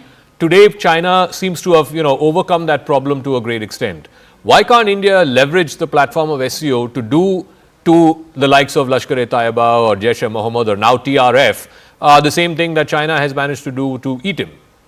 So let me just take a step back to when US left Afghanistan. Yeah. So this theory came along that China is supporting Pakistan in convincing US that you leave Afghanistan, I will control it. Imran Khan gave that assurance. That is why Taliban leaders were freed from jails, everything. And China was very happy with that as long as Pakistan is controlling Afghanistan. But the ETIM problem did not go away.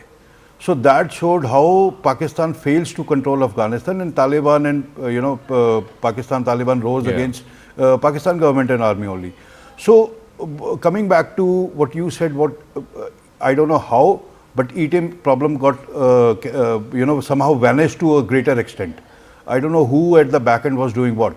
India does not have that connectivity ahead where we can actually talk to ISI or Pakistan and cut off the funding, resource, everything for TRF or Al-Qaeda, all that. We are handicapped that way, that we do not have that insight or control which China has through Pakistan. Pakistan is the center hub of our terror networks. If they want, they can cut off support actually. No, if you look at it, General Dhillon, the problem is Wang Yi was here last week. After New Delhi, he went to Kabul and he made a trilateral meeting, China, Afghanistan, Pakistan. I mean, and I find that problematic from India's point of view because, India is the power in this region. In South Asia, India is the premier power. If anybody should be doing a trilateral, it is India. It's not China. Now, China seems to be occupying itself as the sort of primary power in South Asia. It's got Afghanistan aligned with it, with the Taliban. It's got Pakistan aligned with it. In fact, if you look at the SCO, I believe all of India's neighbors, Sri Lanka, Pakistan, Afghanistan, Nepal, in fact, the Nepalese Prime Minister had a meeting with Xi Jinping yesterday. Other than Bhutan, all other neighbors of India are in attendance at the SCO. So India also needs to recalibrate and worry about, if China is going to have its tentacles in our backyard, our South Asian region, so India should also extend, cooperation and have further engagement with Japan, South Korea, Taiwan, the pressure points and the pain points for China. Absolutely, Yaka, and the leveraging power is the most important aspect of the whole thing. And in this whole discussion in the SCO, and we are missing out one very important thing which happened a day prior. Indian Prime Minister was in Japan and there was an agreement signed or a declaration signed where we again asked for rule-based navigation and rule-based order. And we also asked for, that Japan's sovereignty is not to be compromised. So that is where it is leveraging all about. Similarly, Pakistan is being leveraged by China because of their internal cooperation which is happening. The type of investment Pakistan has made in China. So China has made in Pakistan and they want their money back. So all those aspects have to be kept in mind. And I agree with you, India has to do a little bit of a reset in our immediate neighborhood to make sure that immediate neighborhood countries are there with us whenever we ask for. And that leveraging effect we need to maintain. Now we had it in Maldives with the change of government, it went away, it is again coming back. So these are times of uncertainty of policies. World over the policies are uncertain and we need to tread very carefully. But all said and done, a meeting does not decide the long-term policies between nations. I also want to know, for the last, I think about 5-7 years, certainly, India has been invested in the Quad, right? Japan, Australia, India and the United States. Now the New York Times is reporting that given the tensions between India and Washington, India and America, given the trade thing, that Trump will not travel to India for the Quad summit. So what happens to the Quad, the Indo-Pacific, the amount of time and diplomacy that India has invested in sort of aligning with some of these democracies, all of whom have a problem with China's hegemonic ambitions in the East China Sea, South China Sea, Indian Ocean region, etc. What happens there? So all these issues again, I said they are all leveraging effects. They are posturing. The good point is the defense community, the people who understand the region and understand the defense community in the Pentagon, they are very clear India is a natural ally of USA. Otherwise the president may be saying whatever. They are very clear they cannot be in this Indo-Pacific region without India being a natural friend. So that is one thing. And secondly about Quad. Quad is a non-military organization. So there is no military aspect of Quad. Tomorrow it may come in is a different thing. The point is in today's multipolarity of world, the various organizations can coexist. The Quad, the BRICS, the SCO, the NATO, they all can coexist with certain countries being members of more than one of these organizations. Okay. So that is the type of thing because economics drives everything, the trade drives everything, the interest of the population of the country drives everything. So final word, Major, before we take a break. So Trump may not come to India for Quad, but Trump could likely go to China and cut a trade deal with China when China hosts the APEC summit later this year. Where does that leave India then? So one quick thing, I think on the Quad, it is understood by everybody. The main teeth to Quad is given by US. There's no doubt about that. Right? The prominent force is US. And obviously US also understand that well. But also the point remains that Trump backing out from a summit does not take Quad away. Presidents come and go. These are major alliances that take years and decades to form. And I think Quad will come up as expected by all the member countries in coming time. All right. However, the Indo-China relations will continue to improve or sour depending on China's action on LAC. That's the most critical part. All right, Major Jolly and General Dillo, thank you very much for joining us. Our colleague, First Post Managing Editor Palki Sharma is also reporting from Tianjin, and she brings you this report on what the major takeaways are after that 1 hour long meeting between Prime Minister Modi and President Xi Jinping of China. Our coverage continues right on the other side of this quick break. We're coming to you from Tianjin in China, where Chinese President Xi Jinping is hosting the 25th SCO summit. Leaders from more than 26 countries are participating, 10 member states of the SCO, of course, 2 observer countries and 14 dialogue partners. This is a big gathering of Global South leaders at a time when Donald Trump is appending the global trade order, and a very significant one for the leaders of India and China, given the recent history. They last met in Kazan in Russia on the sidelines of the BRICS summit, and that marked a thaw in the relationship between the two countries. What we are now seeing in Tianjin is a cautious reset as India and China look to work together in an otherwise challenging global atmosphere.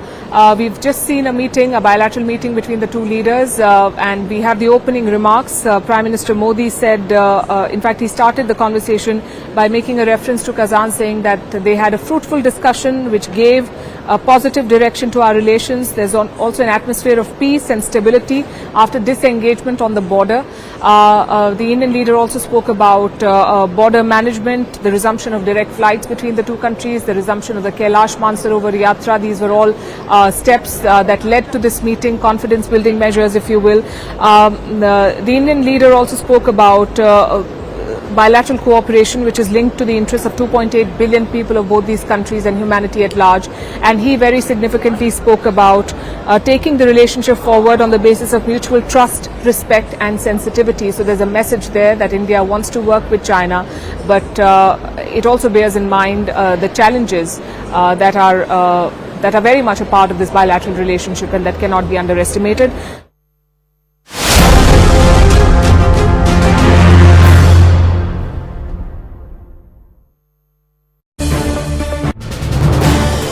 This is News 18 Network.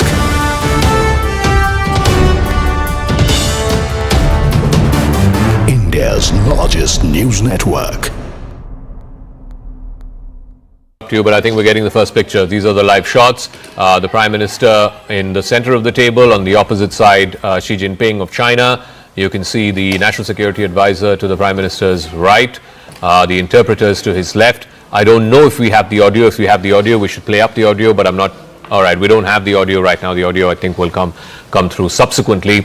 But you can see the Prime Minister there speaking to President Xi Jinping of China. You can see the warm handshake, the Prime Minister wearing a beige waistcoat and a kurta, and President Xi Jinping in his black suit and grey tie. Rahul Shivshankar, we are showing these pictures full frame. I can see the National Security Advisor. I can see the Foreign Secretary also sitting next to the Prime Minister. We don't have the audio on this feed, but these are the first pictures of the bilateral that is underway. Rahul.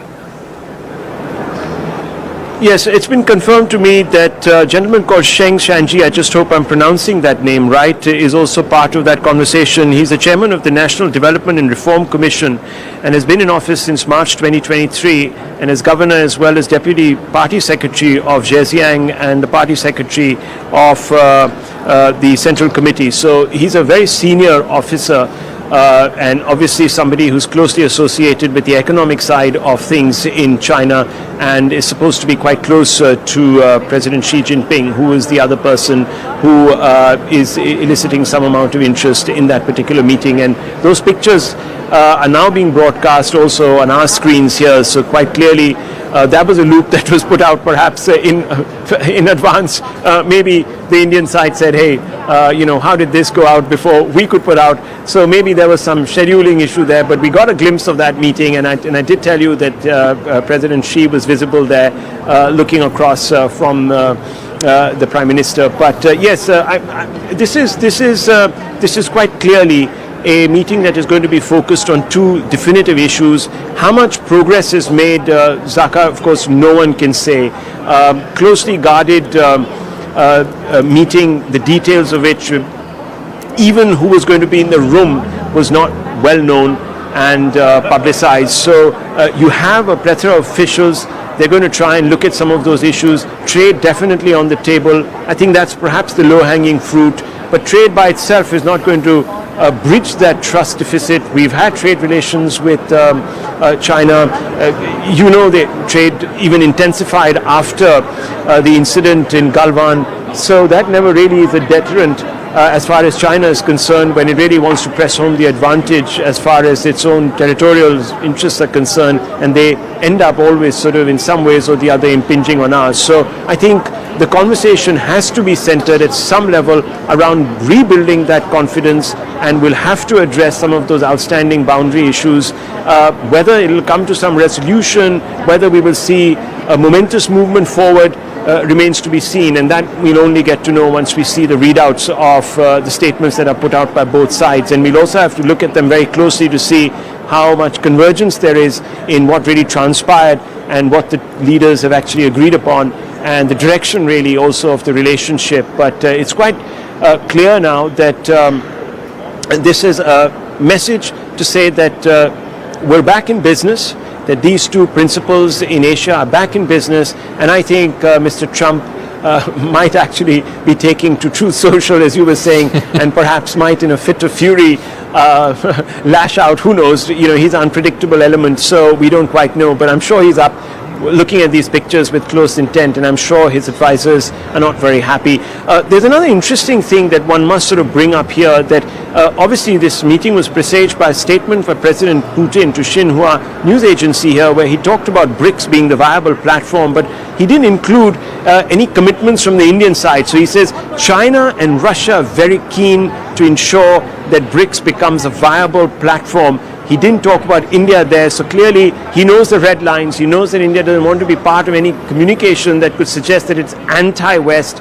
We've always said we're non-West, but we're not anti-West. So Putin, being the diplomat that he is, a person who's been involved in looking at geopolitics, as obviously somebody who was involved in the security apparatus of Russia, knows how to frame issues better, clearly, than President Trump, who would sort of see this as a complete sort of, from a completely blanket perspective. So there's no nuance there, but obviously from Moscow, the nuance has been added, which gives, of course, us some amount of cover to suggest that, look, we're doing what we are doing in our own interest. We're not aiming this at anyone, so no need for anyone to get panicky about the direction in which this thaw is proceeding. So we're awaiting word, of course. That meeting will now go on for another 10 minutes. If it did start exactly at the dot of 12, I got a message at 12:03 that the meeting had begun. So if you're really going to hold them to 40 minutes, then it's going to be 12:43, which means in about 8 minutes that meeting should end, and we'll see some of those leaders coming out. Of course, the press conference will only be sort of taking place much later in the evening, but the readouts will be available soon after, hopefully. Those are always preset, as you know, because delegation levels, they would have been communicating with each other so that they could work out any wrinkles in the language, and there would be convergence there in communication. Right. So given that, it's an interesting time, yes.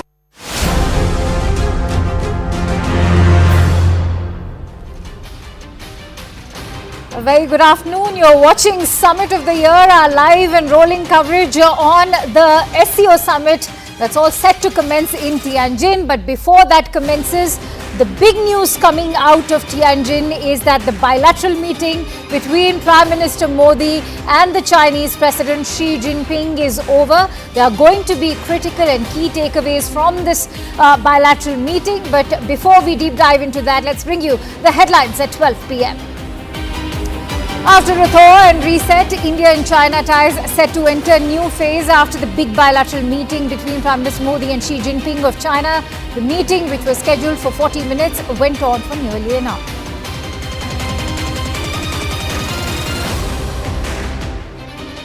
Big India-China bilateral held in Tianjin. Prime Minister Modi has hailed the China story, says India committed to taking ties forward based on trust and respect. Big takeaways from India-China bilateral today. Direct flights to resume soon between two nations after the Kailash Mansarovar Yatra. Nations agree to cooperate with the long-term vision. Chinese President Xi Jinping urges the dragon and elephant to unite, points out that they are the world's two most populous nations and emphasizes the importance of being friends and good neighbors. Prime Minister Modi in his Mann Ki Baat address expressed anguish over devastation caused by floods, landslides triggered by incessant rains across the country. He expressed pain over loss of lives and infrastructure during the natural calamity. So Prime Minister Modi has met with the Chinese President Xi Jinping today in Tianjin, marking his first visit to China in over 7 years. The bilateral talks held on the sidelines of the Shanghai Cooperation Organization summit comes amid rising US tariffs that have nudged the two Asian giants closer. The hour-long meeting saw both leaders reaffirming their commitment to regional stability. Prime Minister Modi also emphasized that the interests of 2.8 billion people are deeply tied to India-China cooperation. This marks their first interaction in nearly 10 months following their last meeting in Kazan. During the BRICS summit, recalling that meeting, Prime Minister Modi also said the discussions were very fruitful and helped steer New Delhi and Beijing relations in a positive direction. Chinese President Xi Jinping has said that it is vital to be friends and good neighbors as well. But President Xi also said that dragon and the elephant are coming together for the peace in Asia. But more importantly, let's also listen in to what Prime Minister Modi had to say in his opening remarks. हमारे गर्मजोशी भरे स्वागत के लिए मैं आपका हृदय से आभार व्यक्त करता हूं। पिछले वर्ष कयान में हमारी बहुत ही सार्थक चर्चा हुई थी। हमारे संबंधों को एक सकारात्मक दिशा मिली।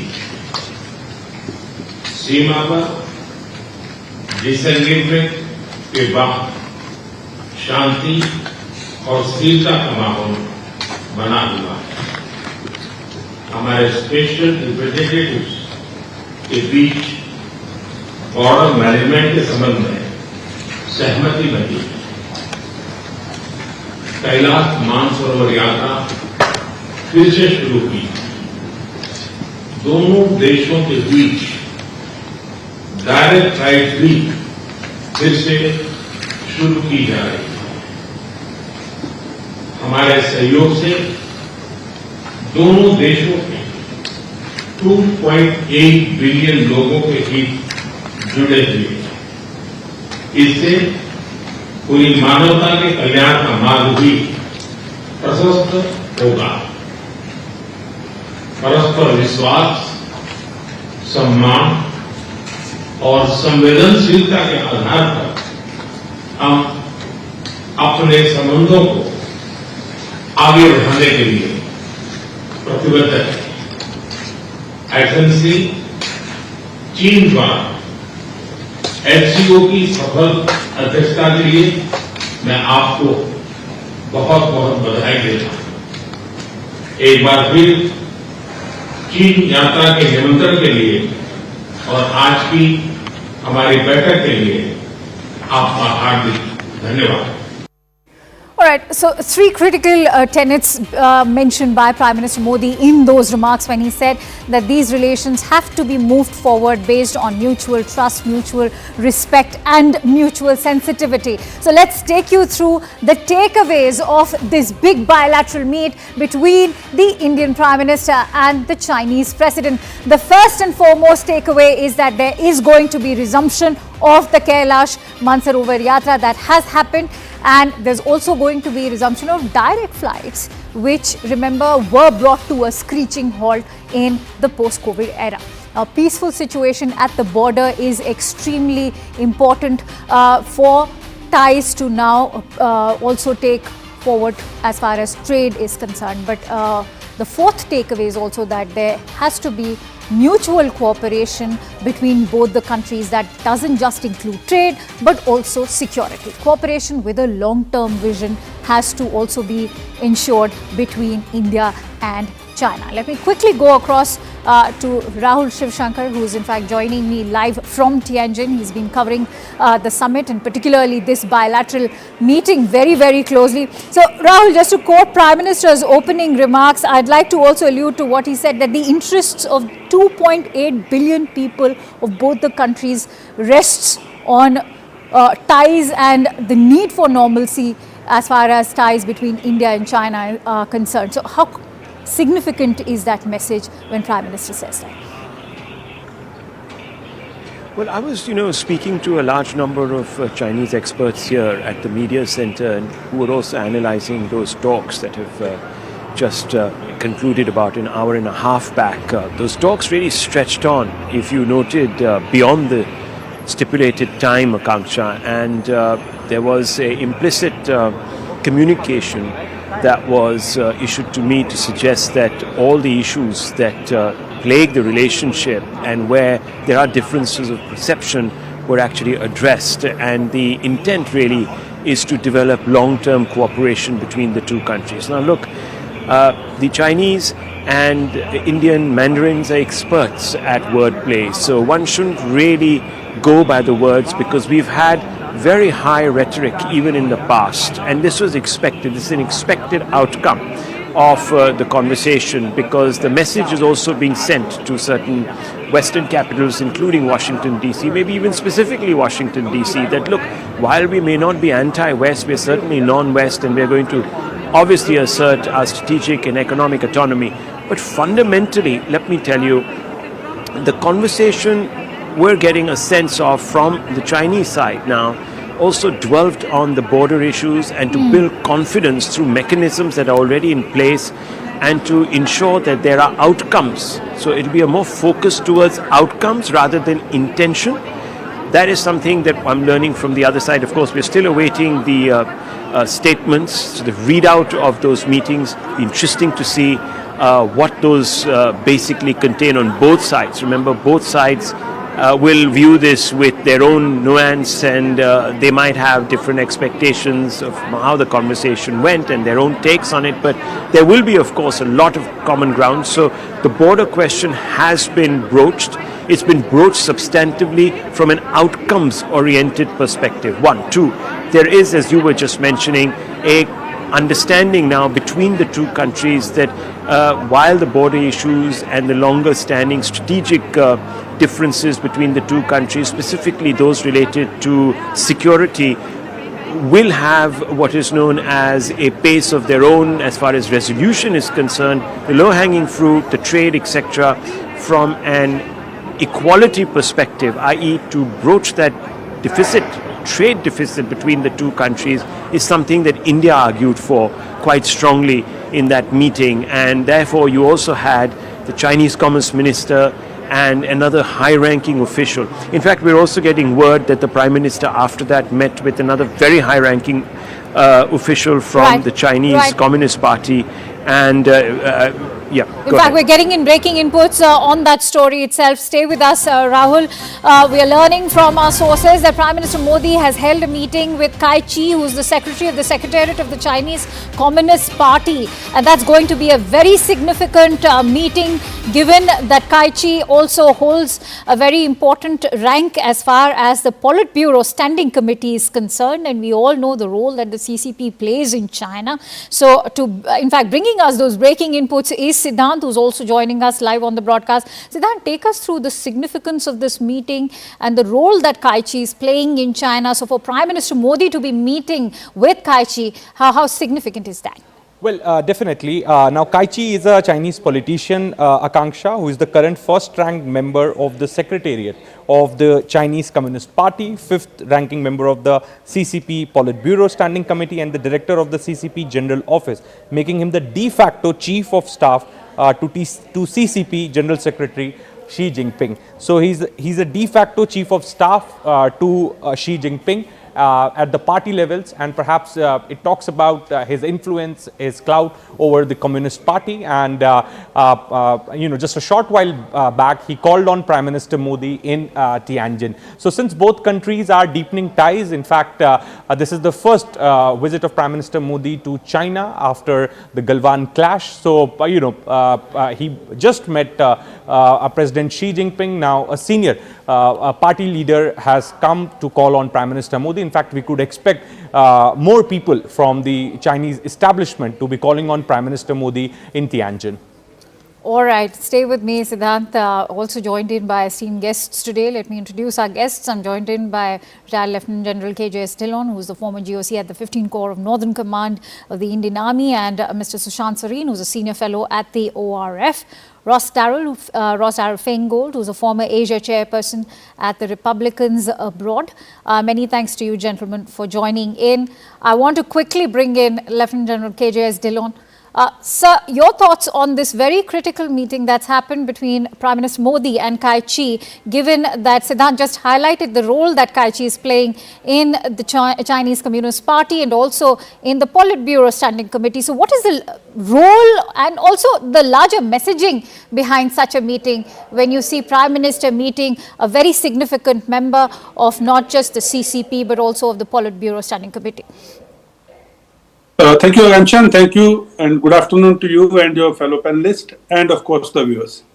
Mr. Kai Chi is a very important person, as was highlighted by the gentleman who was giving out the details.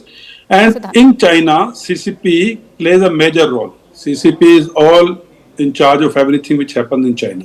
So I think it's a very crucial meeting, and it's a good step to meet at multiple levels and meet at multiple prongs, so that our point of view, our concerns are raised in a most meticulous manner.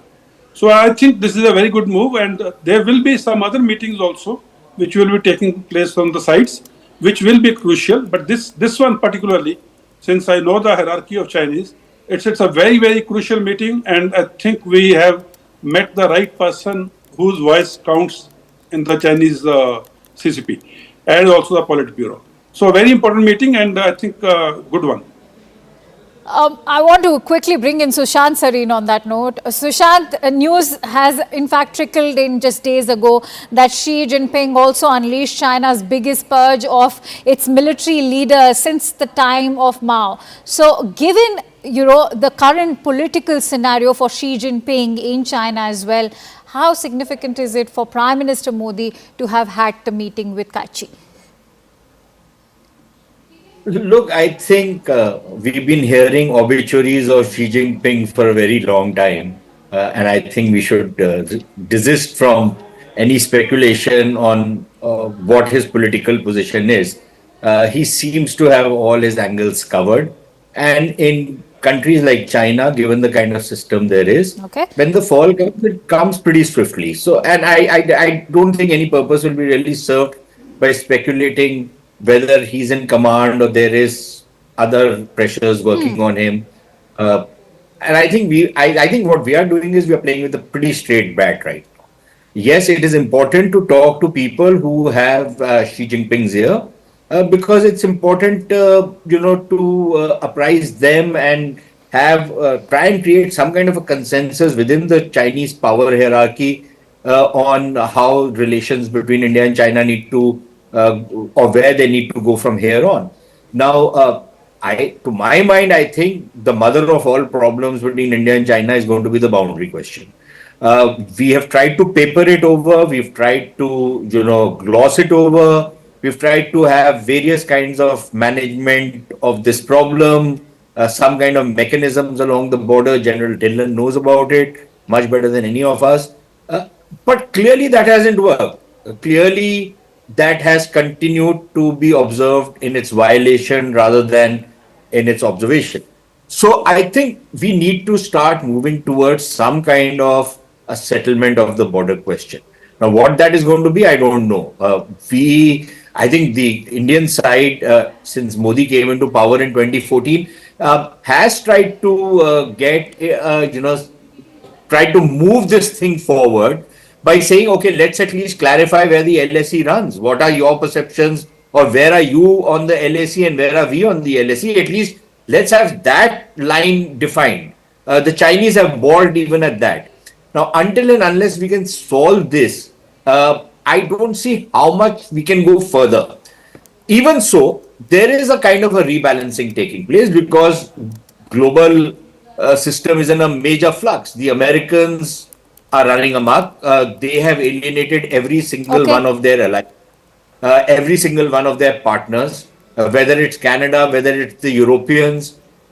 It's like a bull in a China shop approach which they are following. Now, a lot of what the Americans have been saying, or the Trump administration has been saying, might have some degree of validity, in terms of NATO raising up or pulling its own weight insofar as funding for NATO is concerned. A lot of it has its own value. But it's also a question of how you do it. Absolutely, and it's also the geopolitical timing of it, given the backdrop of this entire SCO meeting. The relevance of SCO as a grouping itself is being questioned, but going to deep dive into that aspect as well. I can see Rahul also has some inputs to share with us. Rahul, go ahead, please share. What are you learning about the latest meeting that's taken place between Kaichi and Prime Minister Modi? Is it anything that you're learning that you can make us aware of? Look, I completely agree with what Sushant Sareen is saying. He's a realist, and I think he's got a very clear eye when it comes to the situation with regards to the two countries. There is no doubt that the elephant in the room is the boundary question, and I wouldn't read too much into the meeting with the principal of the Politburo, because there is an immediate necessity for India to engage at all levels actually of the Chinese establishment, and what is the harm in meeting other officials who, as Sushant Sareen has said very clearly, have President Xi's ear, because it helps us also to formalize equations at different levels of the hierarchy. China remains a very hierarchical country in that sense, and I was speaking to a large number of Chinese analysts who also gave me this news about this meeting and talked about the fact that he wasn't alone. There were 2 or 3 other officials who were also calling on the Prime Minister. So fundamentally, I think the Indians have realized that, look, they need to engage China at different levels to ensure that there is a common understanding of the expectations that even China has really of New Delhi. Look, the fact is that we can overanalyze the conversation between Prime Minister Modi and President Xi Jinping, but if the needle doesn't move forward in the term of outcomes, this is just another conversation. Which conversation between these two principals hasn't ended in highfalutin language which is highly optimistic and charged with optimism, in the sense that there is this sort of emphasis on normalcy and normalizing relations, but within a few years we've had a dissipation of that goodwill. And this is not the first time that Prime Minister is reaching out to Xi Jinping. This is his third actual conversation with him after a dip or an ebb in the relationship. It began in 2014 with important outreach from the Prime Minister's side, and there was, of course, a few years of an uptick where we saw trade intensifying, but that didn't change China's approach to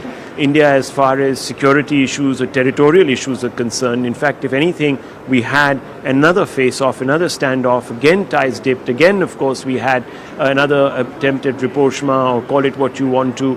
And then of course you had Galwan, and now of course after 7 years the Prime Minister travelling to China to hold that bilateral engagement. Okay. So before we sort of jump to conclusions by suggesting this is a return to normalcy or even a reset, I think we just have to look at the two declarations that are going to come out, and we're going to have to look at those readouts very, very closely to see exactly where the points of convergence are and what are the outcomes. Because I've been told that this time the conversation that was being led by the Indian side was deterministic, as if they said that, look, there's no point in having these conversations without having outcomes. So let's talk in terms more concrete terms. So we'll have to look at those readouts, and then only then can we actually come to any I agree real with you over there conclusions. that But we yes, have if you want to send a signal, right. In terms of the signaling is what we can in fact discuss right now. For that, I want to quickly go across to Ross as well. Ross, one thing that has been amply established by India over here is that they are looking at a thaw of ties, perhaps not a reset, something that Rahul has also been reiterating. But what will it take for that thaw? Because India has already reached that point of 24 rounds of talks that have happened. Yes, they have yielded results, but we are still in the process of building confidence. And, you know, as many analysts say, that trade deficit and trust deficit cannot be hyphenated. I'd like your thoughts.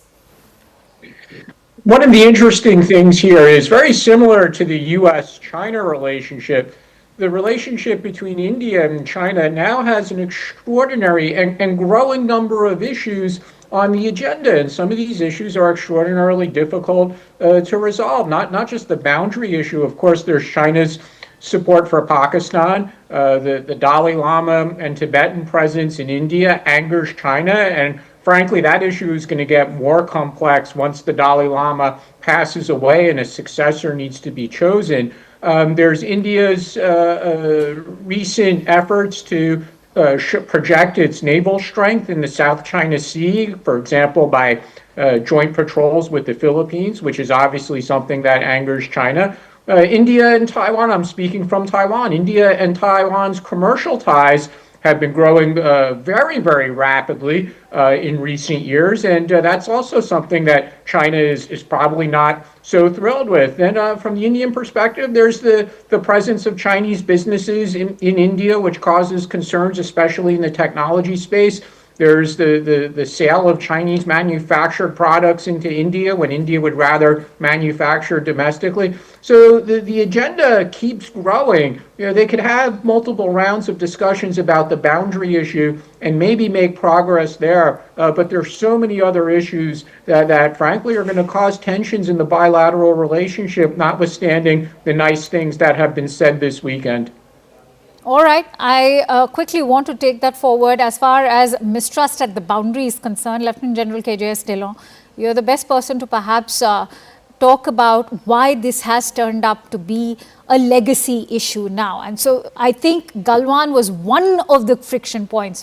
We cannot forget Doklam, we cannot forget the war in 1962. So take us through how can we now build that trust again, whether it is just disengagement or are we also looking at, as many defense experts have highlighted, geotagging of various patrolling locations and perhaps expand patrolling in other sectors as well? Kanchal, thanks a lot for asking this question, and I agree with Mr. Sreen and Rahul Shivshankar. These issues cannot be wished away over a meeting, or these issues cannot be resolved over one meeting. These are legacy issues. And all other things, you know, flights, the yatra, the trade, everything else can keep moving, and it will keep moving. They all will come to a jinx moment, something happens on the line of actual control or the international boundary between India and China, as we saw during Galwan. So it is most important that we identify the main issue. The main issue, as Rahul has also said, remains the boundary issue. And the only thing which you can start immediately, you know, I don't expect the boundary issue to be settled in this SCO meeting. The only thing which you can start immediately is disengagement, some disengagements have happened in Tenchok and Depsang. Yes. Disengagements in all the points of conflict, including Fingers area, Galwan area, and all along the line of actual control, and go back to a particular timeline in the history. And thereafterwards, start negotiating and discussions so that we reach a long-term standing solution for the boundary issue and LAC issue. And I don't see that coming during this meeting or after another 10 meeting, but we must make a beginning. And now the atmosphere is right with the Trump tariffs and other things hanging in the environment to take this forward in the most positive manner. And let me say one thing. Trust deficit you talked about, Chinese believe in something like, if we can't resolve it, let's leave it for the next generation. They will do it. So we must understand with whom we are negotiating. We must understand their psyche. They will never be in a hurry to resolve an issue unless it is resolved on their terms. So we must be very clear. We should not go to town with everything is hunky-dory and the flowery words in the declarations. But boundary issue remains the main issue. Second is the cross-border terrorism from Pakistan, for which the SCO initially started. Pakistan state-sponsored terrorism inside India, and China's active support to Pakistan during the Operation Sindoor. I'm sorry to interrupt you. So speak to those fears, Lieutenant General Dhillon, because many skeptics have in fact interrupted over there only. That's why I'm asking you, how do you speak to those fears who say that India believes in multipolarity, and so if the Chinese are selling weapons to Pakistan, what is the harm in that? Speak to those fears. See, one thing which should be made very clear is selling Chinese weapons being used by Pakistan, or Pakistan having bought the Chinese weapons, or Chinese having sold up weapons to Pakistan is okay, because we also have bought weapons from Russia. With that chronology, we should not be sitting on the same table where Pakistan, Russia, China, India are sitting. So buying weapons from a particular country is one thing which all over the world the armies are buying, or the defense militaries are buying from each other. The point is the real-time intelligence about Indian assets being shared with Pakistan during Operation Sindoor. That's not a friendly act. Yes. That's an hostile act. Now, giving weapons which they have paid for, or installments or loan or whatever, that's not a big issue. Those things will only come in if we have a relationship where we are absolutely best friends. Then that country will say, okay, I will not send weapons to your enemy because we are the best friends. We have to reach that level first. But during operations, giving intelligence, sharing intelligence, and that amounts to cooperating with the enemy against us, that's not a friendly act. Okay. That is where it must be starting. All right. I'm going to, in fact, just slip into a quick break. Going to request the gentleman to continue staying with us. There's lots up for discussion. In fact, this is a bilateral that was much awaited, and we will continue with that discussion. But for now, we're slipping into a quick break. Stay tuned to Summit of the Hour.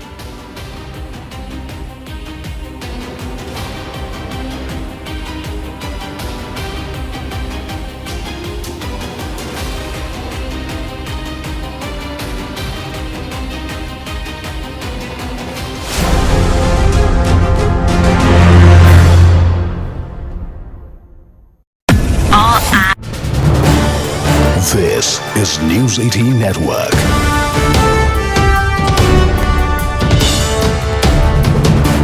India's largest news network. But I think we're getting the first picture. These are the live shots. The Prime Minister in the center of the table, on the opposite side, Xi Jinping of China. You can see the National Security Advisor to the Prime Minister's right, the interpreters to his left. I don't know if we have the audio. If we have the audio, we should play up the audio, but I'm not. All right, we don't have the audio right now. The audio, I think, will come through subsequently.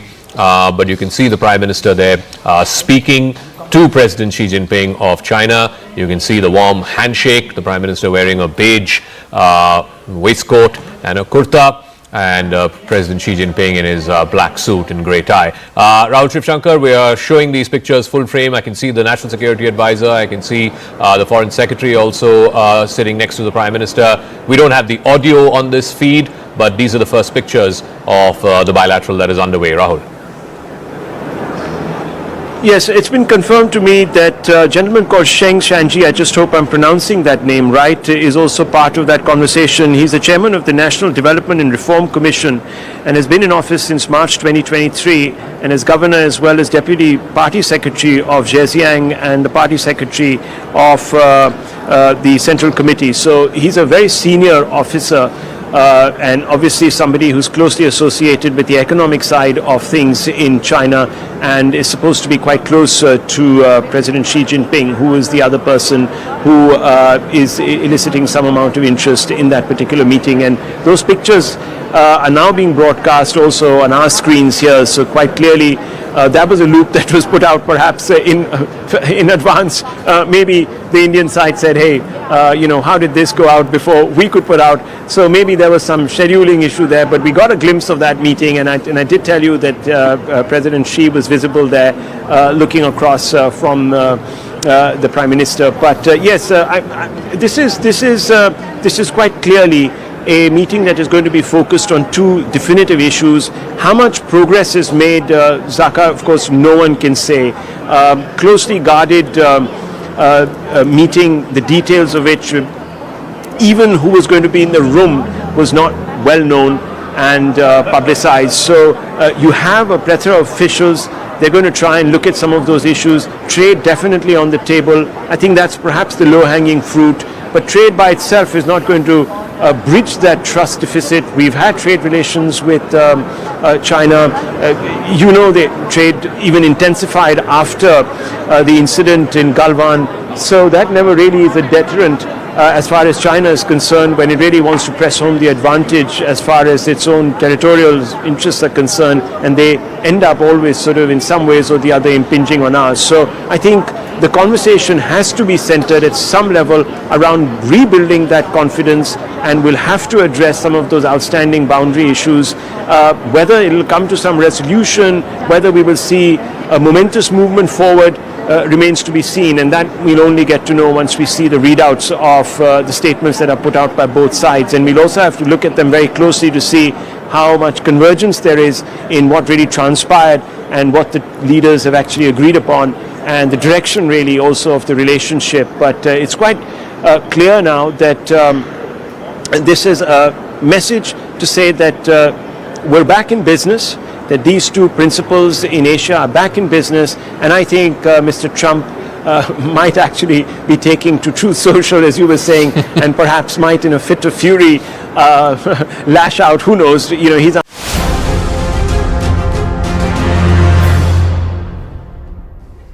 Welcome back to our live and rolling coverage of the SCO and in fact the bilateral that's just taken place between Prime Minister Modi and President Xi of China, as tensions are rising between India and the United States amid a backdrop of escalating trade disputes. Now, a report in the New York Times has claimed that US President Donald Trump has dropped plans to visit India for the upcoming Quad Summit in November.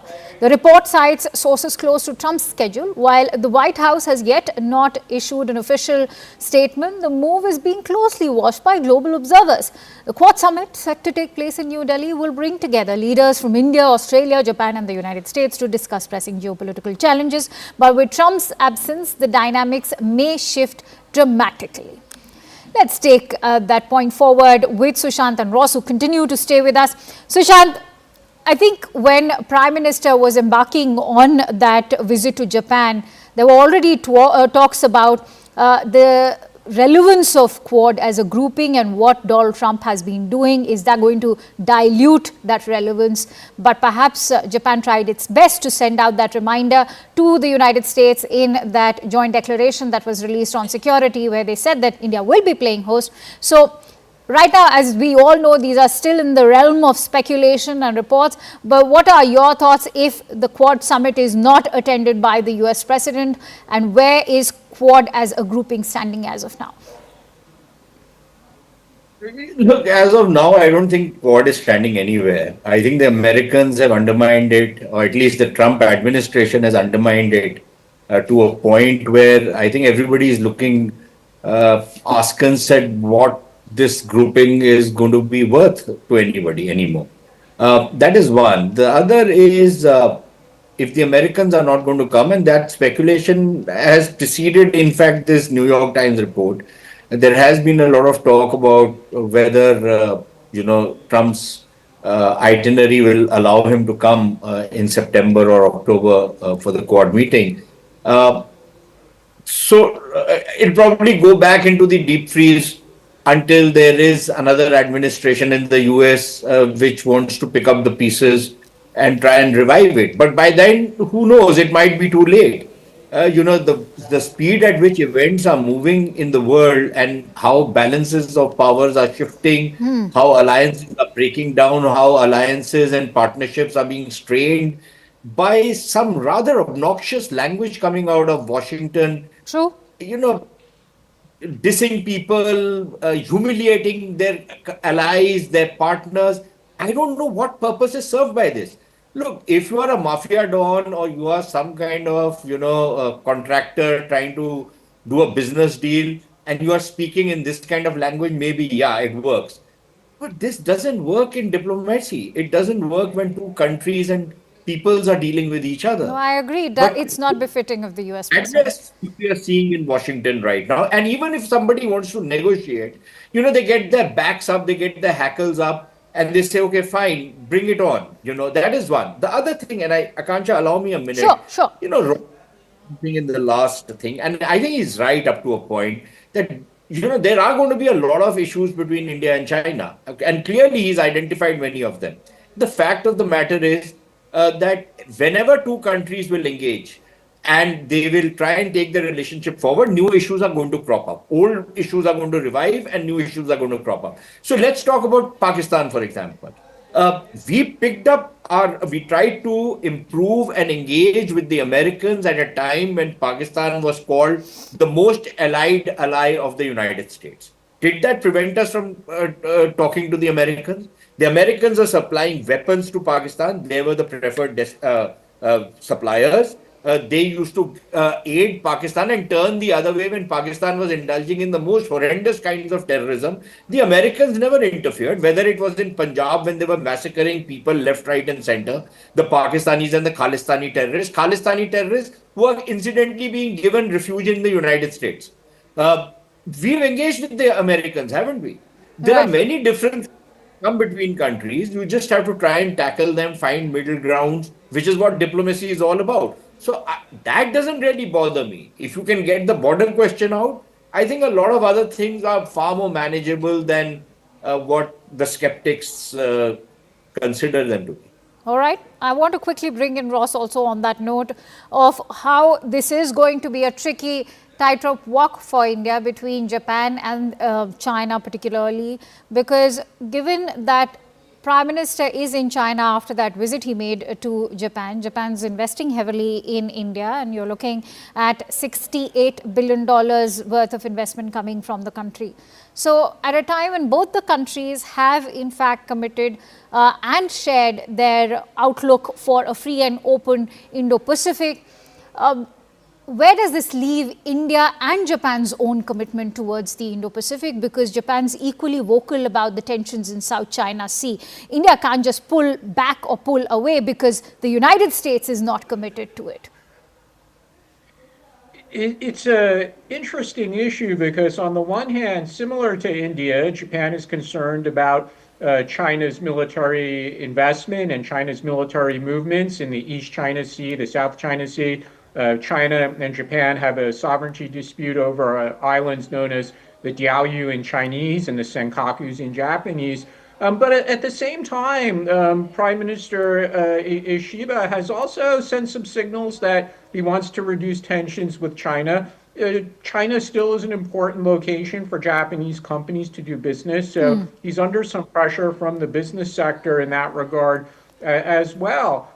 So, they have to balance. And then, of course, they have to balance not just their bilateral relationship or their relationship with China, but then they have to balance their relationship with the United States. And for both countries, for both India as well as Japan, their most important security partner is going to remain the United States. So notwithstanding the current tensions between the U.S. and India, and there are tensions in the relationship right now. That's certainly a fact, and that's been much discussed in recent weeks, especially after the Trump administration imposed additional 25% tariff on India. I'm going to remain an optimist on that, though. I think the relationship that Prime Minister Modi and President Trump had developed so well during the first Trump administration that I'm optimistic that the two countries could patch up their differences and move forward based on a large number of shared interests. But if I could quickly address the Quad issue. The fact is, going back to President Obama and then President Trump and President Biden and now President Trump again, the United States president has skipped a number of meetings in Asia, whether that's a Quad meeting or a East Asia Summit meeting or the APEC Summit. And it's angered a lot of people in Asia when the United States president has done that. It's considered disrespectful and sending the wrong signal. And I agree. The United States president should try to attend these meetings. Unfortunately, one thing we know about President Trump is he's not a fan of overseas travel. He doesn't really like to do it. And he's going to be visiting South Korea and Kuala Lumpur, Malaysia at the end of October for summit meetings. So getting him to travel very far again in the remaining months of the year, it's difficult. Right, and perhaps he may just make that visit to China as well. We'll have to see how that shapes up, because even the US is in a very tricky situation at the moment. But going to request you, Ross and Sushant, to continue staying with us, because remember, the big chatter right now is the getting together of the Troika. And the Troika that we are talking about is India, China, Russia at the SCO. So should Donald Trump be worried if he is at all by this trinity? Why so?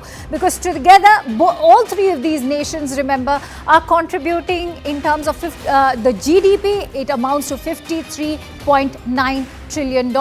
You're also looking at India, China, Russia together exporting worth amount of $5.9 trillion, almost 1/5 of the global merchandise exports flowing through continents, with 4.7 trillion in foreign reserves alone. This troika makes up for 38% of the world's safety net.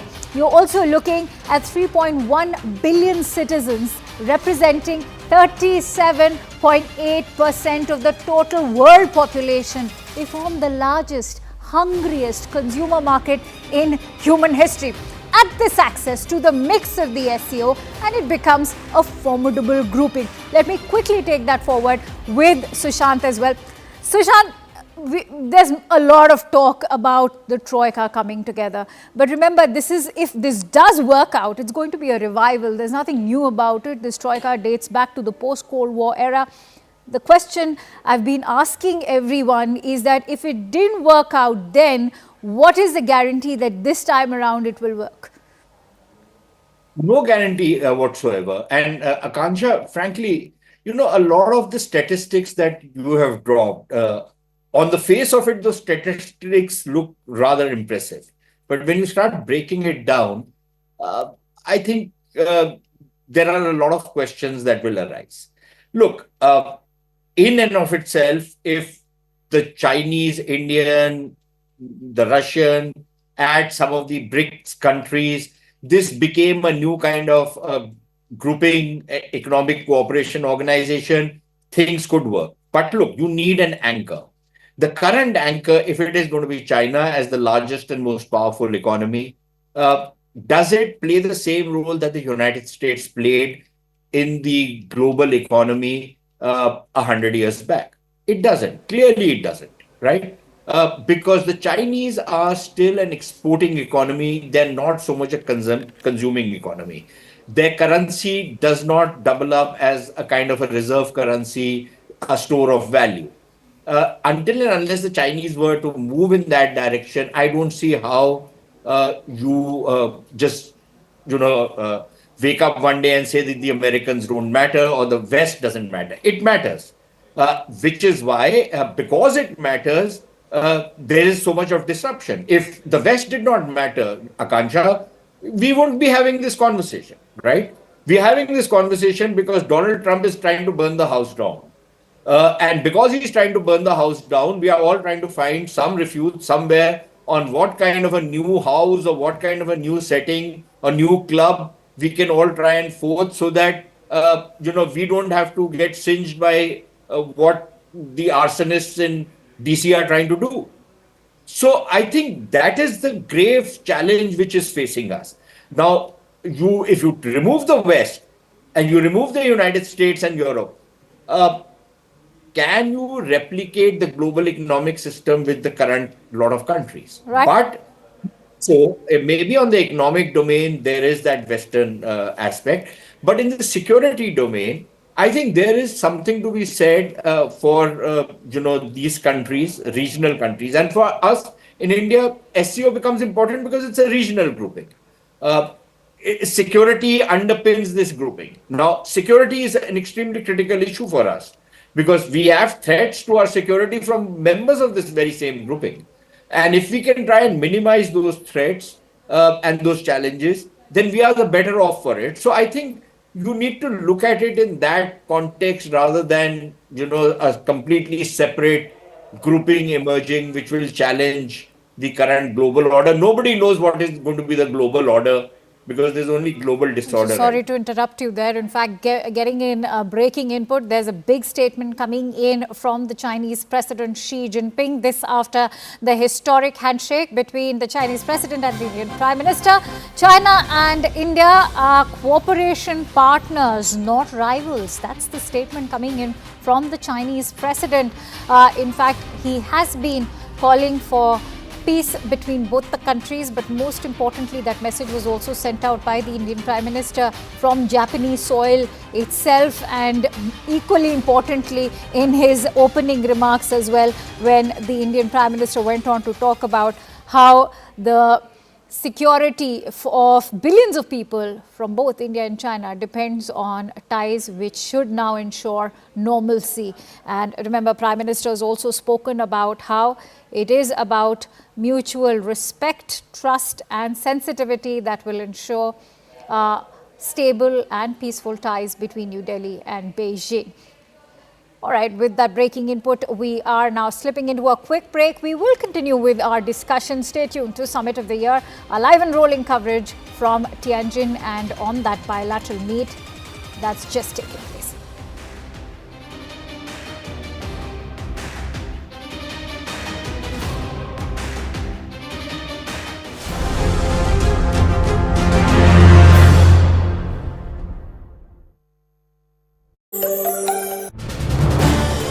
This is News 18 Network.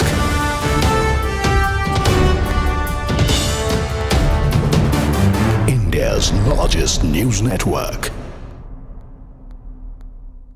But I think we're getting the first picture. These are the live shots. The Prime Minister in the center of the table, on the opposite side, Xi Jinping of China. You can see the National Security Advisor to the Prime Minister's right, the interpreters to his left. I don't know if we have the audio. If we have the audio, we should play up the audio, but I'm not. All right, we don't have the audio right now. The audio, I think, will come through subsequently. But you can see the Prime Minister there speaking to President Xi Jinping of China. You can see the warm handshake, the Prime Minister wearing a beige waistcoat and a kurta, and President Xi Jinping in his black suit and grey tie. Rahul Shivshankar, we are showing these pictures full frame. I can see the National Security Advisor. I can see the Foreign Secretary also sitting next to the Prime Minister. We don't have the audio on this feed, but these are the first pictures of the bilateral that is underway. Rahul. Yes, it's been confirmed to me that a gentleman called Sheng Shanji, I just hope I'm pronouncing that name right, is also part of that conversation. He's the chairman of the National Development and Reform Commission and has been in office since March 2023, and as governor as well as deputy party secretary of Zhejiang and the party secretary of the Central Committee. So he's a very senior officer. And obviously somebody who's closely associated with the economic side of things in China and is supposed to be quite close to President Xi Jinping, who is the other person who is eliciting some amount of interest in that particular meeting. And those pictures are now being broadcast also on our screens here, so quite clearly that was a loop that was put out perhaps in advance. Maybe the Indian side said, hey, how did this go out before we could put out? So maybe there was some scheduling issue there, but we got a glimpse of that meeting, and I did tell you that President Xi was visible there looking across from the Prime Minister. But yes, this is quite closely a meeting that is going to be focused on two definitive issues. How much progress is made, Zaka, of course, no one can say. Closely guarded meeting, the details of which, even who was going to be in the room was not well known and publicized. So you have a plethora of officials. They're going to try and look at some of those issues. Trade definitely on the table. I think that's perhaps the low-hanging fruit. But trade by itself is not going to bridge that trust deficit. We've had trade relations with China. The trade even intensified after the incident in Galwan. So that never really is a deterrent as far as China is concerned when it really wants to press home the advantage as far as its own territorial interests are concerned, and they end up always sort of in some ways or the other impinging on ours. So I think the conversation has to be centered at some level around rebuilding that confidence, and we'll have to address some of those outstanding boundary issues. Whether it will come to some resolution, whether we will see a momentous movement forward, remains to be seen, and that we'll only get to know once we see the readouts of the statements that are put out by both sides. And we'll also have to look at them very closely to see how much convergence there is in what really transpired and what the leaders have actually agreed upon, and the direction really also of the relationship. But it's quite clear now that this is a message to say that we're back in business, that these two principles in Asia are back in business. And I think Mr. Trump might actually be taking to Truth Social, as you were saying, and perhaps might, in a fit of fury, lash out. Who knows? He's an unpredictable element, so we don't quite know. But I'm sure he's up looking at these pictures with close intent, and I'm sure his advisors are not very happy. There's another interesting thing that one must sort of bring up here, that obviously this meeting was presaged by a statement by President Putin to Xinhua news agency here, where he talked about BRICS being the viable platform, but he didn't include any commitments from the Indian side. So he says China and Russia are very keen to ensure that BRICS becomes a viable platform. He didn't talk about India there, so clearly he knows the red lines. He knows that India doesn't want to be part of any communication that could suggest that it's anti-West. We've always said we're non-West, but we're not anti-West. So Putin, being the diplomat that he is, a person who's been involved in looking at geopolitics, as obviously somebody who was involved in the security apparatus of Russia, knows how to frame issues better, clearly, than President Trump, who would sort of see this as a complete sort of...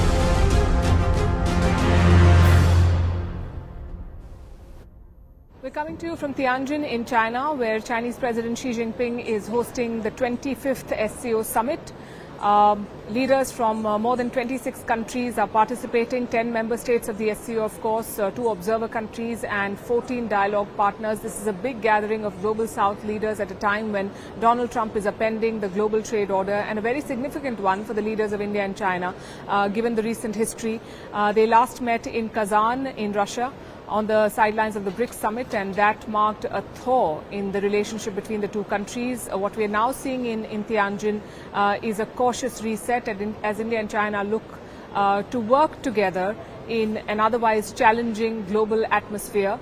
We've just seen a bilateral meeting between the two leaders, and we have the opening remarks. Prime Minister Modi said, in fact, he started the conversation by making a reference to Kazan, saying that they had a fruitful discussion which gave a positive direction to our relations. There's also an atmosphere of peace and stability after disengagement on the border. The Indian leader also spoke about border management, the resumption of direct flights between the two countries, the resumption of the Kailash Mansarovar Yatra. These were all steps that led to this meeting, confidence-building measures, if you will. The Indian leader also spoke about bilateral cooperation, which is linked to the interests of 2.8 billion people of both these countries and humanity at large. And he very significantly spoke about taking the relationship forward on the basis of mutual trust, respect and sensitivity. So there's a message there that India wants to work with China, but it also bears in mind the challenges that are very much a part of this bilateral relationship and that cannot be underestimated. On his part, Chinese President Xi Jinping said that the world is going through a transformation and India and China are two of the most civilizational countries, the world's most populous countries. And he said it is vital to be good friends, neighbors, and the elephant and the dragon must come together. This is something that he also said, remember, in the letter that he sent to Indian President Draupadi Murmu earlier this year. So the dragon-elephant tango is what Xi Jinping is talking about again. He said that India and China must step up our historic responsibilities to uphold multilateralism, a multipolar world, and more democracy in international institutions. Again, very important, and this is something that we've said before, that while China speaks about a multipolar world order in Asia, it has pushed for unipolarity. So is there going to be a change in Beijing's stance? India is, of course, going to measure the success of this reset and this relationship based on China's actions more than its words. So we'll have to wait and see. The finer details of what transpired in the meeting are still awaited.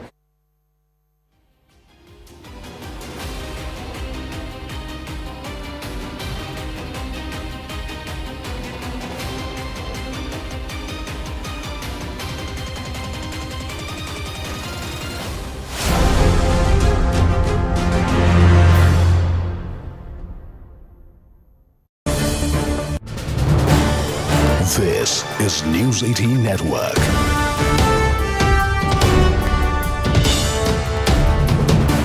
India's largest news network. But I think we're getting the first picture. These are the live shots. The Prime Minister in the center of the table, on the opposite side, Xi Jinping of China. You can see the National Security Advisor to the Prime Minister's right, the interpreters to his left. I don't know if we have the audio. If we have the audio, we should play up the audio, but I'm not. All right, we don't have the audio right now. The audio, I think, will come through subsequently. But you can see the Prime Minister there speaking to President Xi Jinping of China. You can see the warm handshake, the Prime Minister wearing a beige waistcoat and a kurta, and President Xi Jinping in his black suit and grey tie. Rahul Shivshankar, we are showing these pictures full frame. I can see the National Security Advisor. I can see the Foreign Secretary also sitting next to the Prime Minister. We don't have the audio on this feed, but these are the first pictures of the bilateral that is underway. Rahul. Yes, it's been confirmed to me that a gentleman called Sheng Shanji, I just hope I'm pronouncing that name right, is also part of that conversation. He's the chairman of the National Development and Reform Commission and has been in office since March 2023, and as governor as well as deputy party secretary of Zhejiang and the party secretary of the Central Committee. So he's a very senior officer. And obviously somebody who's closely associated with the economic side of things in China and is supposed to be quite close to President Xi Jinping, who is the other person who is eliciting some amount of interest in that particular meeting. And those pictures are now being broadcast also on our screens here, so quite clearly that was a loop that was put out perhaps in advance.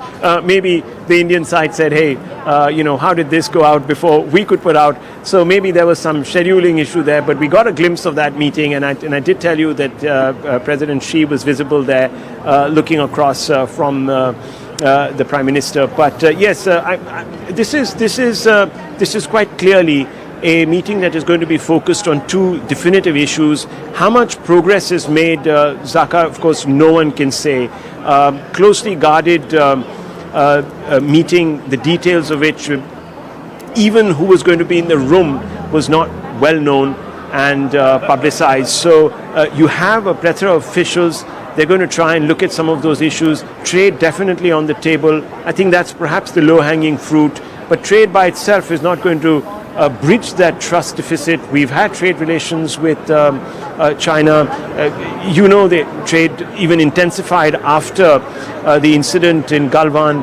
So that never really is a deterrent as far as China is concerned when it really wants to press home the advantage as far as its own territorial interests are concerned, and they end up always sort of in some ways or the other impinging on ours. So I think the conversation has to be centered at some level around rebuilding that confidence, and we'll have to address some of those outstanding boundary issues.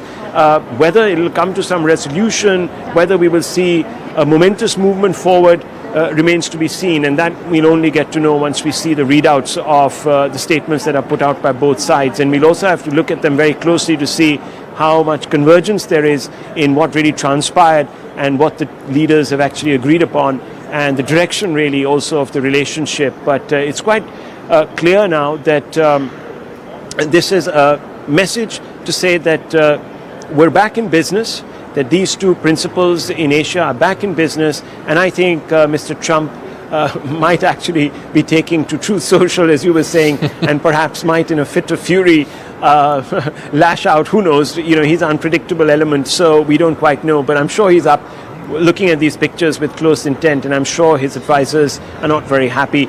There's another interesting thing that one must sort of bring up here, that obviously this meeting was presaged by a statement by President Putin to Xinhua news agency here, where he talked about BRICS being the viable platform, but he didn't include any commitments from the Indian side. So he says China and Russia are very keen to ensure that BRICS becomes a viable platform. He didn't talk about India there, so clearly he knows the red lines. He knows that India doesn't want to be part of any communication that could suggest that it's anti-West. We've always said we're non-West, but we're not anti-West. So Putin, being the diplomat that he is, a person who's been involved in looking at geopolitics, as obviously somebody who was involved in this.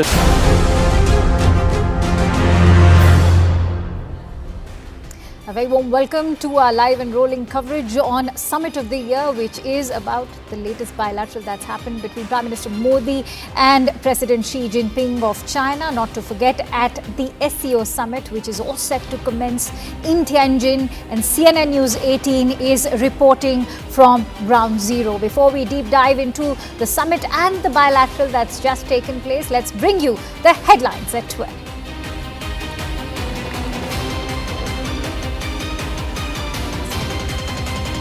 After a thaw and reset, India and China ties set to enter a new phase after the big bilateral between Prime Minister Modi and Xi Jinping of China. The meeting, which was scheduled for 40 minutes, went on for nearly an hour. The big India-China bilateral held in Tianjin. Prime Minister Modi hails China's story, says India committed to taking ties forward based on trust and respect. Big takeaways from India-China bilateral today. Direct flights to resume soon between two nations after the Kailash Mansarovar Yatra. Nations agree to cooperate with a long-term vision. Chinese President Xi Jinping urges the dragon and elephant to unite, points out that they are the world's two most populous nations, and emphasized the importance of being friends and good neighbors. Prime Minister Modi, in his Mann Ki Baat address, expressed anguish over devastation caused by floods, landslides triggered by incessant rains across the country. He expressed pain over loss of lives and infrastructure during the natural calamity. Prime Minister Modi has met with Chinese President Xi Jinping today in a historic bilateral that's taken place in Tianjin, marking his first visit to China in over 7 years. The bilateral talks, held on the sidelines of the Shanghai Cooperation Organization summit, come amid rising US tariffs that have nudged the two Asian giants closer. The hour-long meeting saw both leaders reaffirming their commitment to regional stability. Prime Minister Modi also emphasized that the interests of 2.8 billion people are deeply tied to the China-India cooperation. This marks their first interaction in nearly 10 months following their last meeting in Kazan during the BRICS summit. Recalling that meeting, in fact, Prime Minister Modi also said that the discussions are very fruitful and help steer New Delhi and Beijing relations in a positive direction. China's President Xi Jinping said it is vital to be friends and good neighbors as well. And Xi Jinping also said that the dragon and the elephant come together for peace in Asia. हमारे प्रेम जोशी भरे स्वागत के लिए मैं आपका हृदय से आभार व्यक्त करता हूँ। पिछले वर्ष कयान में हमारी बहुत ही सार्थक चर्चा हुई थी। हमारे संबंधों को एक सकारात्मक दिशा मिली। सीमा पर डिसएंगेजमेंट के बाद शांति और स्थिरता का माहौल बना हुआ है। हमारे स्पेशल रिप्रेजेंटेटिव्स के बीच बॉर्डर मैनेजमेंट के संबंध में सहमति बनी। कैलाश मानसरोवर यात्रा फिर से शुरू की। दोनों देशों के बीच डायरेक्ट फ्लाइट भी फिर से शुरू की जा रही है। हमारे सहयोग से दोनों देशों के 2.8 बिलियन लोगों के हित जुड़े हुए हैं। इससे पूरी मानवता के कल्याण का मार्ग भी प्रशस्त होगा। परस्पर विश्वास, सम्मान और संवेदनशीलता के आधार पर हम अपने संबंधों को आगे बढ़ाने के लिए प्रतिबद्ध है। एजेंसी चीन द्वारा SCO की सफल अध्यक्षता के लिए मैं आपको बहुत बहुत बधाई देता हूं। एक बार फिर चीन यात्रा के निमंत्रण के लिए और आज की हमारी बैठक के लिए आपका हार्दिक धन्यवाद। I was, speaking to a large number of Chinese experts here at the media center, and who were also analyzing those talks that have just concluded about an hour and a half back. Those talks really stretched on, if you noted, beyond the stipulated time, Akanksha, and there was a implicit communication that was issued to me to suggest that all the issues that plague the relationship and where there are differences of perception were actually addressed, and the intent really is to develop long-term cooperation between the two countries. Now look, the Chinese and Indian mandarins are experts at wordplay, so one shouldn't really go by the words, because we've had very high rhetoric even in the past, and this was expected. This is an expected outcome of the conversation, because the message is also being sent to certain Western capitals, including Washington DC, maybe even specifically Washington DC, that look, while we may not be anti-West, we're certainly non-West, and we're going to obviously assert our strategic and economic autonomy. But fundamentally, let me tell you, the conversation we're getting a sense of from the Chinese side now also dwelled on the border issues and to build confidence through mechanisms that are already in place and to ensure that there are outcomes. So it'll be a more focus towards outcomes rather than intention. That is something that I'm learning from the other side. Of course, we're still awaiting the statements, the readout of those meetings. It'll be interesting to see what those basically contain on both sides. Remember, both sides will view this with their own nuance, and they might have different expectations of how the conversation went and their own takes on it, but there will be, of course, a lot of common ground. So the border question has been broached. It's been broached substantively from an outcomes-oriented perspective. One. Two, there is, as you were just mentioning, a understanding now between the two countries that while the border issues and the longer standing strategic differences between the two countries, specifically those related to security, will have what is known as a pace of their own as far as resolution is concerned, the low-hanging fruit, the trade, etc., from an equality perspective, i.e. to broach that trade deficit between the two countries, is something that India argued for quite strongly in that meeting. And therefore you also had the Chinese Commerce Minister and another high-ranking official. In fact, we're also getting word that the Prime Minister after that met with another very high-ranking official from the Chinese Communist Party. All right. So as Rahul was highlighting, that the Prime Minister has not just had that very crucial bilateral meet with the President, but he's also had a very significant meeting with one of the very significant members from the CCP as well. But let's take you through the key takeaways from that big bilateral between the Indian Prime Minister and the Chinese President. The first takeaway, of course, is the resumption of the Kailash Mansarovar Yatra, something that the Prime Minister highlighted himself in the remarks as well. There's also going to be the resumption of direct flights to mainland China, something that had already come to a screeching halt in the post-COVID era. But most importantly, he's also highlighted that there has to be peaceful situation at the border for normalcy to prevail as far as ties between Beijing and New Delhi are concerned.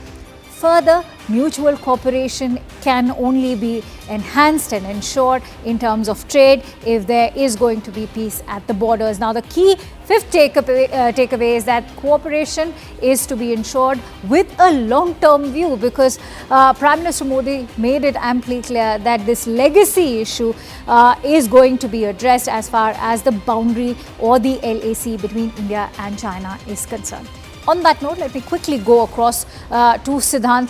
Siddhant, what is the sense that you are getting from your sources from the Chinese side, and what can we now expect from the final outcome? Something, of course, we will get to know once the readouts are there in public domain, but what is it that you're learning from your sources? Well, Akanksha, both the leaders from India and China are not into real-time posting on Truth Social, so we all have to wait for some more time to get the exact details of the meetings, the bilateral meeting which took place in Tianjin a short while back.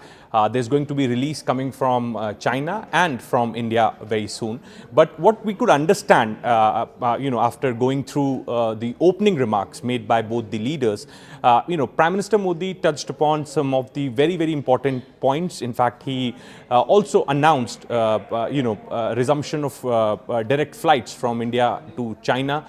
He also thanked President Xi for the resumption of Mansarovar Yatra. In fact, he also gave reference to 2.8 billion people, the combined population of India and China. As far as President Xi's remarks are concerned, then President Xi spoke about cooperation, perhaps mutual development of the people of both the countries. So meeting happened. There was a very positive atmosphere. Perhaps that's what I'm being told when two leaders met, and this is for the first time two leaders are meeting after they met last in Kazan on the sidelines of the BRICS summit. So, there will definitely be a lot of deliverables from this meeting. But, since Foreign Minister Wang Yi was in India, in fact, he held talks with NSA Doval, special representative level talks. And in fact, both sides agreed on a lot of things as far as boundary issues concerned. More working groups have also been formed to explore the early harvest as far as boundary settlement is concerned. There is also expert group formed under WMCC, then more general mechanism to be established between the both sides. So both sides agreed on lot of points as far as border issue is concerned. But since it's the meeting happening at the summit level, Akanksha, so last time when they met, disengagement happened. And this time around, it could be, de-escalation. Perhaps that is what India is looking for. And in taking back what Raksha Mantri Rajnath Singh said when he went to China for the Raksha Mantri, for the defense ministers meet, in fact, he spoke about the permanent solution to the border issue between India and China. And in fact, EM S. Jaishankar also mentioned that the other day in the opening remarks, that how the fundamental issue between India and China is to the resolution of border issue. So, that is perhaps has been the focus of the Indian side. Siddhant, I want to quickly bring your attention to Wang Yi's visit, because that has been the latest engagement we've had with China, and perhaps today's outcome will also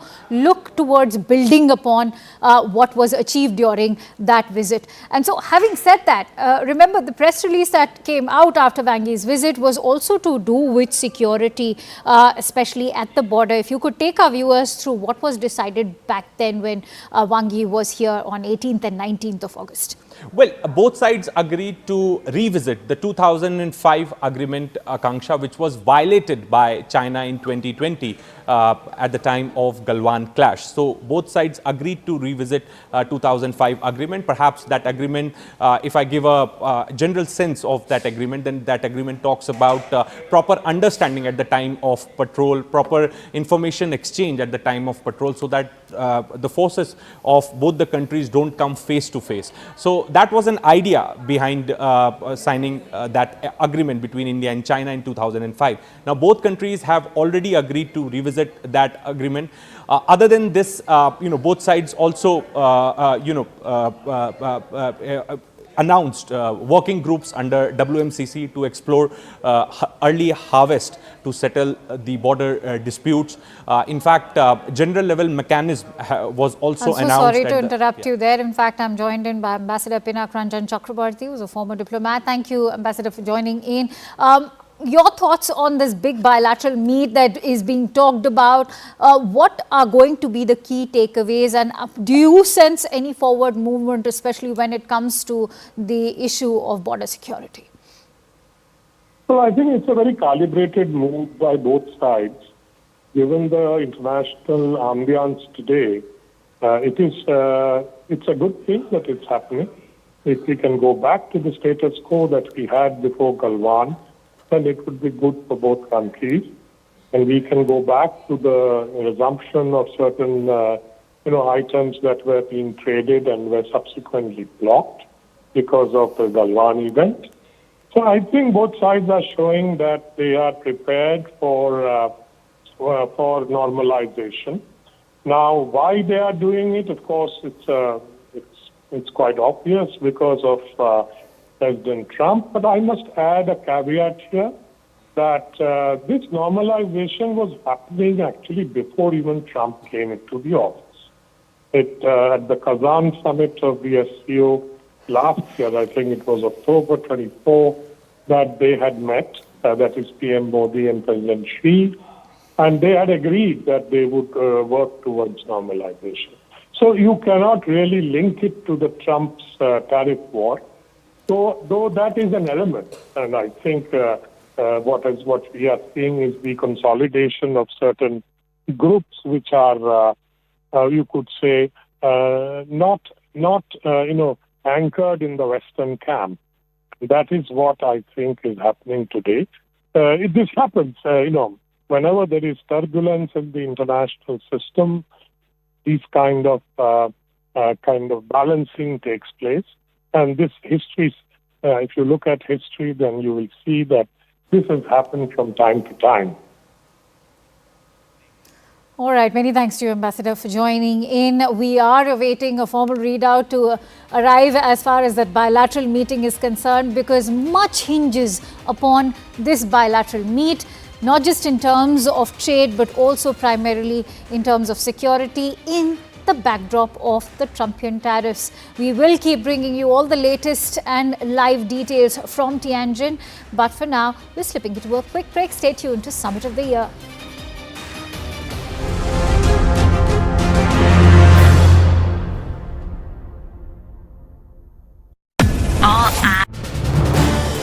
This is News 18 Network.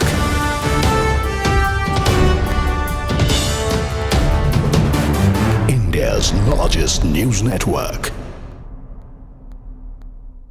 But I think we're getting the first picture. These are the live shots. The Prime Minister in the center of the table, on the opposite side, Xi Jinping of China. You can see the National Security Advisor to the Prime Minister's right, the interpreters to his left. I don't know if we have the audio. If we have the audio, we should play up the audio, but I'm not. All right, we don't have the audio right now. The audio, I think, will come through subsequently. But you can see the Prime Minister there speaking to President Xi Jinping of China. You can see the warm handshake, the Prime Minister wearing a beige waistcoat and a kurta, and President Xi Jinping in his black suit and grey tie. Rahul Shivshankar, we are showing these pictures full frame. I can see the National Security Advisor. I can see the Foreign Secretary also sitting next to the Prime Minister. We don't have the audio on this feed, but these are the first pictures of the bilateral that is underway. Rahul. Yes, it's been confirmed to me that a gentleman called Sheng Shanji, I just hope I'm pronouncing that name right, is also part of that conversation. He's the chairman of the National Development and Reform Commission and has been in office since March 2023, and as governor as well as deputy party secretary of Zhejiang and the party secretary of the Central Committee. So he's a very senior officer. And obviously somebody who's closely associated with the economic side of things in China and is supposed to be quite close to President Xi Jinping, who is the other person who is eliciting some amount of interest in that particular meeting. And those pictures are now being broadcast also on our screens here, so quite clearly that was a loop that was put out perhaps in advance.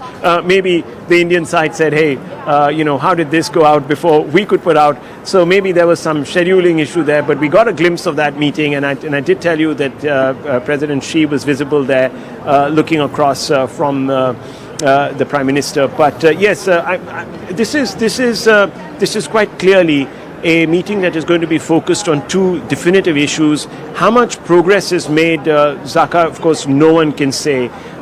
Closely guarded meeting, the details of which, even who was going to be in the room, was not well known and publicized. So you have a plethora of officials.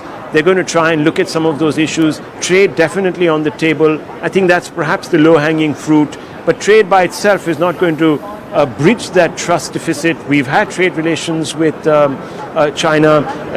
The trade even intensified after the incident in Galwan. So that never really is a deterrent as far as China is concerned, when it really wants to press home the advantage as far as its own territorial interests are concerned, and they end up always sort of in some ways or the other impinging on ours. So I think the conversation has to be centered at some level around rebuilding that confidence, and we'll have to address some of those outstanding boundary issues.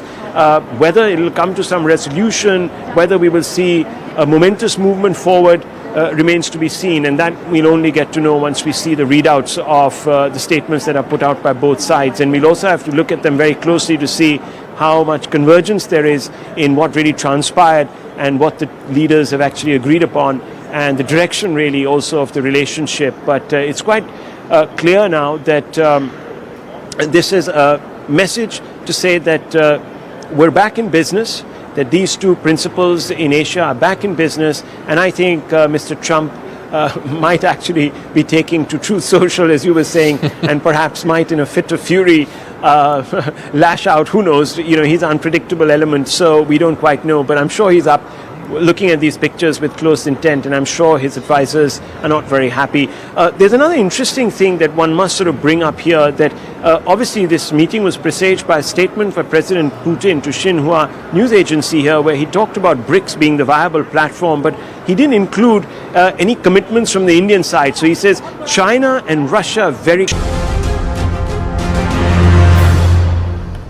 Welcome back to Summit of the Year, live and special coverage on the SCO and Prime Minister's bilateral with the Chinese President in Tianjin. In fact, breaking inputs coming in. What we are learning is that the Chinese President Xi Jinping has pointed out that last year's successful meeting in Kazan marked the restart of China-India relations, with exchanges and cooperation between the two countries making continuous progress. China and India, which are two ancient Eastern civilizations, are the world's two most populous countries and important members of the global South. They shoulder the important responsibility of benefiting their people, promoting unity and revitalization among developing countries, and advancing the progress of human society.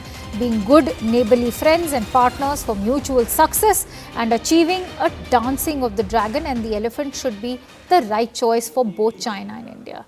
Let's quickly go across to Siddhant, who will share more details on that big breaking input we are getting in. Siddhant, if you could expand on the key messages coming out of what the Chinese president had to communicate with the Indian Prime Minister and of course the delegation as well. Well, that's right, Akanksha. In fact, we were just going through this readout which has been released by the Chinese side. In fact, this release says that both President Xi and Prime Minister Modi met at the Tianjin guest house, and in fact Xi Jinping noted that last year's successful meeting in Kazan marked the restart of China-India relations, with bilateral exchanges and cooperation making continuous progress. In fact, Xi Jinping also mentioned that China and India are the two ancient Eastern civilizations, are the world's two most populous countries and important members of the global South. being good neighborly friends and partners of mutual success and achieving a dragon-elephant dance should be the first choice for both China and India. Xi Jinping, in fact, emphasized that this year marks the 75th anniversary of the establishment of diplomatic relations between India and China. Now, this statement, Akanksha, also talks about the 5 principles of peaceful coexistence advocated by the older generation of Chinese and Indian leaders over 70 years. Must be cherished and promoted. In fact, this statement also mentions what Prime Minister Modi stated. We are yet to receive a statement from the Indian side, but this particular readout has the mention of what Prime Minister Modi stated. So as per this statement, the Chinese statement, Prime Minister Modi stated that his meeting with President Xi in Kazan charted the course for the development of India-China relations. In fact, Prime Minister Modi also said that India is willing to view and develop bilateral relations from a long-term perspective, as we reported a short while back. Faced with high uncertainty in the global economy, it is crucial for India and China as a major global economy. In fact, as per the Chinese statement, Prime Minister Modi also said that both China and India uphold strategic autonomy and independent diplomacy, and their bilateral relations are not subject to third-party influence. Absolutely. And what I can also see is that there is this key emphasis on multilateralism and protecting international relations and multipolarity in this deeply divided geopolitical climate. And that's a common message coming from both sides, from the Chinese president and the Indian Prime Minister as well. Well, that's right. As per the Chinese release, again, Akanksha, because we are yet to receive release from the Indian side, they have still not come up with the readout. So definitely this talks about a lot of things. In fact, very positive readout released by the Chinese side.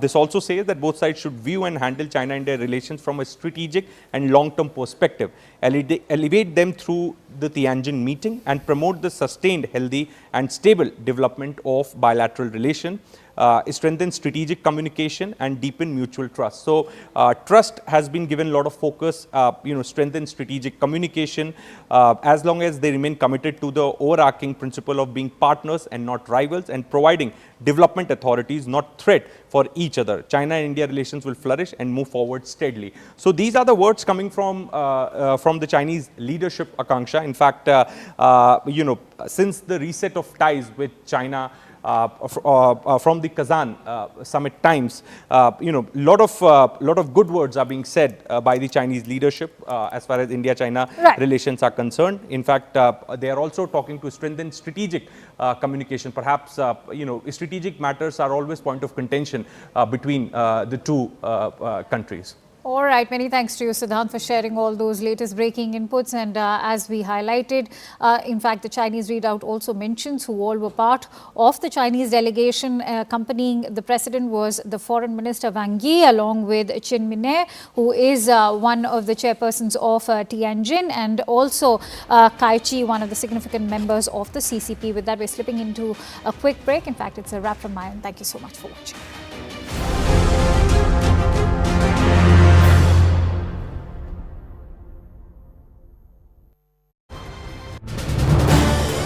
This is News 18 Network.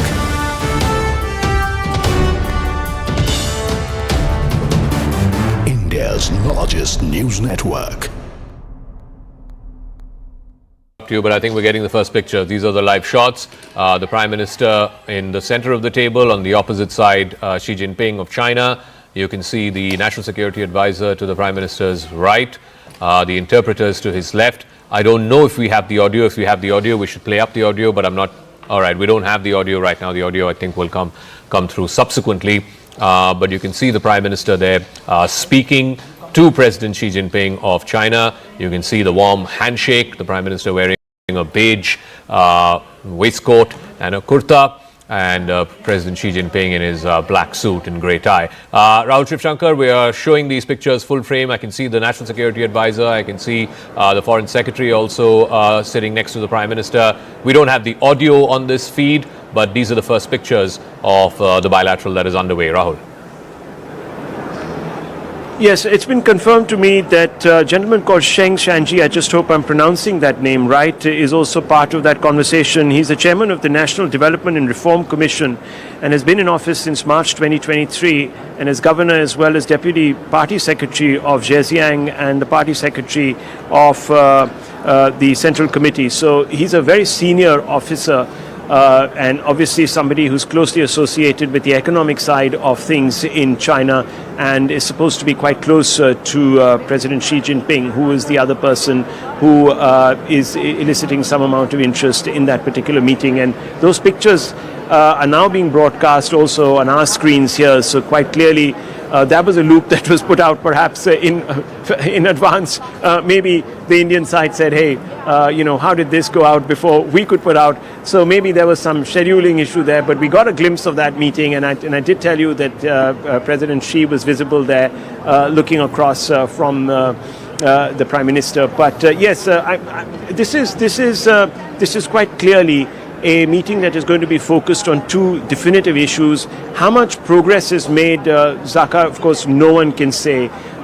Closely guarded meeting, the details of which, even who was going to be in the room was not well known and publicized. So you have a plethora of officials.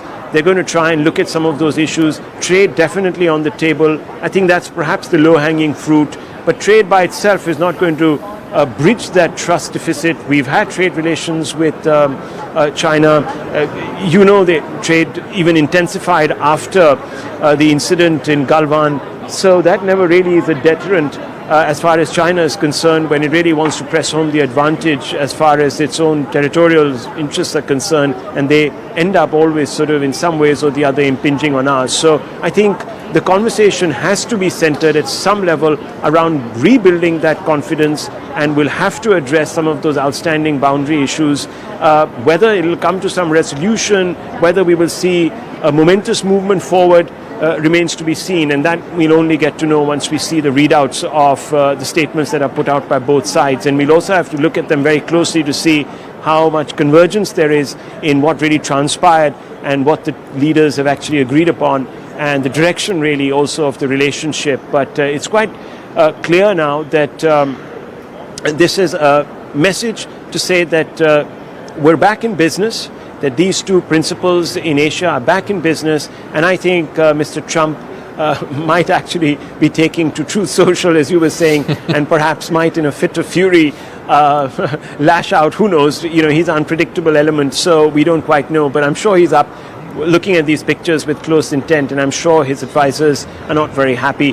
There's another interesting thing that one must sort of bring up here, that obviously this meeting was presaged by a statement by President Putin to Xinhua news agency here, where he talked about BRICS being the viable platform, but he didn't include any commitments from the Indian side. So he says China and Russia are very keen to ensure that BRICS becomes a viable platform. He didn't talk about India there, so clearly he knows the red lines. He knows that India doesn't want to be part of any communication that could suggest that it's anti-West. We've always said we're non-West, but we're not anti-West. So Putin, being the diplomat that he is, a person who's been involved in looking at geopolitics, as obviously somebody who was involved in the security apparatus of Russia, knows how to frame issues better, clearly, than...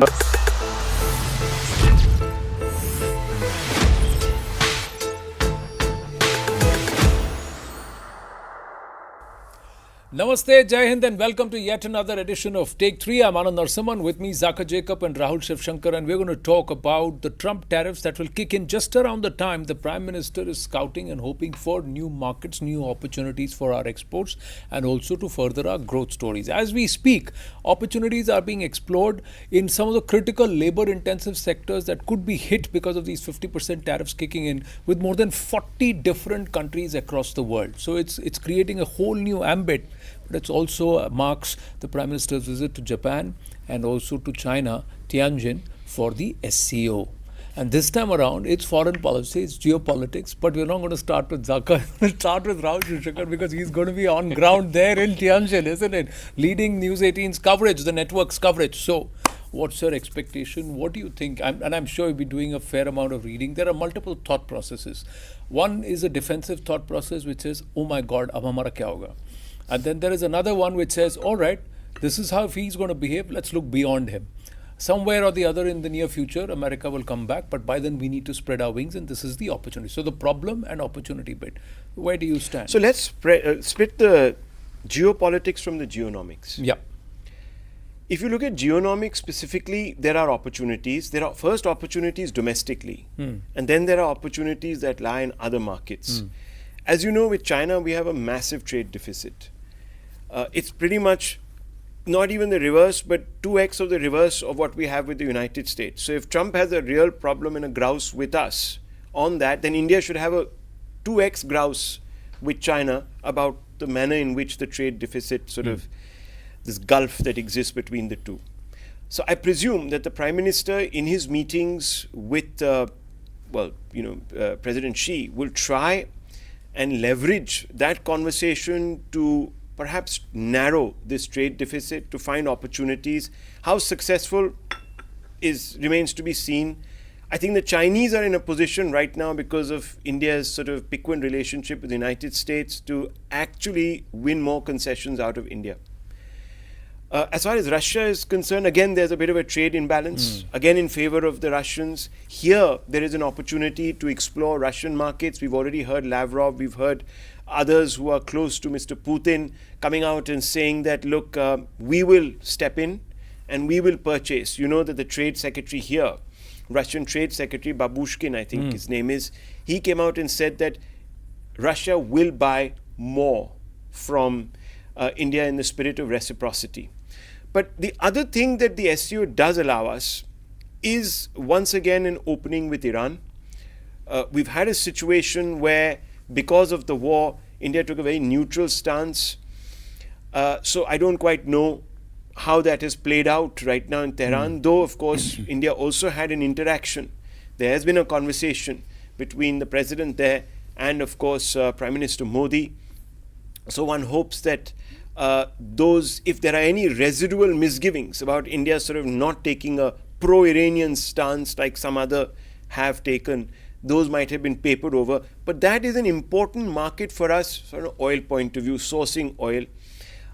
Because if there is going to be pressure from the United States to behave and cut down our dependency on Russian oil, then here is an outlet where we could sort of explore an opportunity. But when we talk about geopolitics, remember, India has reasons to also be suspicious of China. You also know that the Russians, while great friends, are over-leveraged on China, so their utility as perhaps an stopgap containment device, if you want to look at it from that perspective, or influence on China is limited. China is obviously got an ally here on our borders with Pakistan, and that is a very, very troublesome relationship for India to negotiate.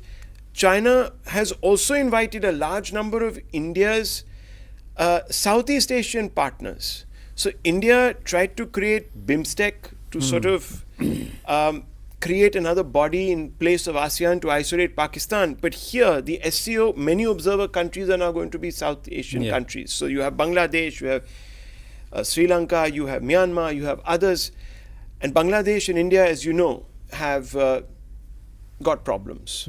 We even have sanctions on them and this, that, the other, as far as trade routes are concerned and all of this. So this is not an easy dance. If you look at the dragon, the bear will hug, but the dragon will dance in a way that could spin you on your own axis, or you could be in step, but only for a limited period. You have competing interests with China.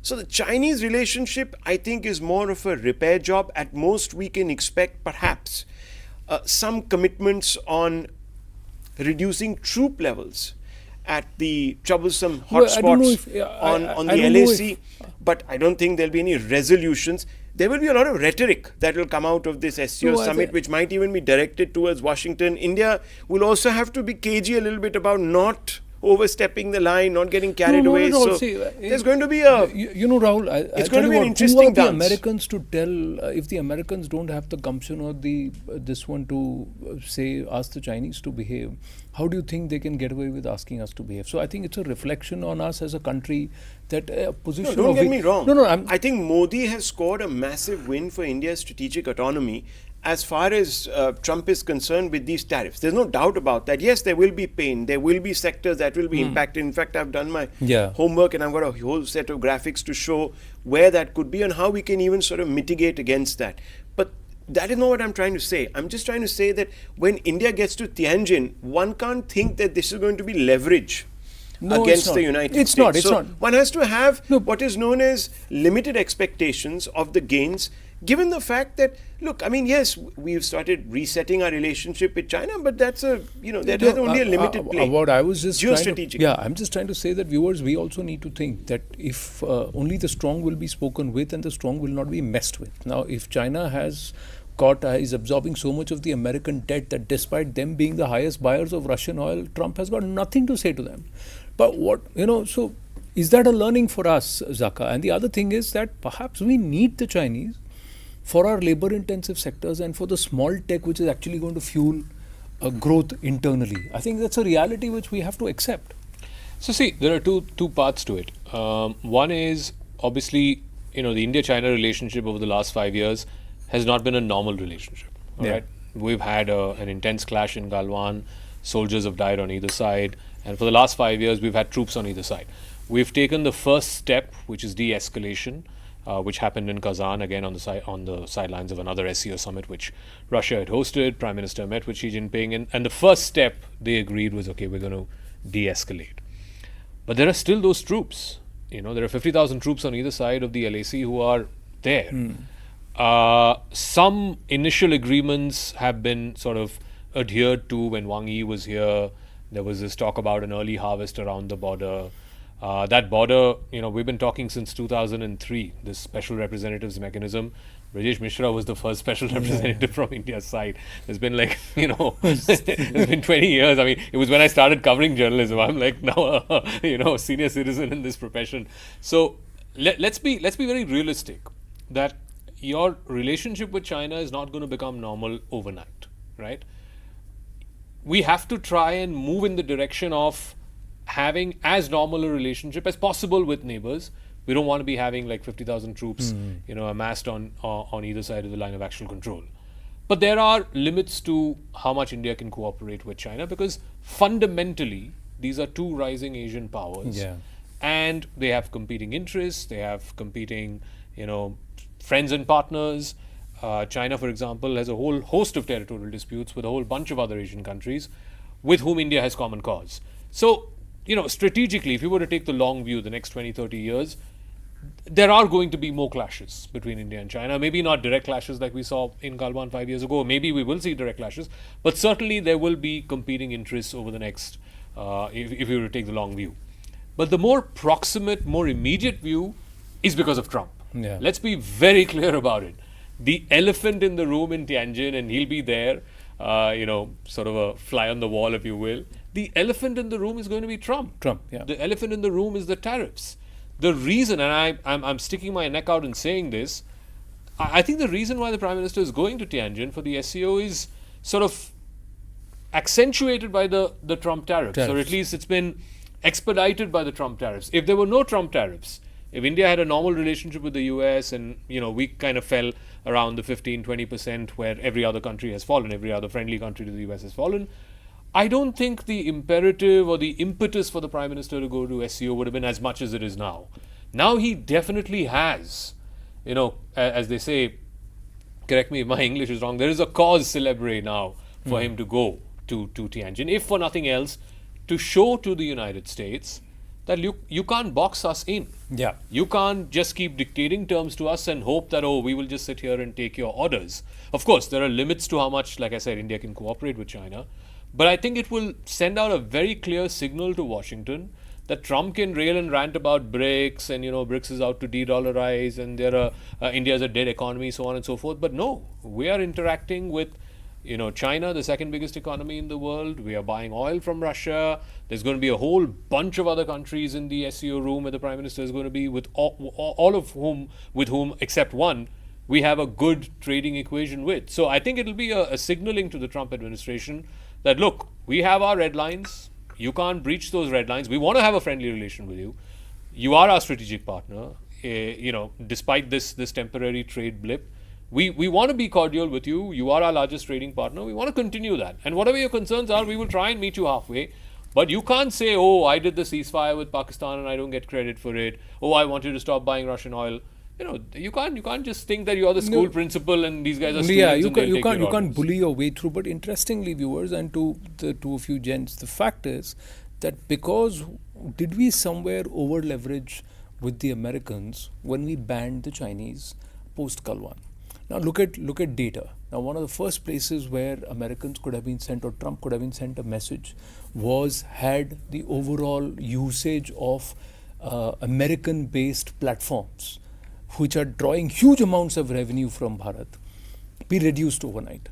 Now we can't do that because there is no alternative search engine, there is no alternative communications platform, there is no alternative video hosting or gramming platform, if I may say. So there is no message that can be sent overnight. So that is a learning for us, because the Chinese, the Russians, the Koreans, all of them have developed their own platforms. All of them have developed their own mechanisms. So if it's Weibo in China, it's Xander in Russia, it's Samsung in Korea. Each one, even in Japan, each one has their own platforms. They're not overtly dependent on American. And I'm saying data because that's the most obvious. Where you look at it and you see all of them are American corporation. Had they overnight felt a pinch in their revenues, in their traction, because of the user base that Bharat is, a message would have gone straight across to Trump. That's another thing which India can do. Even now, it can send the messages back into the White House, where American entrepreneurs will go hounding and say, "Hey, get off the India bullying cause. It's not working." Anand, I'd be honest with you. I think the current problem is a manufacturing problem. I think even Trump is saying what the jobs that he wants back. Why is he going after Apple? He's not said anything to Google, or he's not said anything to Facebook or even OpenAI folks and stuff, because he's not got to that the services part. He's talking purely about manufacturing jobs. So look at the companies he's going after, the American companies that he wants to ship these jobs back to the US. He's going after Apple. They manufacture phones. He's going after Intel. Now the US state, the government, owns 10% of one of the biggest capitalist poster boys, tech companies in the world. Can you imagine that? So I think it's about manufacturing, and this is where I think we need to ask ourselves some hard questions. We used to be, at one point of time, 10, 15 years ago, our share of manufacturing as a percentage of GDP, as a contribution to GDP, used to be 17, 18%. Correct. Today we're down to about 12%. Yeah. And we need to ask ourselves this hard question. Today, if, let's say, for example, forget about what the United States and this Trump tariff tantrum. If tomorrow China were to stop, exporting all kinds of mid-level, low-level stuff that you refer to, right? Cycles and mobile phones and this microphone and these nail cutters. Nail cutters. Yeah. If they stop,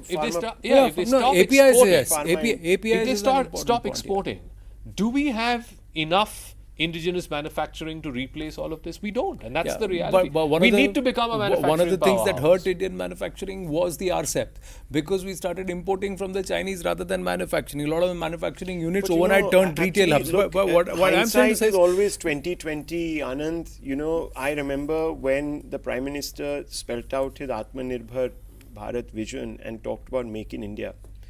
There were several people, noted economists, and I can start listing their names if you want, who said manufacturing is not the way to go. Brick and mortar is not the way to go. Service is the way to go. Yeah. And these were people who were, critics of, you could say, the Modi way, Modinomics.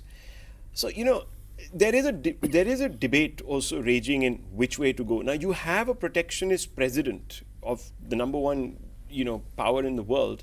He's torn up a lot of the rules that we play by. Right, you got to accept that. Now you're beginning to feel the heat. So that's one. Okay, complete and then. So even a full-scale tariff impact is not going to destroy us, because remember, the proportion of exports to the United States is not like 70-80%, just 20% of our total exports globally. So it is a hit. Within that, about 10% will be hit. We'll have to manage, right? Perhaps through signing up deals with others. Then you have the greatest advantage is that 60% of India's GDP is consumption-led, domestic consumption. This is different. China's 20% of GDP is only driven by there's an export dependence of 60%. South Korea is 43%. Vietnam is 93%. So these countries are more exposed than us. Okay, fundamentally. You have IT services and software exports. You have $254 billion valued by NASSCOM, mostly digital, not tariff sensitive. Then there is the whole pharma sector and that play. So it's not all gloom and doom. No, I'm not saying it's gloom and doom. So, what I'm trying to say is that and we also can't say that as an economy we should have been prepared for every eventuality. Here is the thing. We have a country's prime minister who since COVID has been saying we need to start making in our country. We need to focus on manufacturing and proper economists have always said that the growth of a country via GDP and in terms of economic prosperity comes only when you are also strong in manufacturing along with services. You have to have a portfolio. But private industry hasn't come to the party. No, so then you have to ask so that's what I'm exactly what you gave them a 20%. I'm sure you've heard this phrase for the last 10 years. The animal spirits have to crowd the sharks have to start biting. Why are the animal spirits not coming in? You'll have to ask why? Indian no, business. Not just that. Why are the exporters? This whole thing, I'll just tell you, since March, this whole tariff thing, bogey has been hanging around us. We are sitting in end of August. Why is it that the exporters and the textile exporters have not already started looking at other markets? When CETA was signed with UK, immediately looking at other markets. Why are they waiting for more orders right now and say, oh, ye sulaj jayega, US ke saath hi tike rehte hain? That means that there is a resistance to become nimble, resistance to also look at other options. You can't constantly blame government. Once again, I'm saying the government also has to back. The government has to back. There are two issues where I think it is the government. I'm not saying this government. It's been historically a problem, and it continues to be a problem. If you want private capital to come and invest, the two biggest roadblocks that they have are land and labor. Now, please tell me, in the last 10, 20, 30 years, what are the significant pieces of legislation that we've seen in this country which have reformed land or labor? Labor codes were passed, they haven't been notified. That is a problem. Yeah, but the interesting thing about the labor codes notification is, and this was what was being the other day when I was having the conversation, it was very clearly said, is that most of the states have already. Precisely. So that's what I'm coming to. Out of the 12.8 or 9 of them, they've already done it. Look, and the government has also increased capex by huge amount, by record amounts. So government is doing quite a bit of the heavy lifting right now. That's one of the reasons why, and here I can sort of argue this case with some amount of certitude because we have the figures. The government has to tax and cannot give us substantial relief. Even when it comes to fuel. We've been purchasing fuel at less than $40 a barrel. Have we at the pump got relief? No. Because some amount of that money is going somewhere. We keep forgetting that, right? Yes, inflation has been tamped down, which is a great advantage, saving for us. But private equity has sat on its haunches, and this has been a complaint. Not just, I'm not the only person who's saying this, there's nothing revelatory here. The Prime Minister himself, the Finance Minister in the budget said so, that look, you have to walk the talk a little bit. I think we must pay heed to what the Prime Minister said. The Prime Minister said, look, we've got to endure. Yeah, absolutely. So he used, in his speech, what did he say? In his speech, he said, look, we've got to, he didn't use the exact word, but the Hindi word was that, we will have to, not endure, but overcome. That's the word. We will have to overcome. And he said this in Ahmedabad. Yeah. And he said that we have inherent strengths. Now is the time to leverage those strengths, to come to the party. I am guaranteeing, now, from his side, he's guaranteeing the certain players who are vulnerable. The core interests will not be compromised. They won't be compromised. See, the point is that if Donald Trump does not have the gumption to go ahead and take panga with China, he should not have or ever think that he can take panga with Bharat. Now, that's something that India has tried to tell. Imagine on Operation Sindoor, he now comes out and explains that he talked trade with Pakistan but tried to speak with Modi. That's what he tried to. Now again, so there is a dialing down that's happened from his end, because he's not talked trade with India. He said, I talked trade with Pakistan and I talked tariffs in that a few days ago. He didn't openly say I spoke trade with India. I think one of the first times when he's very clearly tried to say who he spoke trade with and who he spoke tariffs with. But what I'm trying to say is that if a government can stand up, are we as a nation okay that any Johnny come lately, as maybe the president or whoever thinks that he can go ahead and wiggle and try and squeeze India out and get India to heel? Now, if that's not who we are as a country, then all of us, especially those who are in the manufacturing sector, especially who are private entrepreneurs, especially who need to come up and step up at this time to help India tide over this, need to work with the government. And of course, the government needs to make it convenient. Anand, You've got to get the sharks to buy. It's a question of what weapons do you have in your armor? You know, with China, he raised tariffs. It's not like he didn't raise tariffs. They went, China hit back. It went all the way up to 145%. We are right now at 50. It went all the way up to 145%. What made Trump relent? China had the leverage of rare earths. They said, we're going to shut this down. We're not going to export rare earths to you. So the question is, what do you have as leverage? That is what we need to ask. We have a leverage of 1.4 billion consumers who are actively consuming at least 70% of their daily consumption are American brands. What is it that we can do to reduce that consumption? The moment that number comes, can you make the Apples, the Googles, the Nikes, of the Coca-Colas of the world feel the pain? Can you make them feel the pain? Correct. Donald Trump will come back. But that's easier said than done. No, it's not. They also provide jobs. That's exactly what I'm saying. The Chinese had leverage. What is your leverage? The moment you stop drinking, just 1 second, if you stop buying Apple phones, you stop drinking Pepsi and whatever it is, Coke and hundreds of other Mountain Dews and all of that. Who you actually, which bottling plants will shut down? I'm not saying that everybody has got to stop everything overnight.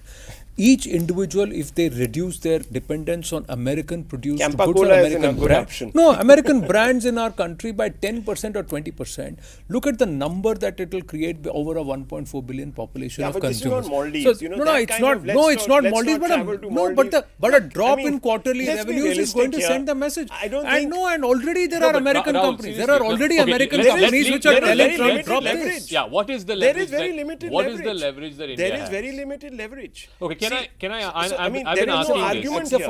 I've been asking this. How many minutes do you have? We are already over time. 30 seconds. But maybe after China. No, I want to know if tomorrow the government of India, the oil ministry decides, okay, we're not going to buy Russian oil. What will happen? Prices will go up. Will it? Yeah, they will. Think so?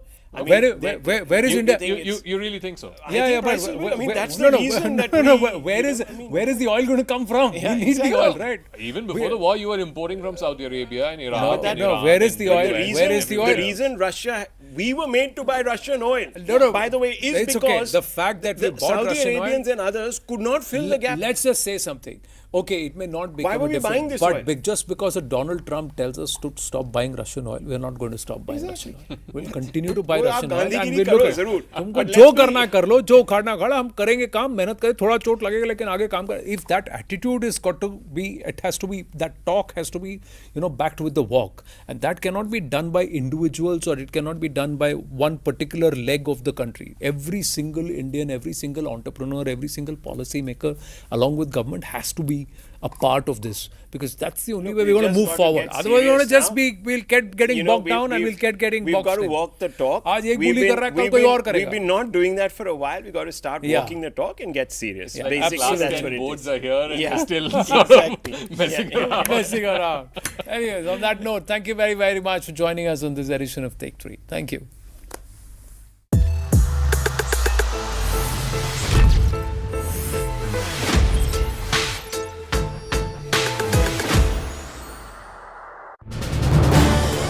This is News 18 Network.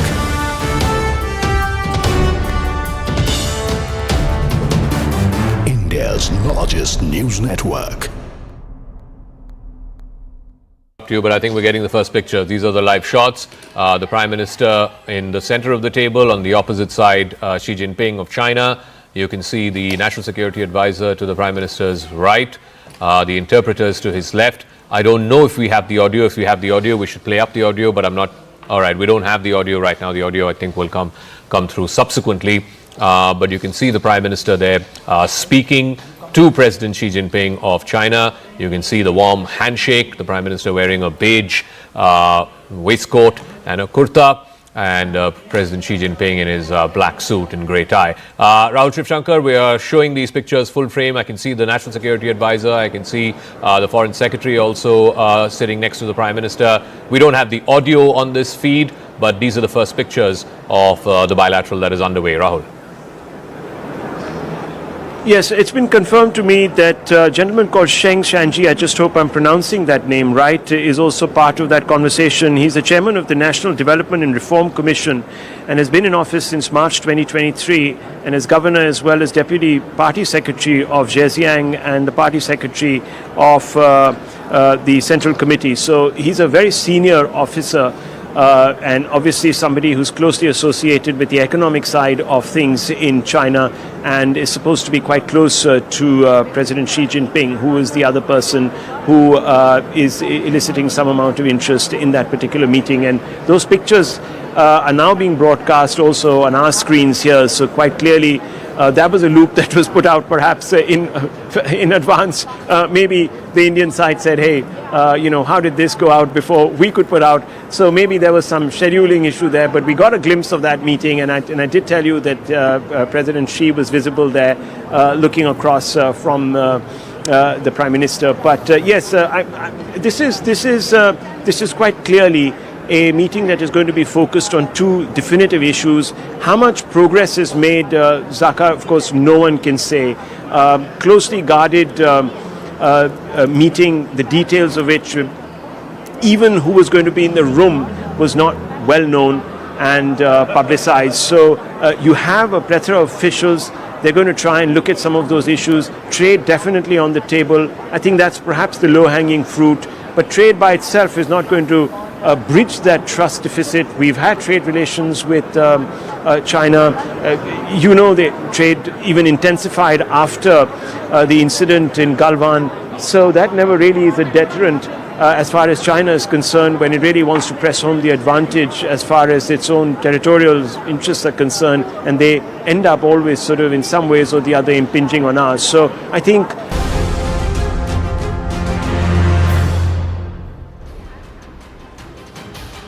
hello and welcome from Tianjin. I'm Rahul Shivshankar and I've been covering, of course, the SCO summit.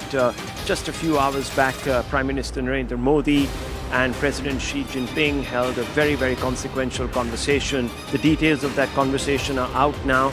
Both sides have put out a readout. There's a point of convergence. There are some issues, of course, that immediately leap out. There are two messages that have been sent by Prime Minister Modi, the Indian Prime Minister, and India to A, the United States, and B, to Pakistan. One message, of course, is very straightforward, and it seems to suggest that India will pursue its own strategic and economic autonomy even in the face of the threat of United States sanctions, and that India will not bow down to any pressure when it comes to ensuring that its own self-interest is represented through its own conversations, independent of Washington, with partners that it believes can help the India growth story. So fundamentally, there is one very principal area that a message has gone out from if you look at the reading. So it's quite clear that Trump, his tariff tyranny, came up as a point of conversation between the two leaders. There is another important conversation that took place where India raised the issue of cross-border terrorism without actually mentioning Pakistan, but certainly there was in the statement a reference to the fact that India is expecting both countries now to expand common ground on bilateral, regional and global issues and challenges like terrorism and fair trade in multilateral platforms. So that is also, of course, an important message to both China that it needs to walk the talk when it comes to building mutual trust in the emergent geography and ensure that Pakistan doesn't continue to bleed India through 1,000 cuts by exporting terror across the LOC. And incipient in this particular resolution is also, of course, a commitment that India is once again making obvious signal to Washington that we will remain committed to multilateral platforms and not view the world from a Manichaean, Trumpian perspective that wants to once again rally the world around a singularity, which is American hegemony. So very clearly these two statements going out, and they're going to be widely interpreted in Washington, might even elicit responses from Washington over the next few days from the State Department or even indeed from the White House. But here is what the Prime Minister said during that interaction. Listen in. पिछले वर्ष कयान में हमारी बहुत ही सार्थक चर्चा हुई थी। हमारे संबंधों को एक सकारात्मक दिशा मिली। सीमा पर डिसएंगेजमेंट के बाद शांति और स्थिरता का माहौल बना हुआ है। हमारे सहयोग से दोनों देशों के 2.8 बिलियन लोगों के हित जुड़े हुए हैं। इससे पूरी मानवता के कल्याण का मार्ग भी प्रशस्त होगा। परस्पर विश्वास, सम्मान और संवेदनशीलता के आधार पर हम अपने संबंधों को आगे बढ़ाने के लिए प्रतिबद्ध हैं।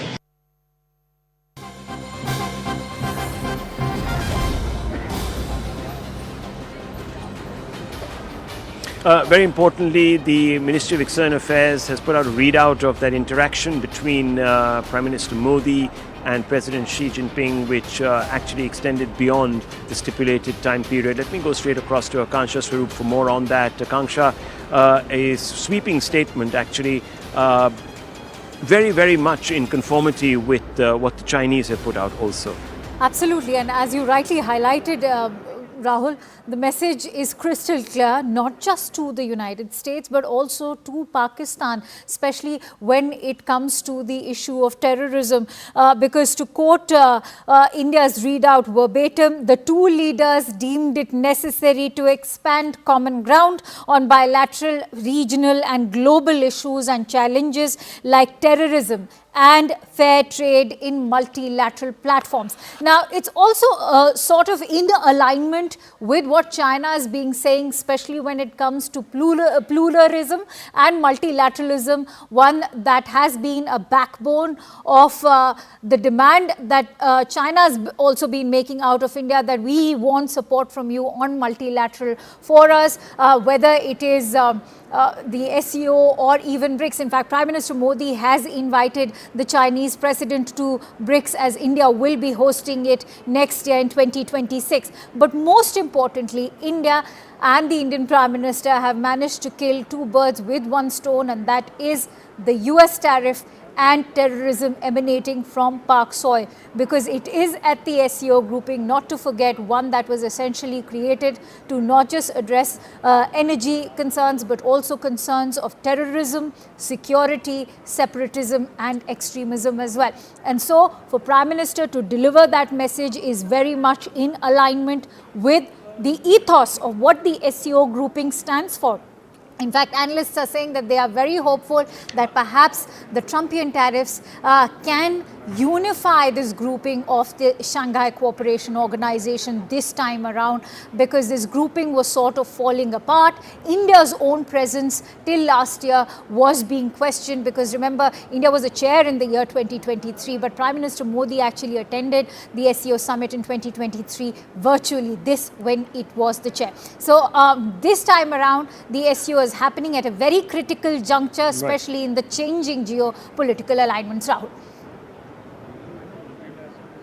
Akanksha, very quickly, a reference to the Chinese statement, President Xi, that statement emphasizing his commentary, and the particular words that have been picked out is that India or China doesn't see India as a rival. Very important words, those, in the context of what has been happening over the last few years. Absolutely, and very heartening to hear those words from the Chinese president, given that, as we've been highlighting, that the trust deficit and the trade deficit cannot be dehyphenated or cannot be hyphenated rather, and that trade will only happen if there's trust build up during as far as the LAC issue is concerned, which as we all know is a legacy issue. But 24 rounds of high level engagements have already happened. But most importantly, when the Chinese president is saying that, I also want to draw your attention to what the Indian side has said, and that is also what the Chinese side has maintained, that that both the sides are quite satisfied with the progress that has been made at the LAC and with the disengagement that was in fact decided last year in Kazan. So that is heartwarming to hear. I just want to quickly make that point, Rahul, that when Wang Yi visited and he also met NSA Ajit Doval, and that's when it was decided that now a culmination of all of this high-level engagements can only happen with forward movement if there is political perspective on this and if there is sort of political sort of agreement over this. And that is the kind of agreement that we've seen today happen in Tianjin. Well, of course, the Chinese will have to walk the talk, but there are 5 or 6 takeaways that we want to quickly touch upon. One is the resumption of the Mansarovar Yatra, direct flights to resume between India and China to enhance people-to-people contact, peaceful situation at the border, transparency perhaps in the workings of the two militaries, future mutual cooperation between the two countries, sweeping statement, but how that sort of articulates, takes shape and is articulated by actions remains to be seen.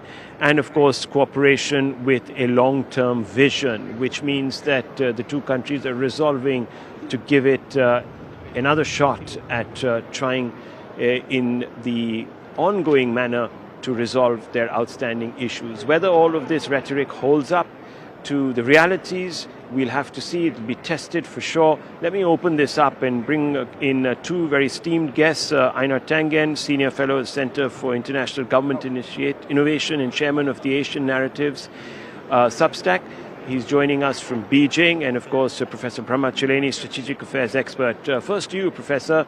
I want to understand what you take away from the 2 written statements that have been put out. Have we come closer to convergence, or is the rhetoric not quite matching up to actionable steps that have been taken by the Chinese to meet us maybe even more than halfway to reduce that trust deficit? Professor.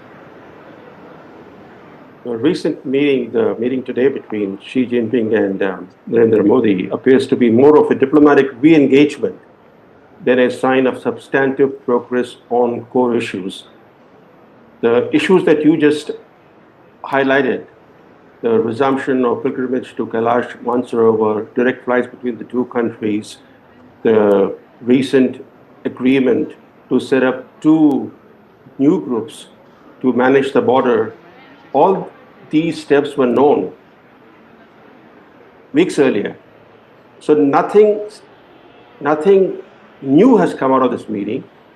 What we can say is that the 2 leaders have set a positive tone. Both statements say that the India and China are not rivals. The Indian statement says that India and China are development partners, not rivals. And China says that it does not look at India as a rival, but that is in keeping with China's diplomatic practice of telling the US, Japan, and others that it doesn't treat them as rivals. But in terms of substantive progress, because this meeting, Rahul, was pretty overhyped, especially by the Indian media. And considering the kind of hype that went into this meeting, the expectation that this would represent some sort of a breakthrough, I think at best this was diplomatic re-engagement, a continuation of the process that was set in motion in Kazan, Russia last October, when Xi Jinping and Narendra Modi met on the sidelines of the BRICS summit, and they have agreed to continue the process of improving bilateral relationship. I think that's the most important take from this particular meeting, while the statements are very positive, they do not address the central security and border disputes or the economic differences that have defined the relationship in recent years.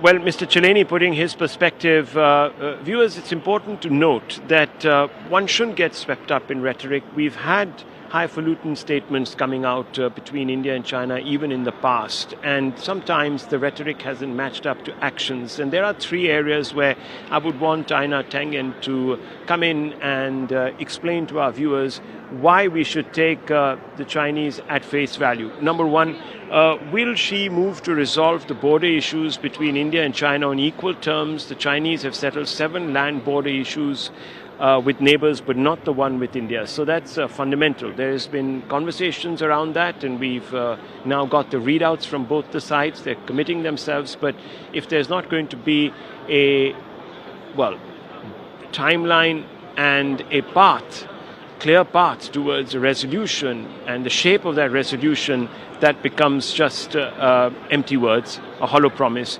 And will the Chinese stand in the way of India-sponsored UN resolutions marking out sanctions against Pak-based terror entities? We've noticed that both states have said that we are committed to fighting terror in our neighborhood. But once again, if the Chinese stand in the way of sanctions that are to be imposed against Pakistani entities, then that once again is not a promise that will be fulfilled. And will China stop viewing trade with India as a zero-sum game? These are some questions that arise, Aina Tengen. How do you see this? It takes two to tango, as you well know. I mean, this is not something where China is going to give India a bunch of things. It's not Christmas time. This has to be negotiated. Border issue has been around since 1962, and arguably well before that, when ignorant Englishmen decided to draw lines on maps because they didn't know any better. So it's going to take time to do that. The issue here is trust. And I completely agree with my Professor Chileni, for once, that this was more optics. This was pulled together very quickly. Remember, Wang Yi only invited Modi recently. He confirmed that he was coming. So this expectation that there was going to be a massive breakthrough, I think I agree. There wasn't. What they're doing is they're signaling. And that signaling is, in some ways, more important than it's as long, and I completely agree with you, as you put flesh on the bones. And that is exactly what's going to happen. We can speculate all we want, but action speaks louder than words. But let me take this one step up. China has an incredible opportunity. It's not just about China. I mean, the SCO involves many countries, and the bullying that India is receiving from Washington involves the entire world outside the United States. India was the birthplace of the non-aligned movement. And I would suggest that the time has come for India to complete the circle, to lead the world towards one issue, saying no to Donald Trump's bullying. It's not a question of putting together a huge plan or anything like that, but just to put Donald Trump in his place. He cannot be the classroom bully going around to everybody and saying, give me your lunch money or I'll beat you up. Just shouldn't work that way. And we exist in a multipolar world. India is uniquely positioned. China couldn't do it alone, right? There's too many questions. It's grown too big. People say, oh, this and that about it. There are too many narratives. But India was close to the U.S. It is not saying the switch is on or off. It's not going to completely abandon its relationship with the U.S. It is not anti-U.S. It is simply anti this idea that one country can impose unilateral tariffs on the entire world, including a bunch of penguins. I mean, that should have clued everybody in exactly just how silly this thing has become. So instead of looking at this as an opportunity to extract something from China, why doesn't India lead the world, fulfill its promise, be exactly what the world needs today. Thank you, Mr. Tangen, for that perspective. Let's just quickly get more perspectives in. My colleague Palki Sharma did this explainer from the ground, detailing the shape of that conversation. And I also caught up with a Chinese journalist who is adding his perspective from CGTN. And then we'll come back to our guests for final comments. Let's play these ground reports out.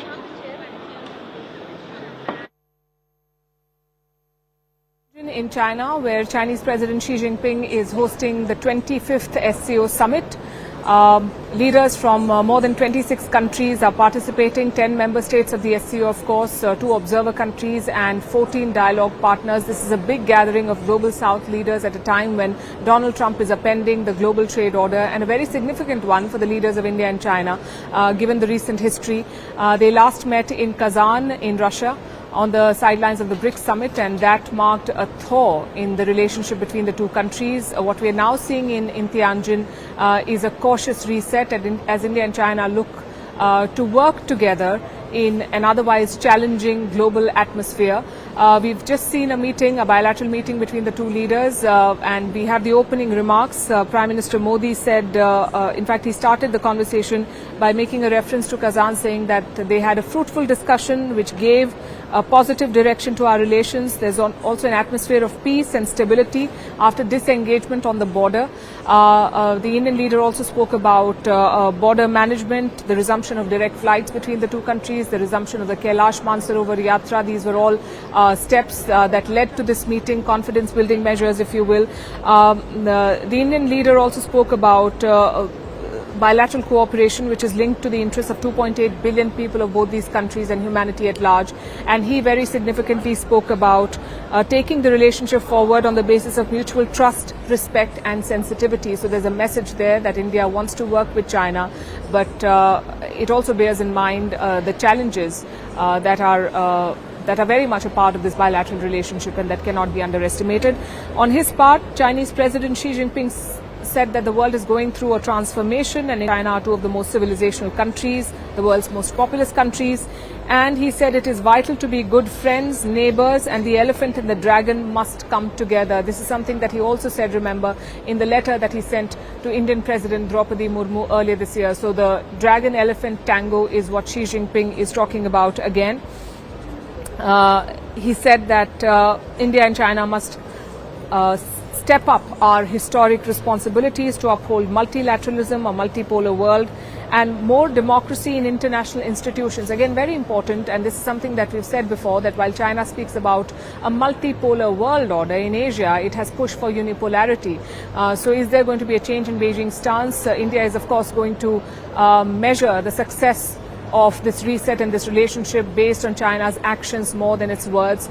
So we'll have to wait and see. The finer details of what transpired in the meeting are still awaited. How did it go?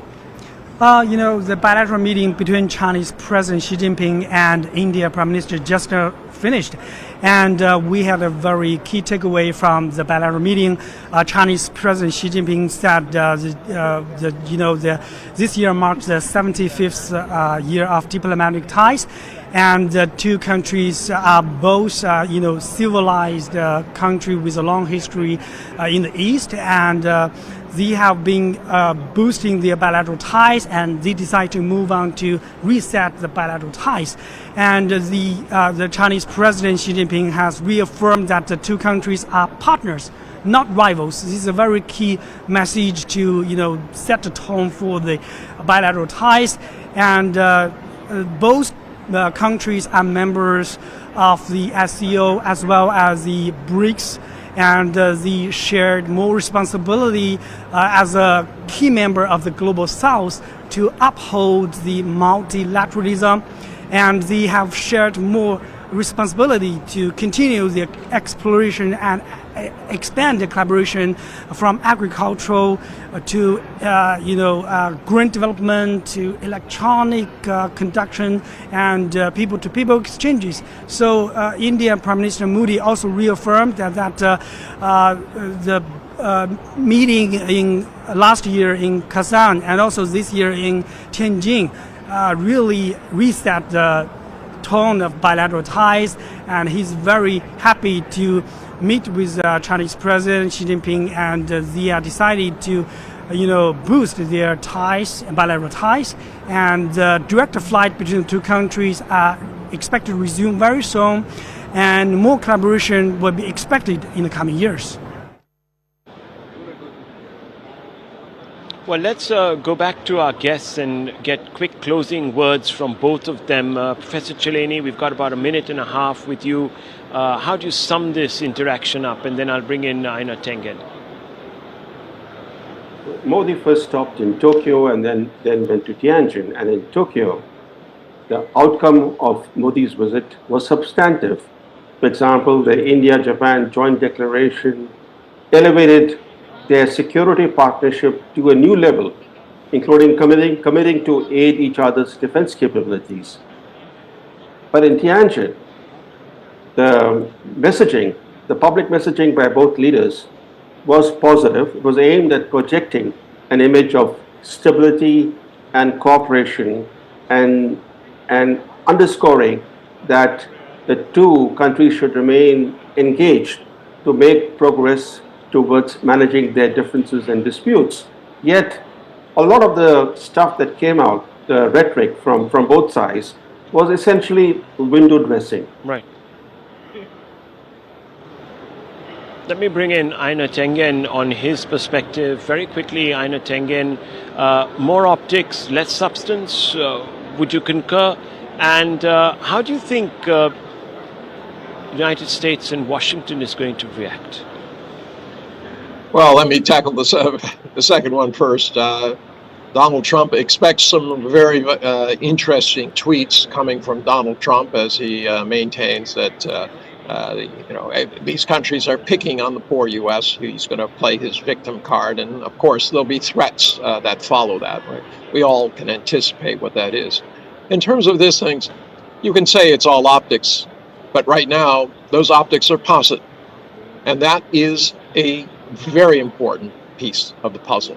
This did not happen just today. It was accelerated by what Donald Trump has been doing and his 50% tariffs. No one knows why he's doing this. Certainly it was no fault of India's. But this is an opportunity, as I keep saying. Here you have, Russia, China, India. Brazil is also on the sidelines saying that it's time to act. They represent now the largest group in the world in terms of economic, population, resource, and manufacturing heft. It's time that they just told Donald Trump to knock it off. And this is the beginning. The question is, are they going to follow it up and put meat on these bones? As has been said before. I mean, there have been nice words in the past. It always comes down to actions.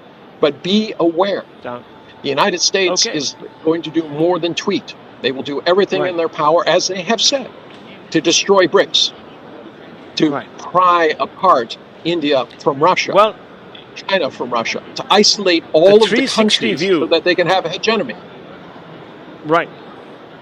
Okay, we've run out of time, Aina Tengen, but it's good to get a 360 view really of this particular interaction and the SCO summit and its objectives from our experts and of course through our ground reportage.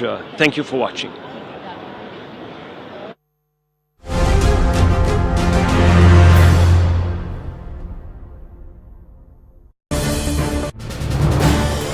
This is News 18 Network.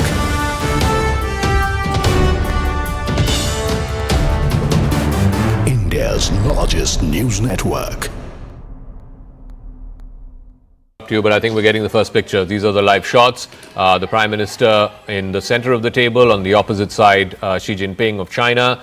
You can see the National Security Advisor to the Prime Minister's right, the interpreters to his left. I don't know if we have the audio. If we have the audio, we should play up the audio, but I'm not. All right, we don't have the audio right now. The audio, I think, will come through subsequently.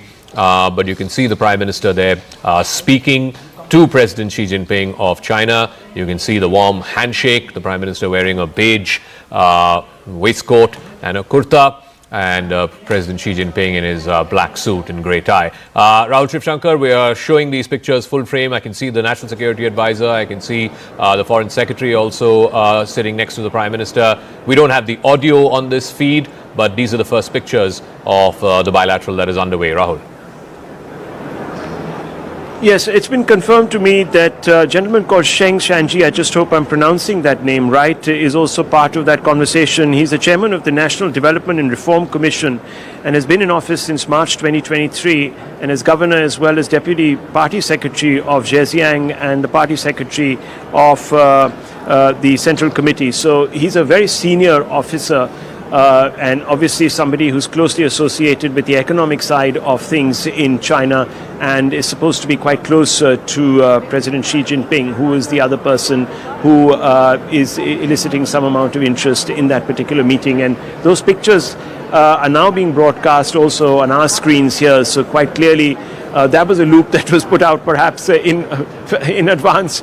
Maybe the Indian side said, hey, how did this go out before we could put out? So maybe there was some scheduling issue there, but we got a glimpse of that meeting, and I did tell you that President Xi was visible there looking across from the Prime Minister. But yes, this is quite closely a meeting that is going to be focused on two definitive issues. How much progress is made, Zaka, of course, no one can say.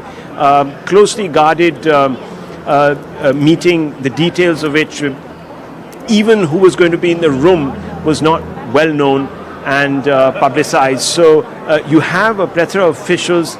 They're going to try and look at some of those issues. Trade definitely on the table. I think that's perhaps the low-hanging fruit. But trade by itself is not going to bridge that trust deficit. We've had trade relations with China. The trade even intensified after the incident in Galwan. So that never really is a deterrent as far as China is concerned when it really wants to press home the advantage as far as its own territorial interests are concerned, and they end up always sort of in some ways or the other impinging on ours. So I think the conversation has to be centered at some level around rebuilding that confidence, and we'll have to address some of those outstanding boundary issues. Whether it will come to some resolution, whether we will see a momentous movement forward, remains to be seen, and that we'll only get to know once we see the readouts of the statements that are put out by both sides. And we'll also have to look at them very closely to see how much convergence there is in what really transpired and what the leaders have actually agreed upon, and the direction really also of the relationship. But it's quite clear now that this is a message to say that we're back in business, that these two principles in Asia are back in business, and I think Mr. Trump might actually be taking to Truth Social, as you were saying, and perhaps might, in a fit of fury, lash out. Who knows? He's unpredictable.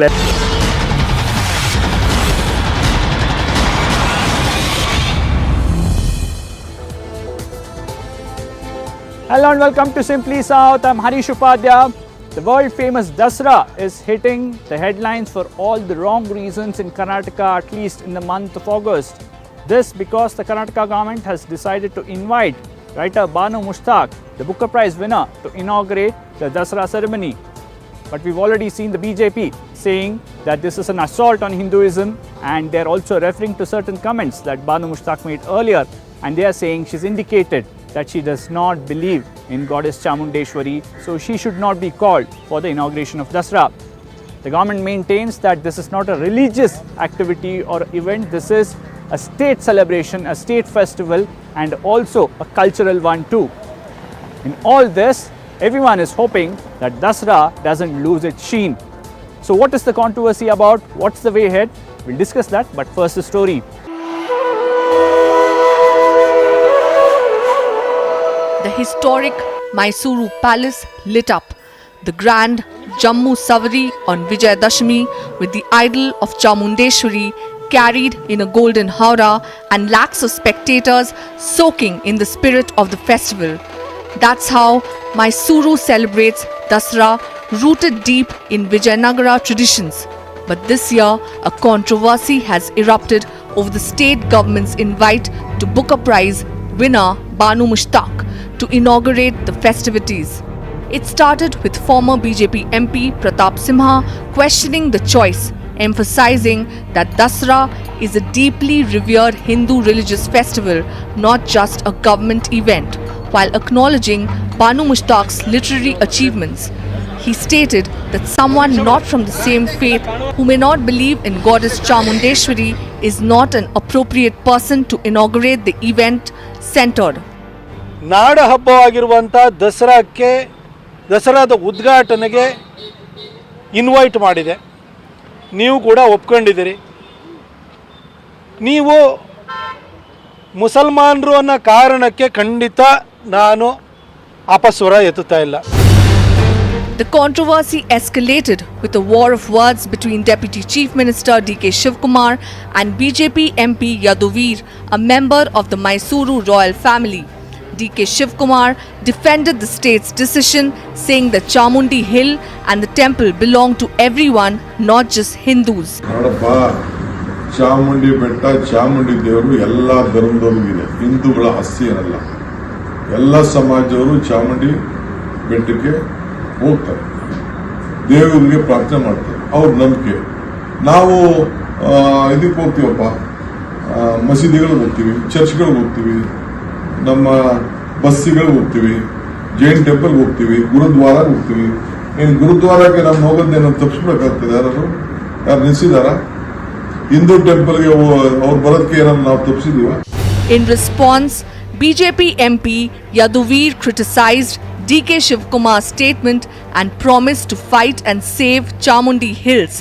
His mother even reminded that if the hills did not belong to Hindus, then the state's Muzrai department would not have taken over its management. ಇದು ತಮ್ಮ ಭವಿಷ್ಯಕ್ಕಾಗಿ ಒಳ್ಳೆಯದಾಗಲ್ಲ. ಮತ್ತೆ ನಾವು ಕೂಡ ನಮ್ಮ ಹೋರಾಟವನ್ನು ಇನ್ನೂ ಗಂಭೀರವಾಗಿ ಇದ್ರ ಬಗ್ಗೆ ತಗೋತೀವಿ. ಮತ್ತೆ ನಂತರ ಕೂಡ ಇದ್ರ ಬಗ್ಗೆ ಸೂಕ್ತವಾದಂಥ ಕ್ರಮ ಎಲ್ಲೆಲ್ಲಿ ನಾವು ತಗೋಬೇಕು ಅದನ್ನ ತಗೋತೀವಿ. Congress has cited precedent to back its invite to Banu Mushtaq, reminding that earlier kings had invited foreigners who were non-Hindus to Dasra festivities. Meanwhile, caught in the middle of this political storm, Booker Prize winner Banu Mushtaq has issued a clarification and said she respects the goddess and the tradition. The controversy has now shifted from the choice of the inaugural guest to a political debate over religious and cultural identity. Well, to debate this further, we have an eminent panel joining us today. We have Surabhi Hodigere, the spokesperson of the BJP. We also have Durjati, the spokesperson of the Congress party. We also have women's rights activist Vimla K is joining us on the show, and senior journalist Mr. Ramkrishna Upadhyaya also joins us on the show today. Well, I'll begin with you, Surabhi.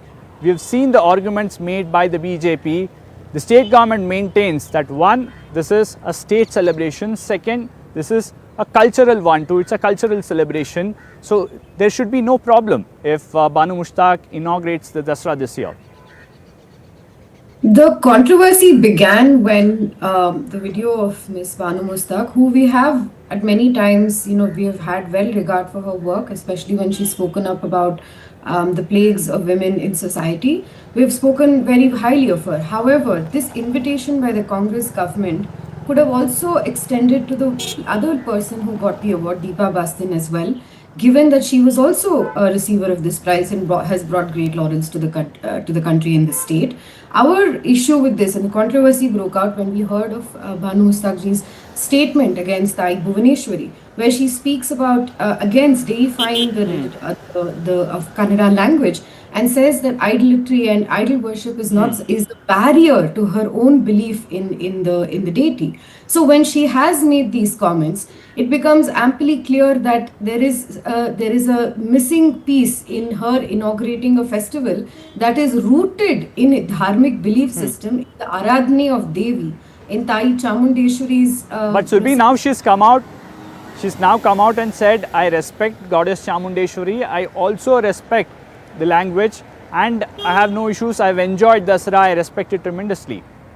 It is unfortunate that this had to get dragged on, so on and so forth. Our problem is with the Congress government, which, by the way, in your opening, Harish, you did not mention how D.K. Shivkumar finally went on to say the Chamundi Hills and the Chamundi Devasthana is not even Hindu property at all. If so, why is the Muzerai department involved? If so, why is Dasara started on the same dates as per the Panchanga? If so, why are they celebrated across 10 days with rituals related to dharmic customs? The unfortunate situation and why these clarifications and counter allegations and so forth have to go on is because of this attempt by the Congress government to take away the roots of the festival from the state's imagination, to make it into a secular activity, to make it seem like, every other community is allowed to practice their festival according to their religious tone or tenor. However, when it is a Hindu festival and it is rooted in the indigenous custom of this land, it becomes a secular activity. So our fight is against the Congress government's repeated attempts to do this in the state. Yes. In fact, I'll take that to Dhruv Jati. Dhruv, we have seen this argument. In fact, the counter argument that has come in is that, yes, the celebration might be by the state government, Chamundi Hills might be under the ownership of the state at this moment, but let's not forget that the whole idea of Dasara comes from a dharmic tradition. That's something even Yaduveer, who's not just the MP, but is also from the royal family, he's also stating the same. Yes, the government has to maintain secular values, but let's not forget how the entire tradition started over the last several years, how this has been celebrated. Harish, well mentioned point, and I also did see Surabhi mention about the roots. So I'd like a couple of uninterrupted minutes to explain to you about what's about the entire fiasco and why this controversy is very unnecessary. Let me bring you back to 1971, Harish, and to all our audience here. This is when the abolition of the privy purses takes place through the 26th Amendment, and most of the Indian rulers of princely states lose their privileges and their resources. 1971, a very difficult time for Dasara celebrations in Karnataka. However, leaders across parties, from the Congress, from the BJP, from various social sections, namely like Sri Nagalinga Swami, come together and make sure that the Dasara celebrations take place in 1971 in a very simple fashion. 72, Harish, celebrations don't take place, drought hits. 73 and 74, you have the celebrations taking place in a very simple fashion, because in 74 is when the Maharaja passes away. And 75, Harish, because we are talking about the roots, let me bring you back to 1975. This is when, under the CM-ship of Sri Devraj Aras's regime, was when the Congress government recognized Dasara's cultural importance and officially supported it for the first time as a state event. Right, and this marked the first ever state-sponsored Jambu Savari under who? Sri Devraj Arasji, the former Congress Chief Minister. Let me also remind you, it was in 1975 under Congress's pioneership, where we also included the silver chariots, police bands, and other public attractions. Sorry, what is the point that you're trying to make, Dhruv? Surabhi, I don't know. I admire the history lesson. What is the point that you're trying to make? You spoke about roots. Surabhi, you spoke about roots, and I did not interrupt you, and I request Clearly, that you uninterrupted in 1970. No, let me complete my point here. In 77, student agitations, and there was no Dasara celebration. 78, my great-grandfather, Sri B.D. Jati, was the one who inaugurated the celebrations. Bring you back to 1980, Harish. Who was the chief minister back then? It was Dr. Gundurao, CM Gundurao, who in fact made sure that the celebrations even extended to musical concerts and brought the celebrations to the festive exhibition grounds in Mysore to make sure that the public was also there at a large scale. No, Harish, if you are trying to say, nobody is discounting. Congress, no, it's not about nobody discounting it. People are questioning the roots of the Congress and with the festival. I am bringing you historical evidence from Sri Devraj Aras to my great-grandfather Sri P.D. Jati to Gundurao and consecutive chief ministers in Karnataka who have the question here is... No, Harish, there was a period... Question here that's being raised by many people, Dhruv, is... I'll make a quick point. The question here is, many are saying the person who inaugurates the Dasara will eventually end up doing Pushparchani, that is offering flowers to Goddess Chamundeshwari. And if the person does not believe in that or in that practice, is it right to even push that person to do that?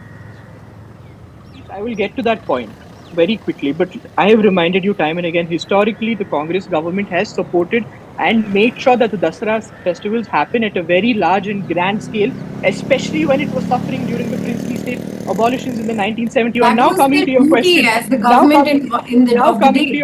It was not Coming to your question regarding Banu Mustaq, a Surabhi, I did not favor done to interrupt the you. people. Surabhi, I did not interrupt you. Now coming to Banu Mustaq.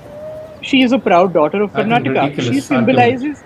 She symbolizes No questions about it. female power, Shakti, female power of Shakti, and it aligns with the values of Sri Goddess Chamundeshwari. Harish, have you gone through her book, or to any of the other panelists here, have you read her book, Hriday Deepa?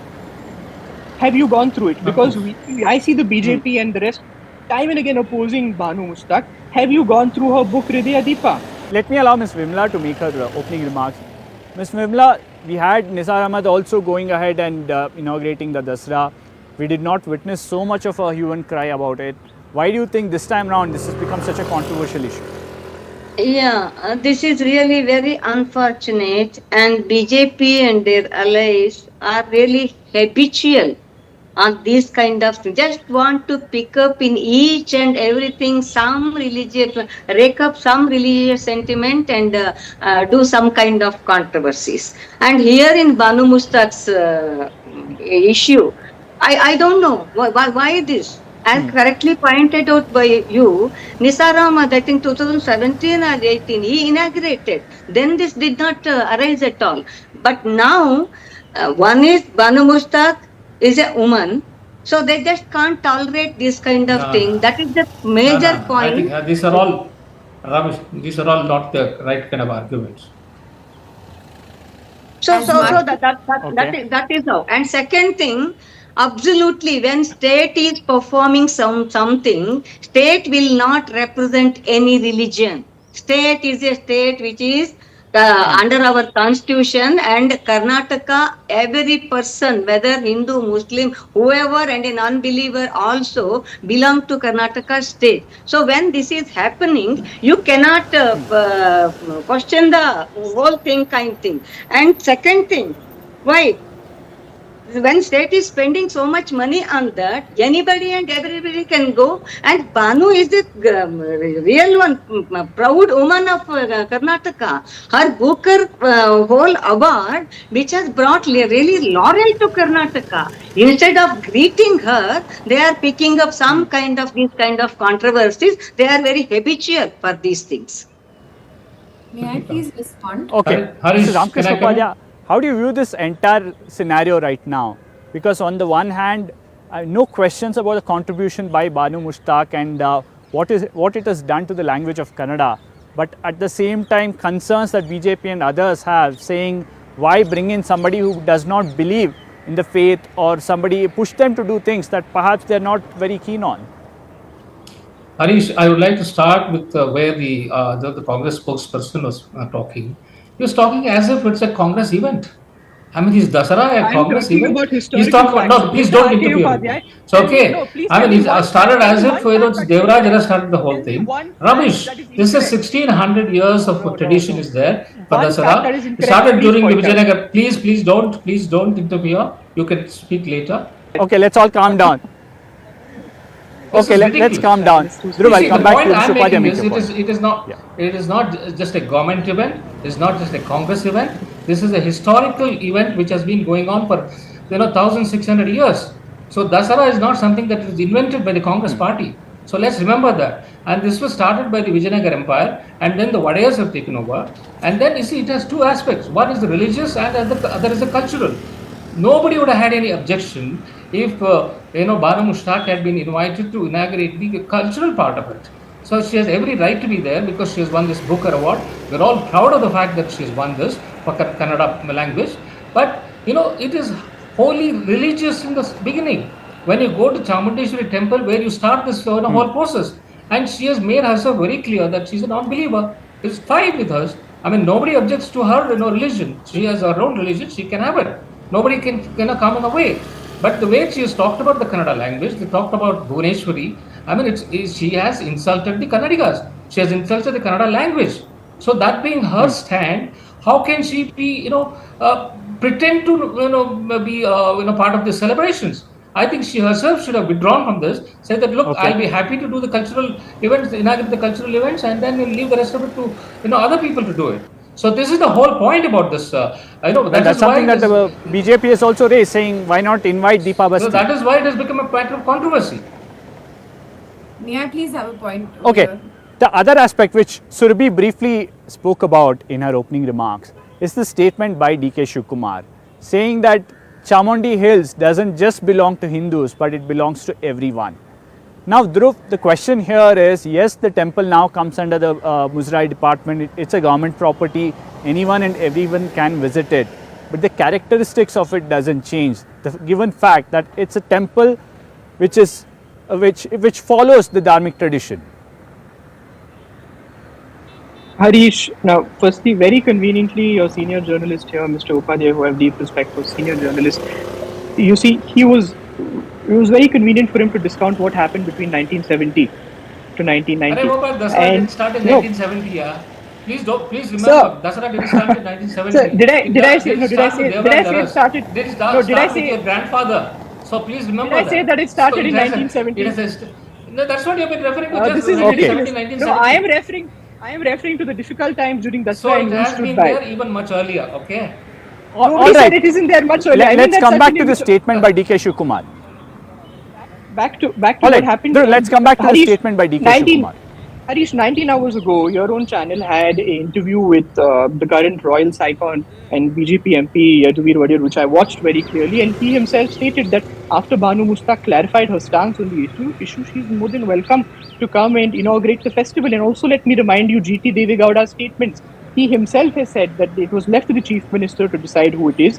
Nisar Ahmed had come previously, and also people from various literature backgrounds are invited often, and there is no objection to it. And nobody should oppose the Mysuru Dasara. And this is a statement from an MLA from the BJP-JDS alliance itself. So please tell me why the hue and cry. Okay. So just because one MLA supports it, you think that... Well, what has really increased pressure on the government, or why this controversy has escalated, though, is that statement by DK Shivkumar. For him to come out and say Chamundi Hills doesn't just belong to Hindus, that seems to have really escalated this. No, see, Chamundi Hills has been there even before the Congress government came, and it's only a matter of convenience now that the temple is now under the administration of the state government. Doesn't mean that it belongs to the government. So who's saying that it belongs to the government? Who's saying that it was that's what DK Shivkumar has been saying. No, so I think it's people from all religions.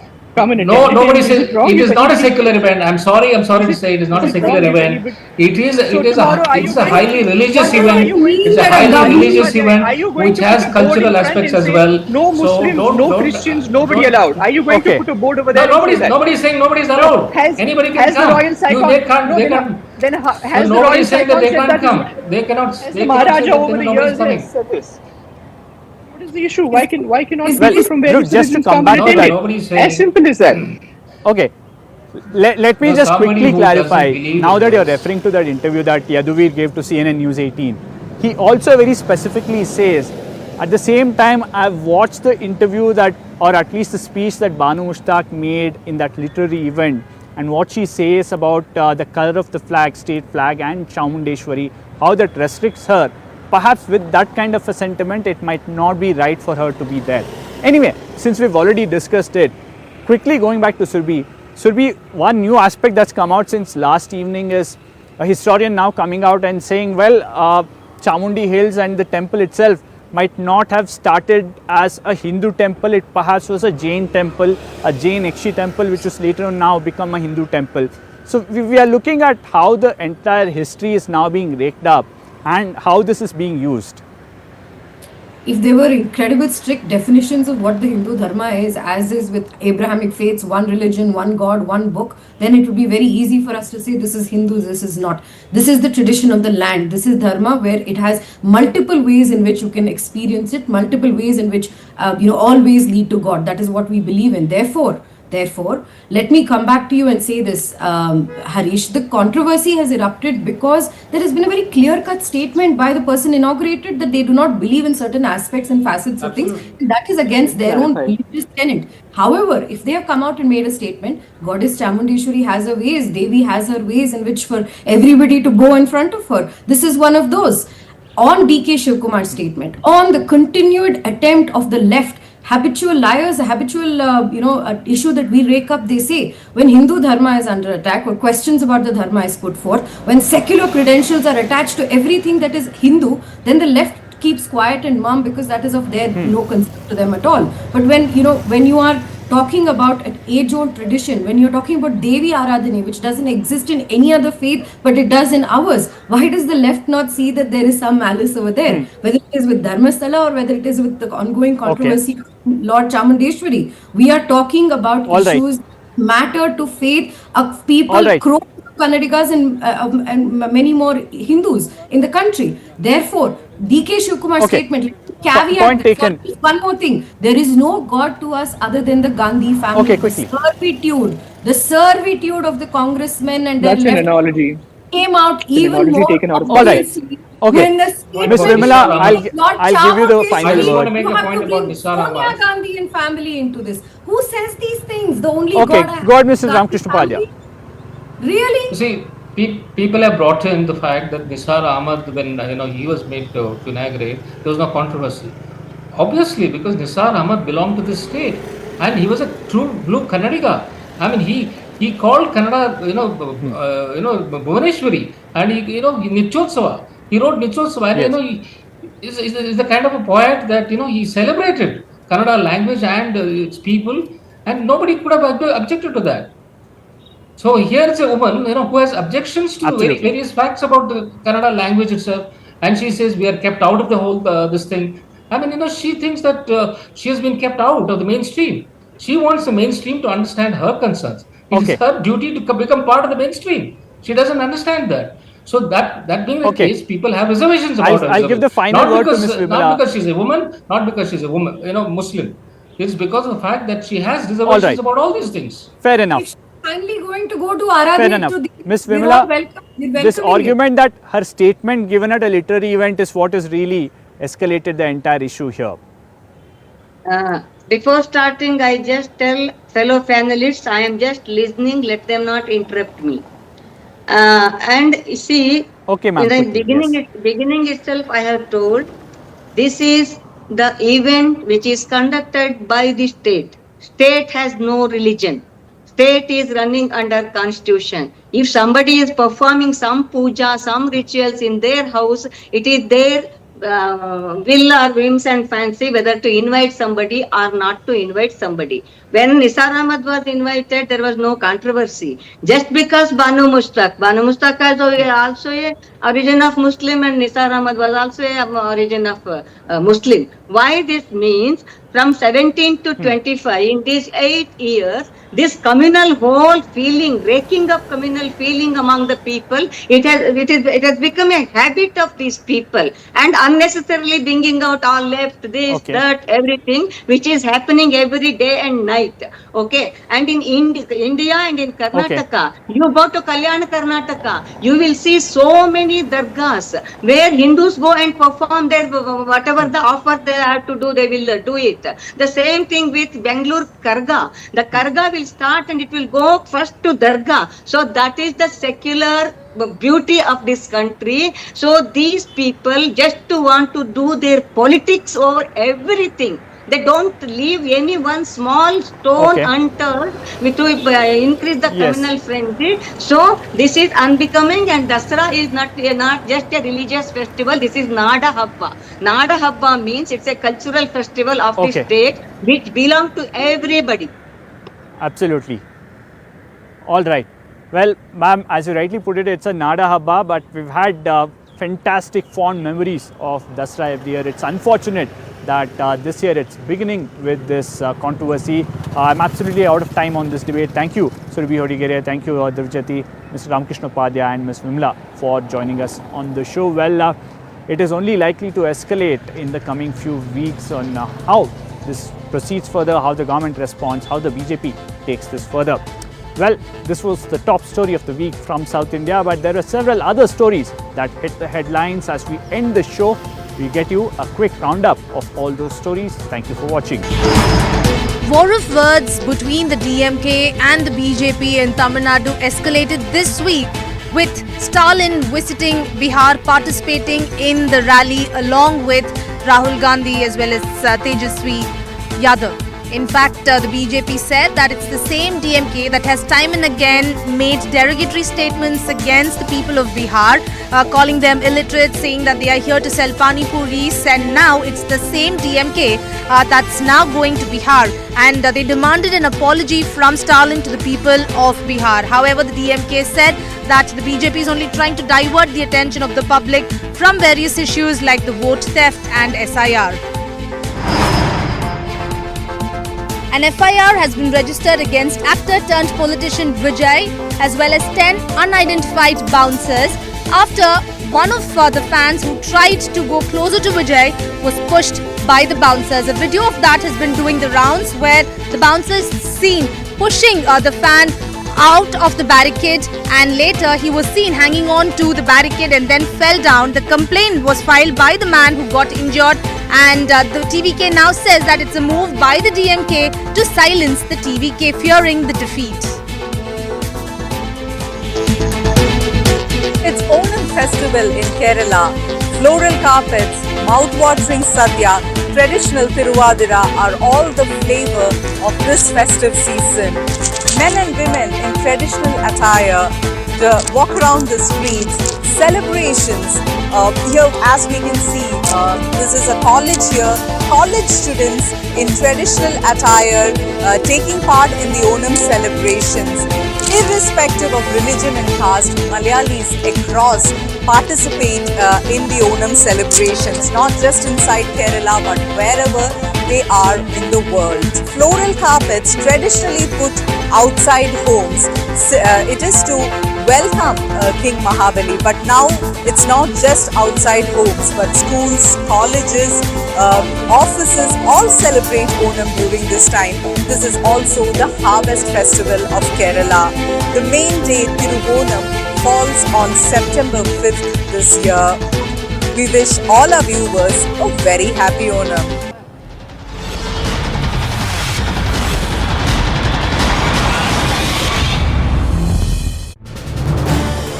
This is News 18 Network.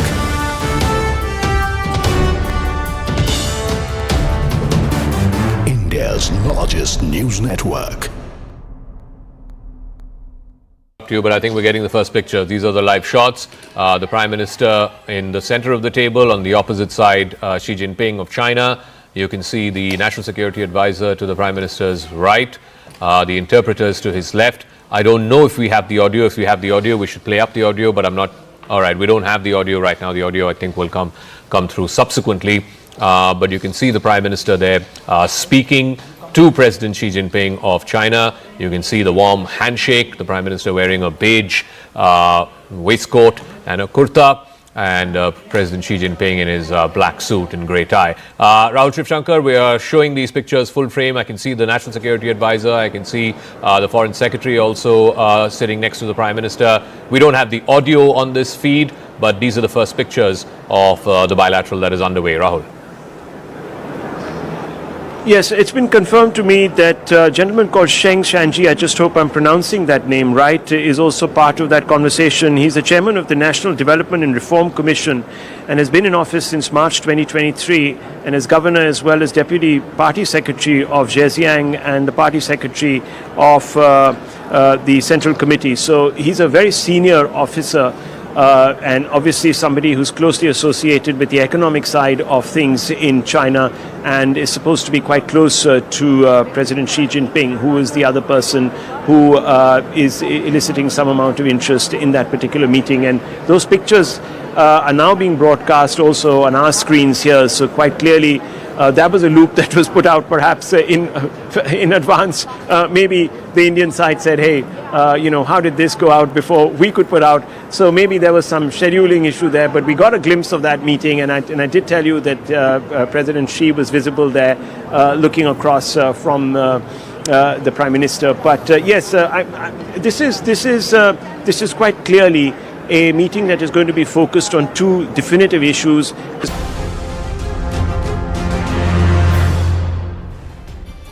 A very warm welcome. You're watching our special coverage, the big summit of the year, which is of course focusing on the SCO, but most importantly, the recently held bilateral between Prime Minister Modi and President Xi Jinping of China. With that, let's have a quick look at the headlines. After a thaw and reset, India and China ties set to enter a new phase after the big bilateral between Prime Minister Modi and Xi Jinping. The meeting, which was scheduled for 40 minutes, went on for nearly an hour. The big India-China bilateral held in Tianjin as Prime Minister Modi hails China's story, says India is committed to taking ties forward based on trust, mutual respect as well. Big takeaways from India-China bilateral today as direct flights resume soon between two nations after the Kailash Mansarovar Yatra. Nations have agreed to cooperate with a long-term vision.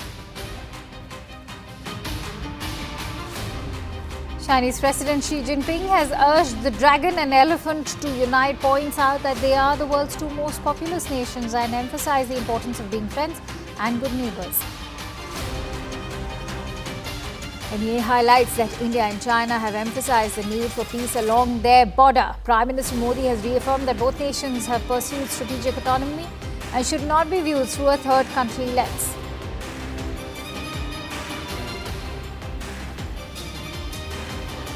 And Prime Minister Modi, in his Mann Ki Baat address, expressed anguish over the devastation caused by flash floods, landslides triggered by incessant rainfall across the country. He expressed pain over loss of lives and infrastructure during the natural calamity.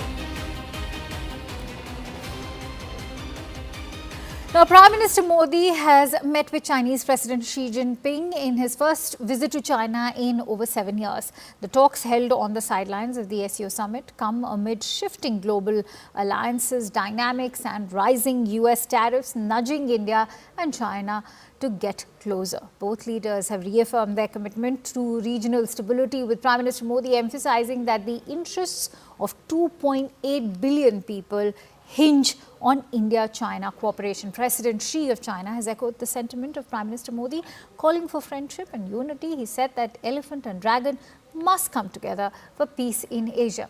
The key takeaways from the hour-long dialogue include a renewed push for peace and tranquility in border areas, even strategic autonomy and reducing the trade deficit. Both sides have agreed not to view these ties through the lens of third-party countries, to expand cooperation on counter-terrorism and even to strengthen people-to-people connections that have underscored that India and China are development partners, not rivals.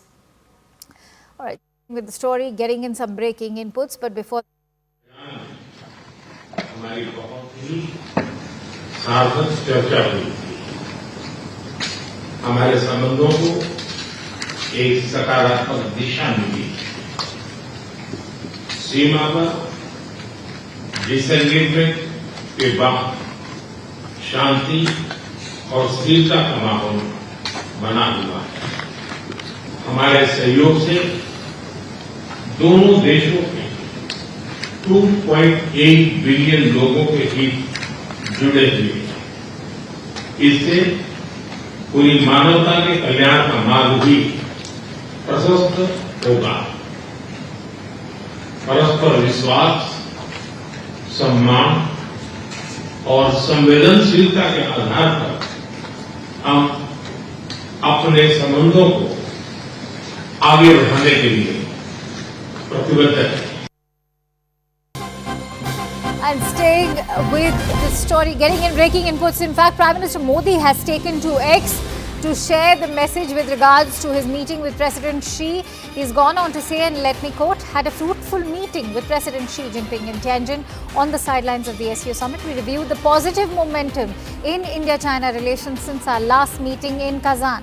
We agreed on the importance of maintaining peace and tranquility in border areas and reaffirmed our commitment to cooperation based on mutual respect, mutual interest and mutual sensitivity. Those are the three very important tenets that Prime Minister also reiterated in his opening remarks as he met with the Chinese president during that big bilateral meeting. But remember, the sentiment has also been reciprocated by China as the Chinese president has in fact gone on to underscore the point that they are neighbors and they should not be rivals. And in fact, both the parties have now also spoken about forward movement as far as the border security issue at the LAC is concerned. Remember, there have already been 24 rounds of high-level engagement and much has happened, especially during that last meeting that took place during the Chinese Foreign Minister Wang Yi's visit on 18th and 19th of August. And so today's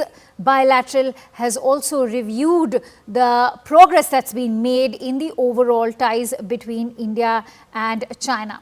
Let me quickly take all the latest ahead with our esteemed guests. I'm joined in by retired Lieutenant General Hari Mohan Iyer, who is a former Chief of Staff of the Northern Command in the Indian Army, Professor Shrikant Kondapalli, who is a Professor of Chinese Studies at JNU. Many thanks to you, gentlemen, for joining in. Lieutenant General Hari Mohan Iyer, I want to begin with you by taking your thoughts on the kind of forward movement today we have seen.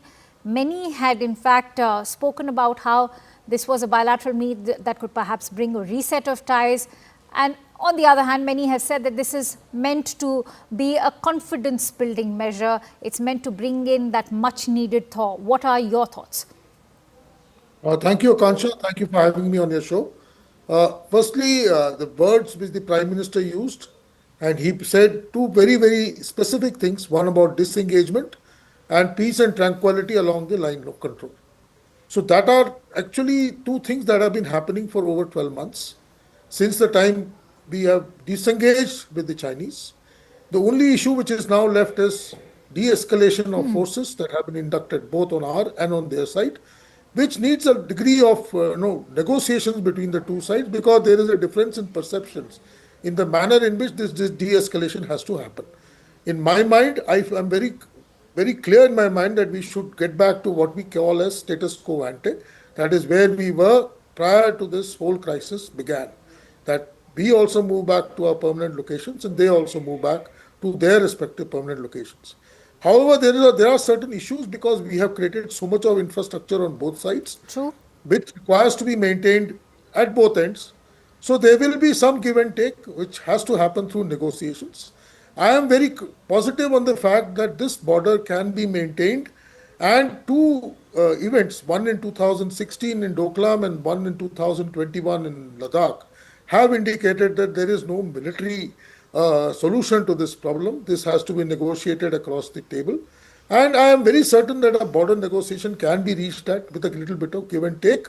Both sides have to be flexible in their approach, which we were moving towards in the 90s. Somehow, in the late 90s and beginning of this millennium, we lost sight of. I am sure this could be the start of another beginning. And over a period of time, we can change our perceptions as regards the line of actual control, because there is no great value territory that we are talking about. It is a question of just perceptions that needs to be cleared. And I am very sure that if people are positive towards these negotiations, this problem across the line of actual control can be taken care of. Professor Shrikant, there was much hinging on this bilateral meeting in terms of the trust deficit, because analysts have highlighted that the trade deficit can only be bridged if the trust deficit can be bridged together. So do you think this bilateral has managed to do that, given that Prime Minister has in fact not minced his words when he sent out that message saying, and I quote him verbatim, that the two leaders have deemed it necessary to expand common ground on bilateral, regional and global issues and challenges like terrorism and fair trade in multilateral platforms. What do you make of that message being sent out? Because one, of course, refers to United States and the other to Pakistan. In terms of the mutual trust, so two things. One is in terms of the mutual trust and how this can be built up. So the Prime Minister has spelled out a few details, as you mentioned. But mutual trust, the last time it was mentioned was by President Ronald Reagan for the Soviet Union, that we trust but verify. And Dr. Manmohan Singh once said in the parliament about the same in regard to China, stating that we trust the Chinese, but we will verify on the borders and in their actions. So that is the Prime Minister reiterating that,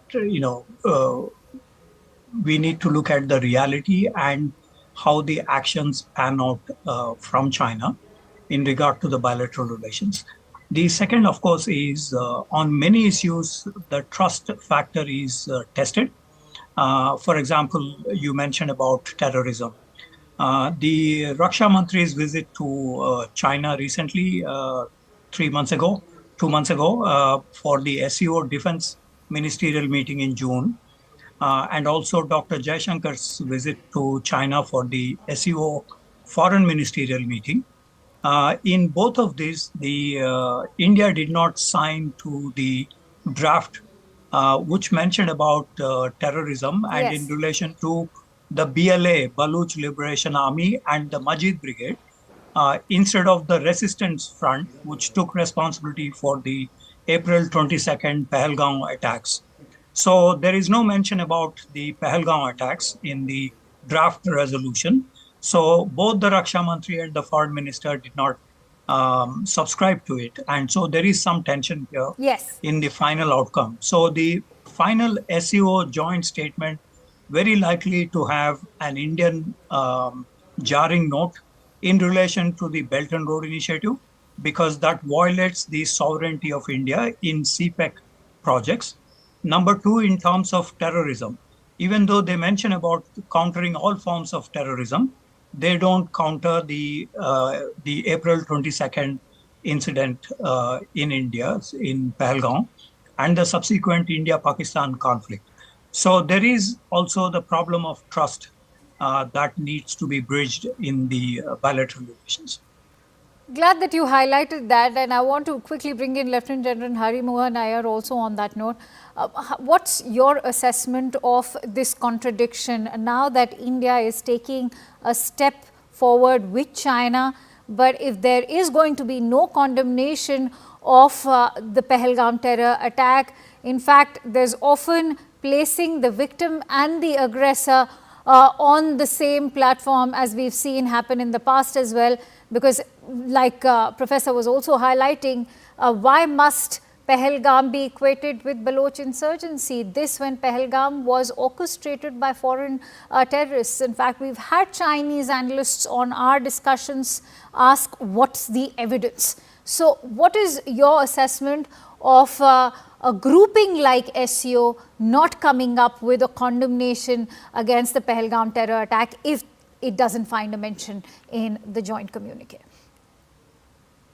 Firstly, there has been a lot of shifting of stances over the last 2 months, especially after the way the Americans have decided to change stance, particularly after, I think, 17th of June, the world order is looking different.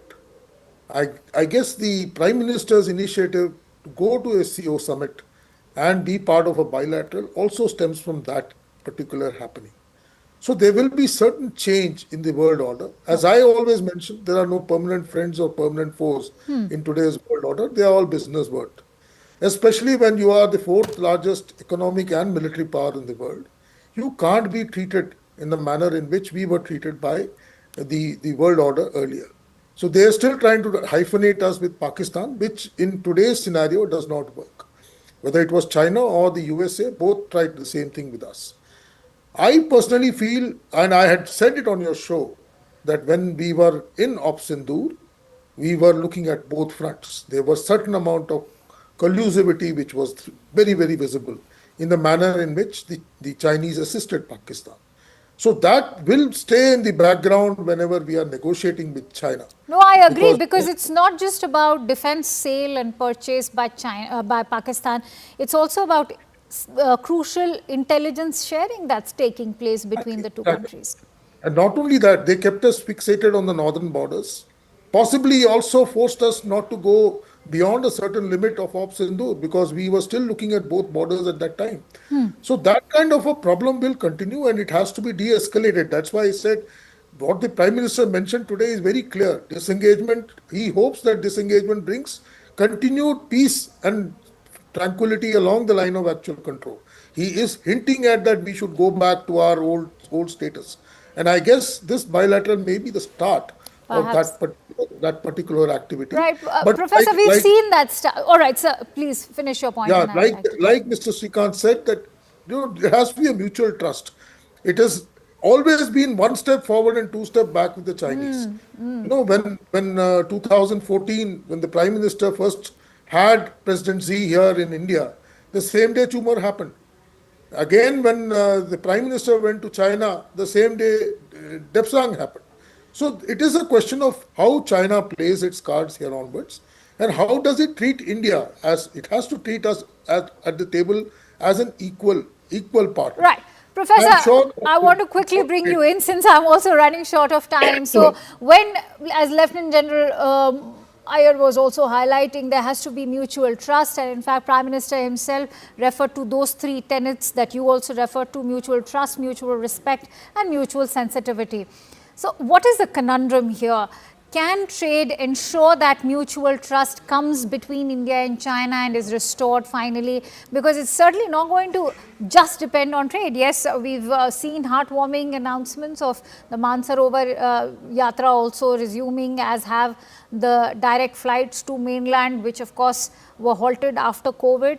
So a host of people-to-people ties, the connect is being restored. And what is your assessment now of the larger conundrum here, if we are to sort of resume trade and go full throttle with it? We have seen trade relations improve between, resulting in improvement in relations between countries. For example, China-Japan, China-United States. So trade is one element, but this is not a crucial element. China and Japan keep fighting on the Senkaku Islands. United States and China keep fighting on the magnets and rare earth metals and so on.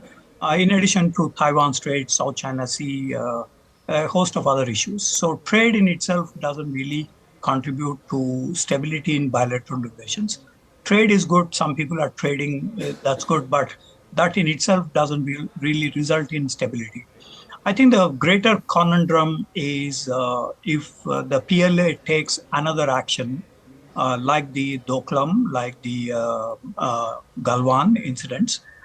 If they take an action like this, then we will go into the hurdle again. Right. We lost 5 years in the bilateral relations from June 2020 till October last year.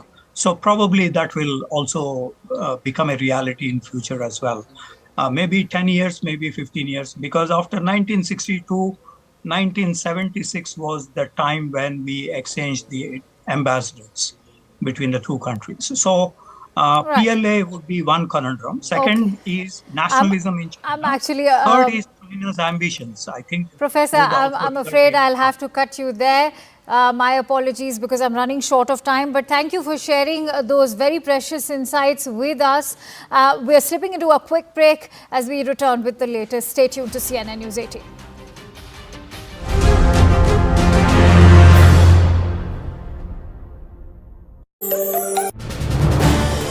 This is News 18 Network.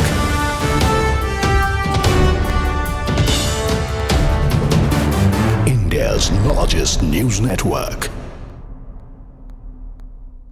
But I think we're getting the first picture. These are the live shots. The Prime Minister in the center of the table. On the opposite side, Xi Jinping of China. You can see the National Security Advisor to the Prime Minister's right, the interpreters to his left. I don't know if we have the audio. If we have the audio, we should play up the audio, but I'm not. All right, we don't have the audio right now. The audio, I think, will come through subsequently. But you can see the Prime Minister there speaking to President Xi Jinping of China. You can see the warm handshake, the Prime Minister wearing a beige waistcoat and a kurta, and President Xi Jinping in his black suit and grey tie. Rahul Shivshankar, we are showing these pictures full frame. I can see the National Security Advisor. I can see the Foreign Secretary also sitting next to the Prime Minister. We don't have the audio on this feed, but these are the first pictures of the bilateral that is underway. Rahul. Yes, it's been confirmed to me that a gentleman called Sheng Shanji, I just hope I'm pronouncing that name right, is also part of that conversation. He's the chairman of the National Development and Reform Commission and has been in office since March 2023, and as governor as well as deputy party secretary of Zhejiang and the party secretary of the Central Committee. So he's a very senior officer. And obviously somebody who's closely associated with the economic side of things in China and is supposed to be quite close to President Xi Jinping, who is the other person who is eliciting some amount of interest in that particular meeting. And those pictures are now being broadcast also on our screens here, so quite clearly that was a loop that was put out perhaps in advance. Maybe the Indian side said, hey, how did this go out before we could put out? So maybe there was some scheduling issue there, but we got a glimpse of that meeting, and I did tell you that President Xi was visible there looking across from the Prime Minister. But yes, this is quite closely a meeting that is going to be focused on two definitive issues. How much progress is made, Zaka, of course, no one can say. Closely guarded meeting, the details of which, even who was going to be in the room was not well known and publicized. So you have a plethora of officials. They're going to try and look at some of those issues. Trade definitely on the table. I think that's perhaps the low-hanging fruit. But trade by itself is not going to bridge that trust deficit. We've had trade relations with China. The trade even intensified after the incident in Galwan. So that never really is a deterrent as far as China is concerned when it really wants to press home the advantage as far as its own territorial interests are concerned, and they end up always sort of in some ways or the other impinging on ours. So I think the conversation has to be centered at some level around rebuilding that confidence, and we'll have to address some of those outstanding boundary issues. Whether it will come to some resolution, whether we will see a momentous movement forward, remains to be seen, and that we'll only get to know once we see the readouts of the statements that are put out by both sides. And we'll also have to look at them very closely to see how much convergence there is in what really transpired and what the leaders have actually agreed upon, and the direction really also of the relationship. But it's quite clear now that this is a message to say that we're back in business, that these two principles in Asia are back in business, and I think Mr. Trump might actually be taking to Truth Social, as you were saying, and perhaps might, in a fit of fury, lash out. Who knows? He's an unpredictable element, so we don't quite know. But I'm sure he's up looking at these pictures with close intent, and I'm sure his advisors are not very happy. There's another interesting thing that one must sort of bring up here, that obviously this meeting was presaged by a statement by President Putin to Xinhua news agency here, where he talked about BRICS being the viable platform, but he didn't include.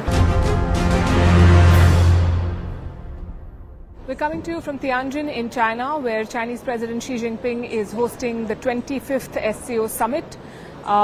Leaders from more than 26 countries are participating, 10 member states of the SCO, of course, 2 observer countries and 14 dialogue partners. This is a big gathering of Global South leaders at a time when Donald Trump is appending the global trade order, and a very significant one for the leaders of India and China, given the recent history. They last met in Kazan in Russia on the sidelines of the BRICS summit, and that marked a thaw in the relationship between the two countries. What we are now seeing in Tianjin is a cautious reset as India and China look to work together in an otherwise challenging global atmosphere. We've just seen a meeting, a bilateral meeting between the two leaders, and we have the opening remarks. Prime Minister Modi said, in fact, he started the conversation by making a reference to Kazan, saying that they had a fruitful discussion which gave a positive direction to our relations. There's also an atmosphere of peace and stability after disengagement on the border. The Indian leader also spoke about border management, the resumption of direct flights between the two countries, activities, the resumption of the Kailash Mansarovar Yatra. These were all steps that led to this meeting, confidence building measures, if you will. The Indian leader also spoke about bilateral cooperation, which is linked to the interests of 2.8 billion people of both these countries and humanity at large. And he very significantly spoke about taking the relationship forward on the basis of mutual trust, respect and sensitivity. So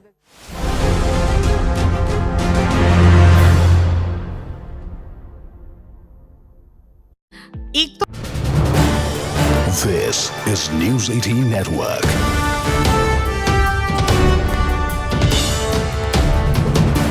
India's largest news network. To you, but I think we're getting the first picture. These are the live shots. The Prime Minister in the center of the table, on the opposite side, Xi Jinping of China. You can see the National Security Advisor to the Prime Minister's right, the interpreters to his left. I don't know if we have the audio. If we have the audio, we should play up the audio, but I'm not. All right, we don't have the audio right now. The audio, I think, will come through subsequently.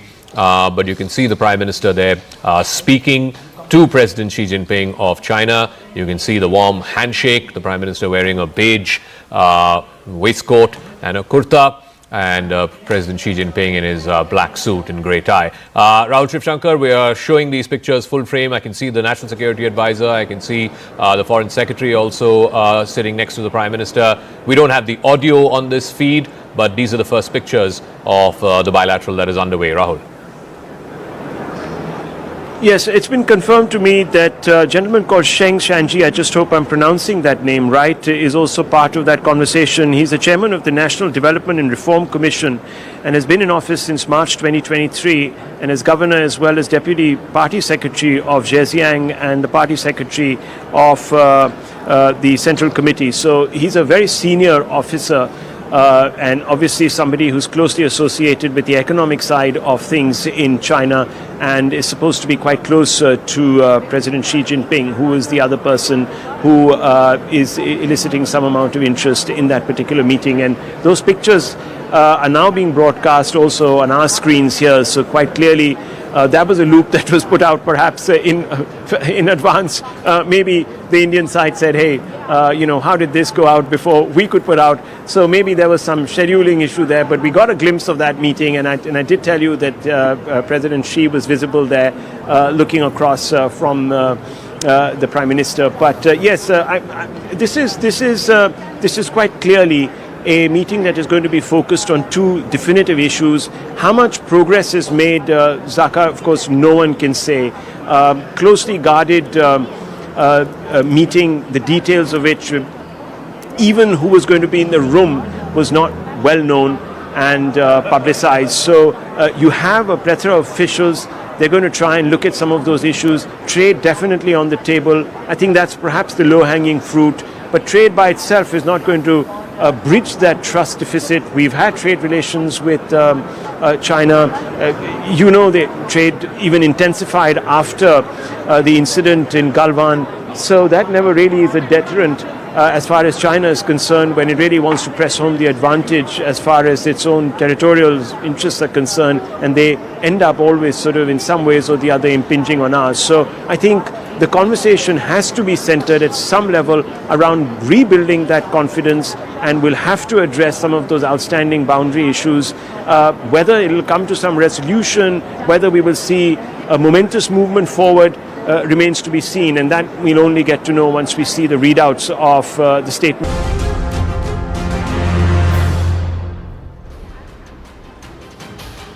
Hello and welcome from Tianjin. I'm Rahul Shivshankar, and I've been covering, of course, the SCO summit.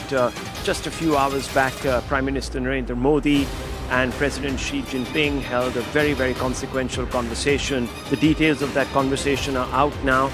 Both sides have put out a readout. There's a point of convergence. There are some issues, of course, that immediately leap out. There are two messages that have been sent by Prime Minister Modi, the Indian Prime Minister, and India to A, the United States, and B, to Pakistan. One message, of course, is very straightforward, and it seems to suggest that India will pursue its own strategic and economic autonomy even in the face of the threat of United States sanctions, and that India will not bow down to any pressure when it comes to ensuring that its own self-interest is represented through its own conversations, independent of Washington, with partners that it believes can help the India growth story. So fundamentally, there is one very principal area that a message has gone out from, if you look at the reading. So it's quite clear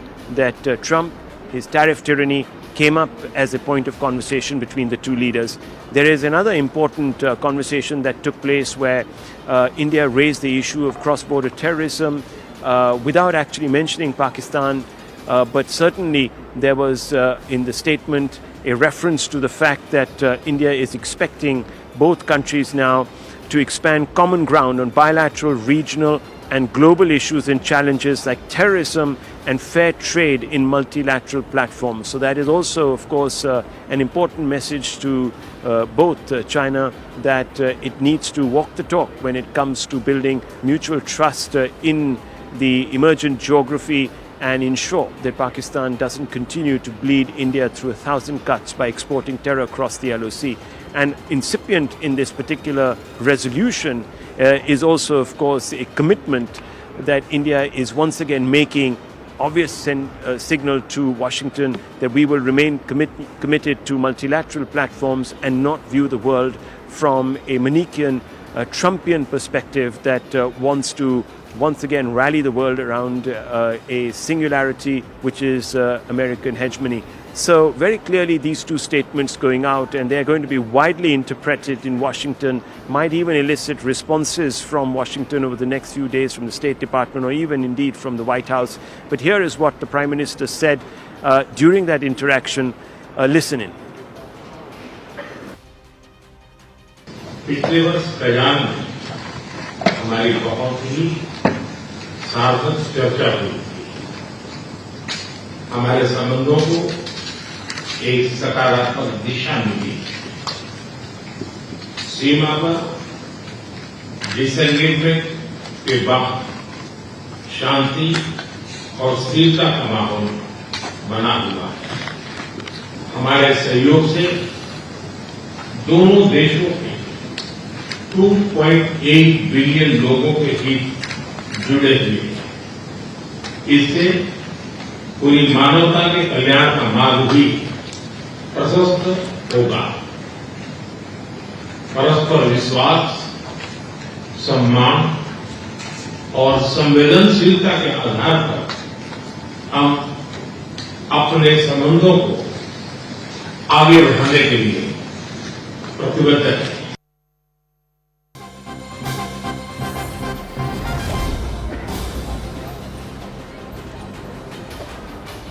Very importantly, the Ministry of External Affairs has put out a readout of that interaction between Prime Minister Modi and President Xi Jinping, which actually extended beyond the stipulated time period. Let me go straight across to Akansha Swarup for more on that. Akansha, a sweeping statement actually, very, very much in conformity with what the Chinese have put out also. Absolutely, and as you rightly highlighted, Rahul, the message is crystal clear, not just to the United States, but also to Pakistan, especially when it comes to the issue of terrorism. Because to quote India's readout verbatim, the two leaders deemed it necessary to expand common ground on bilateral, regional and global issues and challenges like terrorism and fair trade in multilateral platforms. Now, it's also sort of in alignment with what China is being saying, especially when it comes to pluralism and multilateralism, one that has been a backbone of the demand that China has also been making out of India, that we want support from you on multilateral forums, whether it is the SCO or even BRICS. In fact, Prime Minister Modi has invited the Chinese President to BRICS, as India will be hosting it next year in 2026. But most importantly, India and the Indian Prime Minister have managed to kill two birds with one stone, and that is the US tariff and terrorism emanating from Pak soil, because it is at the SCO grouping, not to forget, one that was essentially created to not just address energy concerns, but also concerns of terrorism, security, separatism and extremism as well. And so for Prime Minister to deliver that message is very much in alignment with the ethos of what the SCO grouping stands for. In fact, analysts are saying that they are very hopeful that perhaps the Trumpian tariffs can unify this grouping of the Shanghai Cooperation Organization this time around, because this grouping was sort of falling apart. India's own presence till last year was being questioned, because remember, India was a chair in the year 2023, but Prime Minister Modi actually attended the SCO summit in 2023 virtually, this when it was the chair. So this time around, the SCO is happening at a very critical juncture, especially in the changing geopolitical alignments. Rahul. Akanksha, very quickly, a reference to the Chinese statement, President Xi, that statement emphasizing his commentary, and the particular words that have been picked out is that India or China doesn't see India as a rival.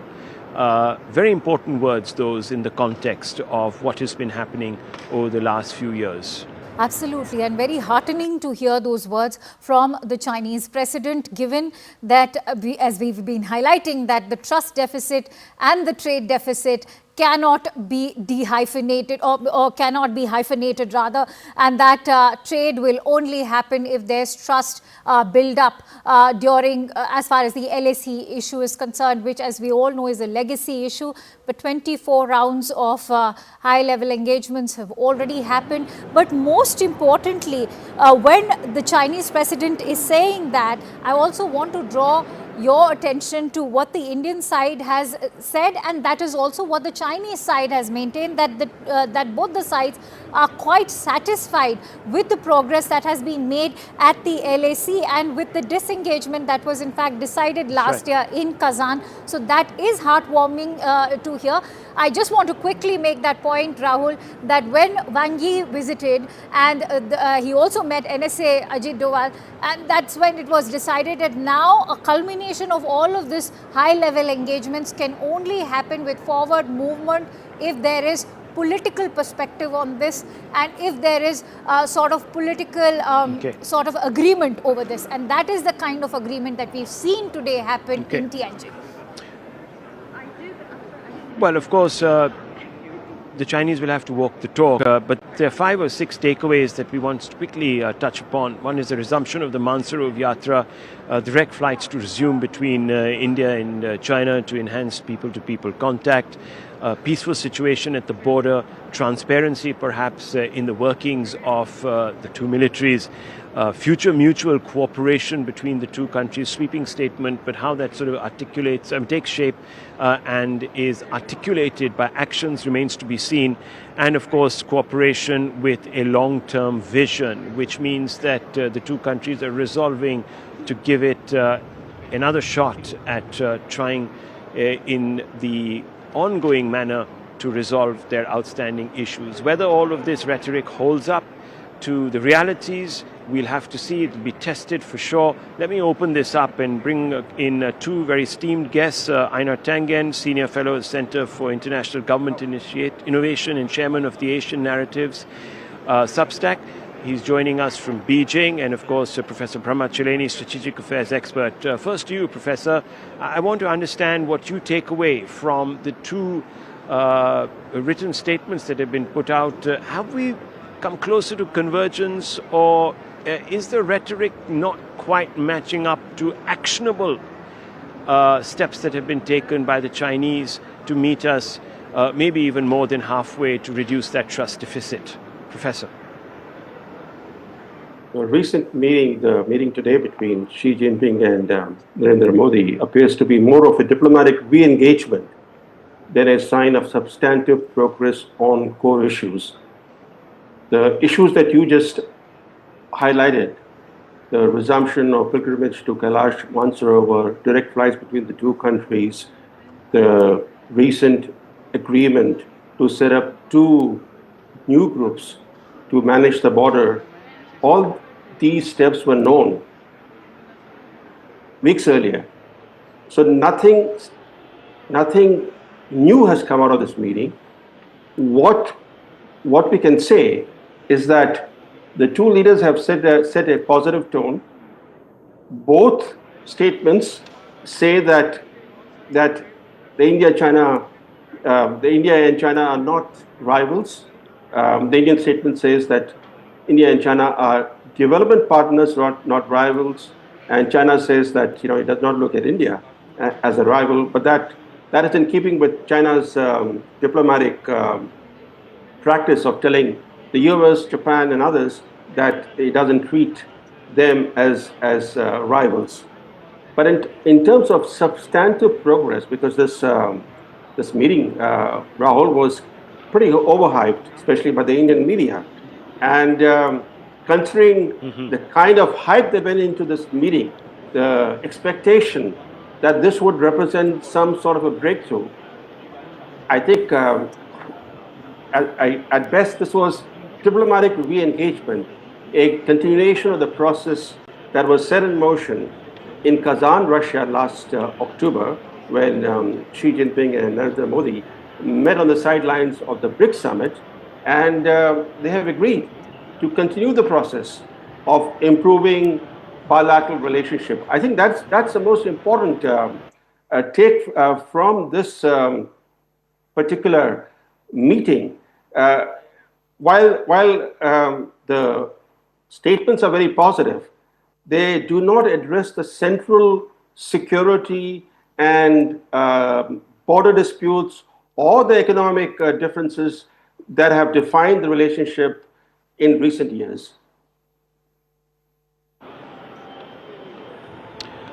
Well, Mr. Cheleni putting his perspective, viewers, it's important to note that one shouldn't get swept up in rhetoric. We've had highfalutin statements coming out between India and China even in the past, and sometimes the rhetoric hasn't matched up to actions. And there are three areas where I would want Aina Tengen to come in and explain to our viewers why we should take the Chinese at face value. Number one, will Xi move to resolve the border issues between India and China on equal terms? The Chinese have settled 7 land border issues with neighbors, but not the one with India. So that's fundamental. There's been conversations around that, and we've now got the readouts from both the sides. They're committing themselves. But if there's not going to be a, timeline and a clear path towards a resolution, and the shape of that resolution, that becomes just empty words, a hollow promise. And will the Chinese stand in the way of India-sponsored UN resolutions marking out sanctions against Pak-based terror entities? We've noticed that both states have said that we are committed to fighting terror in our neighborhood. But once again, if the Chinese stand in the way of sanctions that are to be imposed against Pakistani entities, then that once again is not a promise that will be fulfilled. And will China stop viewing trade with India as a zero-sum game? These are some questions that arise, Aina Tengen. How do you see this? It takes two to tango, as you well know. I mean, this is not something where China is going to give India a bunch of things. It's not Christmas time. This has to be negotiated. Border issue has been around since 1962, and arguably well before that, when ignorant Englishmen decided to draw lines on maps because they didn't know any better. So it's going to take time to do that. The issue here is trust. And I completely agree with my Professor Jilani, for once, that this was more optics. This was pulled together very quickly. Remember, Wang Yi only invited Modi recently. He confirmed that he was coming. So this expectation that there was going to be a massive breakthrough, I think I agree. There wasn't. What they're doing is they're signaling. And that signaling is, in some ways, more important than it's as long, and I completely agree with you, as you put flesh on the bones. And that is exactly what's going to happen. We can speculate all we want, but action speaks louder than words. But let me take this one step up. China has an incredible opportunity. It's not just about China. I mean, the SCO involves many countries, and the bullying that India is receiving from Washington involves the entire world outside the United States. India was the birthplace of the non-aligned movement. I would suggest that the time has come for India to complete the circle, to lead the world towards one issue, saying no to Donald Trump's bullying. It's not a question of putting together a huge plan or anything like that, but just to put Donald Trump in his place. He cannot be the classroom bully going around to everybody and saying, give me your lunch money or I'll beat you up. Just shouldn't work that way. And we exist in a multipolar world. India is uniquely positioned. China couldn't do it alone, right? There's too many questions. It's grown too big. People say, oh, this and that about it. There are too many narratives. But India was close to the U.S. It is not saying the switch is on or off. It's not going to completely abandon its relationship with the U.S. It is not anti-U.S. It is simply anti this idea that one country can impose unilateral tariffs on the entire world, including a bunch of penguins. I mean, that should have clued everybody in exactly just how silly this thing has become. So instead of looking at this as an opportunity to extract something from China, why doesn't India lead the world, fulfill its promise, be exactly what the world needs today? Thank you, Mr. Tangin, for that perspective. Let's just quickly get more perspectives in. My colleague Palki Sharma did this explainer from the ground, detailing the shape of that conversation. And I also caught up with a Chinese journalist who is adding his perspective from CGTN. And then we'll come back to our guests for final comments. Let's play these ground reports out.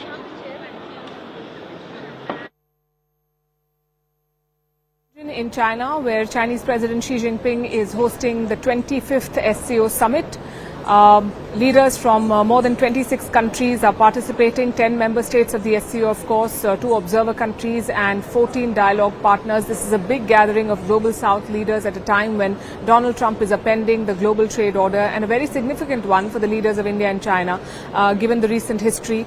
They last met in Kazan in Russia on the sidelines of the BRICS summit, and that marked a thaw in the relationship between the two countries. What we are now seeing in Tianjin is a cautious reset as India and China look to work together in an otherwise challenging global atmosphere. We've just seen a meeting, a bilateral meeting between the two leaders, and we have the opening remarks. Prime Minister Modi said, in fact, he started the conversation by making a reference to Kazan, saying that they had a fruitful discussion which gave a positive direction to our relations. There's also an atmosphere of peace and stability after disengagement on the border. The Indian leader also spoke about border management, the resumption of direct flights between the two countries, the resumption of the Kailash Mansarovar Yatra. These were all steps that led to this meeting, confidence building measures, if you will. The Indian leader also spoke about bilateral cooperation, which is linked to the interests of 2.8 billion people of both these countries and humanity at large. And he very significantly spoke about taking the relationship forward on the basis of mutual trust, respect and sensitivity. So there's a message there that India wants to work with China, but it also bears in mind the challenges that are very much a part of this bilateral relationship and that cannot be underestimated. On his part, Chinese President Xi Jinping said that the world is going through a transformation, and India and China are two of the most civilizational countries, the world's most populous countries.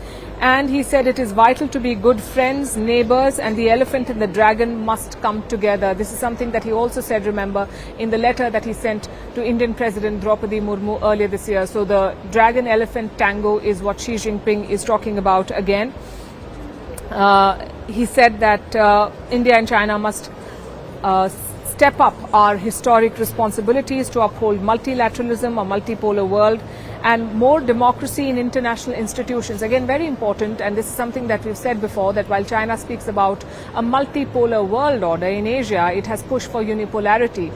So is there going to be a change in Beijing's stance? India is, of course, going to measure the success of this reset and this relationship based on China's actions more than its words. So we'll have to wait and see. The finer details of what transpired in the meeting are still awaited. How did it go? The bilateral meeting between Chinese President Xi Jinping and India Prime Minister just finished. And we had a very key takeaway from the bilateral meeting. Chinese President Xi Jinping said this year marks the 75th year of diplomatic ties. And the two countries are both, civilized country with a long history in the East, and they have been boosting their bilateral ties, and they decide to move on to reset the bilateral ties. And the Chinese President Xi Jinping has reaffirmed that the two countries are partners, not rivals. This is a very key message to set the tone for the bilateral ties, and both the countries are members of the SCO as well as the BRICS, and they shared more responsibility as a key member of the Global South to uphold the multilateralism, and they have shared more responsibility to continue the exploration and expand the collaboration from agricultural to green development to electronic conduction and people-to-people exchanges. So India Prime Minister Modi also reaffirmed that the meeting in last year in Kazan and also this year in Tianjin really reset the tone of bilateral ties, and he's very happy to meet with Chinese President Xi Jinping, and they are decided to boost their ties, bilateral ties, and direct flight between the two countries are expected to resume very soon, and more collaboration will be expected in the coming years. Well, let's go back to our guests and get quick closing words from both of them. Professor Cheleni, we've got about a minute and a half with you. How do you sum this interaction up? And then I'll bring in Aina Tengen. Modi first stopped in Tokyo and then went to Tianjin. And in Tokyo, the outcome of Modi's visit was substantive. For example, the India-Japan joint declaration elevated their security partnership to a new level, including committing to aid each other's defense capabilities. But in Tianjin, the public messaging by both leaders was positive. It was aimed at projecting an image of stability and cooperation and underscoring that the two countries should remain engaged to make progress towards managing their differences and disputes. Yet, a lot of the stuff that came out, the rhetoric from both sides, was essentially window dressing. Right. Let me bring in Aina Tengen on his perspective. Very quickly, Aina Tengen, more optics, less substance, would you concur? And how do you think the United States and Washington is going to react? Well, let me tackle the second one first. Donald Trump expects some very interesting tweets coming from Donald Trump as he maintains that these countries are picking on the poor U.S. He's going to play his victim card, and of course there'll be threats that follow that. We all can anticipate what that is. In terms of these things, you can say it's all optics, but right now those optics are positive, and that is a very important piece of the puzzle. This did not happen just today. It was accelerated by what Donald Trump has been doing and his 50% tariffs. No one knows why he's doing this. Certainly it was no fault of India's. But this is an opportunity, as I keep saying. Here you have, Russia, China, India. Brazil is also on the sidelines saying that it's time to act.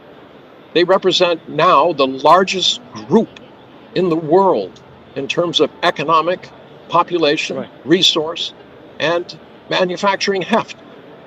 It's time that they just told Donald Trump to knock it off. And this is the beginning. The question is, are they going to follow it up and put meat on these bones? As has been said before, I mean, there have been nice words in the past. It always comes down to actions. But be aware, the United States is going to do more than tweet. They will do everything in their power, as they have said, to destroy BRICS, to pry apart India from Russia, China from Russia, to isolate all of the countries so that they can have a hegemony. Right. Okay, we've run out of time, Ainga Tenwin, but it's good to get a 360 view really of this particular interaction and the SCO summit and its objectives from our experts and of course through our ground reportage. Thank you for watching.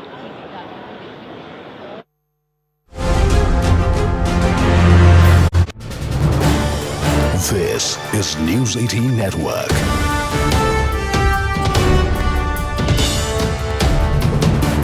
India's largest news network. But I think we're getting the first picture. These are the live shots. The Prime Minister in the center of the table, on the opposite side, Xi Jinping of China. You can see the National Security Advisor to the Prime Minister's right, the interpreters to his left. I don't know if we have the audio. If we have the audio, we should play up the audio, but I'm not. All right, we don't have the audio right now. The audio, I think, will come through subsequently. But you can see the Prime Minister there speaking to President Xi Jinping of China. You can see the warm handshake, the Prime Minister wearing a beige waistcoat and a kurta, and President Xi Jinping in his black suit and grey tie. Rahul Shivshankar, we are showing these pictures full frame. I can see the National Security Advisor. I can see the Foreign Secretary also sitting next to the Prime Minister. We don't have the audio on this feed, but these are the first pictures of the bilateral that is underway. Rahul. Yes, it's been confirmed to me that a gentleman called Sheng Shanji, I just hope I'm pronouncing that name right, is also part of that conversation. He's the chairman of the National Development and Reform Commission and has been in office since March 2023 and as governor as well as deputy party secretary of Zhejiang and the party secretary of the Central Committee. So he's a very senior officer. And obviously somebody who's closely associated with the economic side of things in China and is supposed to be quite close to President Xi Jinping, who is the other person who is eliciting some amount of interest in that particular meeting. And those pictures are now being broadcast also on our screens here, so quite clearly that was a loop that was put out perhaps in advance. Maybe the Indian side said, hey, how did this go out before we could put out? So maybe there was some scheduling issue there, but we got a glimpse of that meeting, and I did tell you that President Xi was visible there looking across from the Prime Minister. But yes, this is quite clearly a meeting that is going to be focused on two definitive issues. How much progress is made, Zaka, of course, no one can say. Closely guarded meeting, the details of which, even who was going to be in the room, was not well known and publicized. So you have a plethora of officials. They're going to try and look at some of those issues. Trade definitely on the table. I think that's perhaps the low-hanging fruit. But trade by itself is not going to bridge that trust deficit. We've had trade relations with China.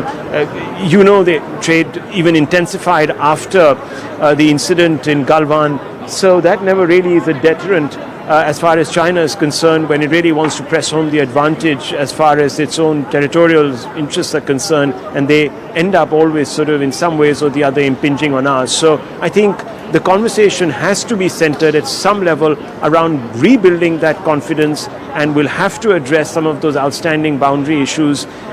Whether it will come to some resolution, whether we will see a momentous movement forward, remains to be seen, and that we'll only get to know once we see the readouts of the statements that are put out by both sides. And we'll also have to look at them very closely to see how much convergence there is.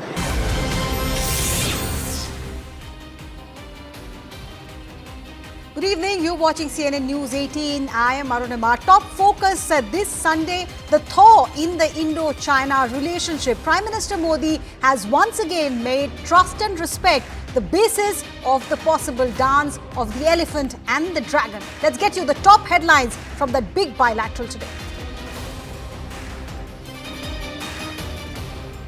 As Prime Minister Modi heads to China, thaw and reset looks likely for Indo-China ties. A scheduled 40-minute bilateral between Prime Minister Modi and Chinese Premier Xi Jinping lasts for over an hour.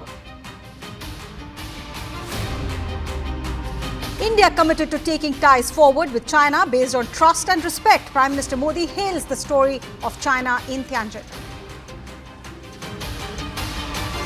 And the big takeaways from India-China bilateral today. Direct flight to resume soon between the two countries after the Kailash Mansarovar Yatra. Nations agree to cooperate with a long-term vision. Chinese President Xi Jinping urges Dragon and Elephant to unite, points out that they are the world's two most populous nation and emphasizes the importance of being friends and good neighbors. And Ministry of External Affairs here in India highlights that India and China emphasize the need for peace along the border. Prime Minister Modi reaffirmed that both nations pursue strategic autonomy and should not be viewed through a third country lens. And Prime Minister has kept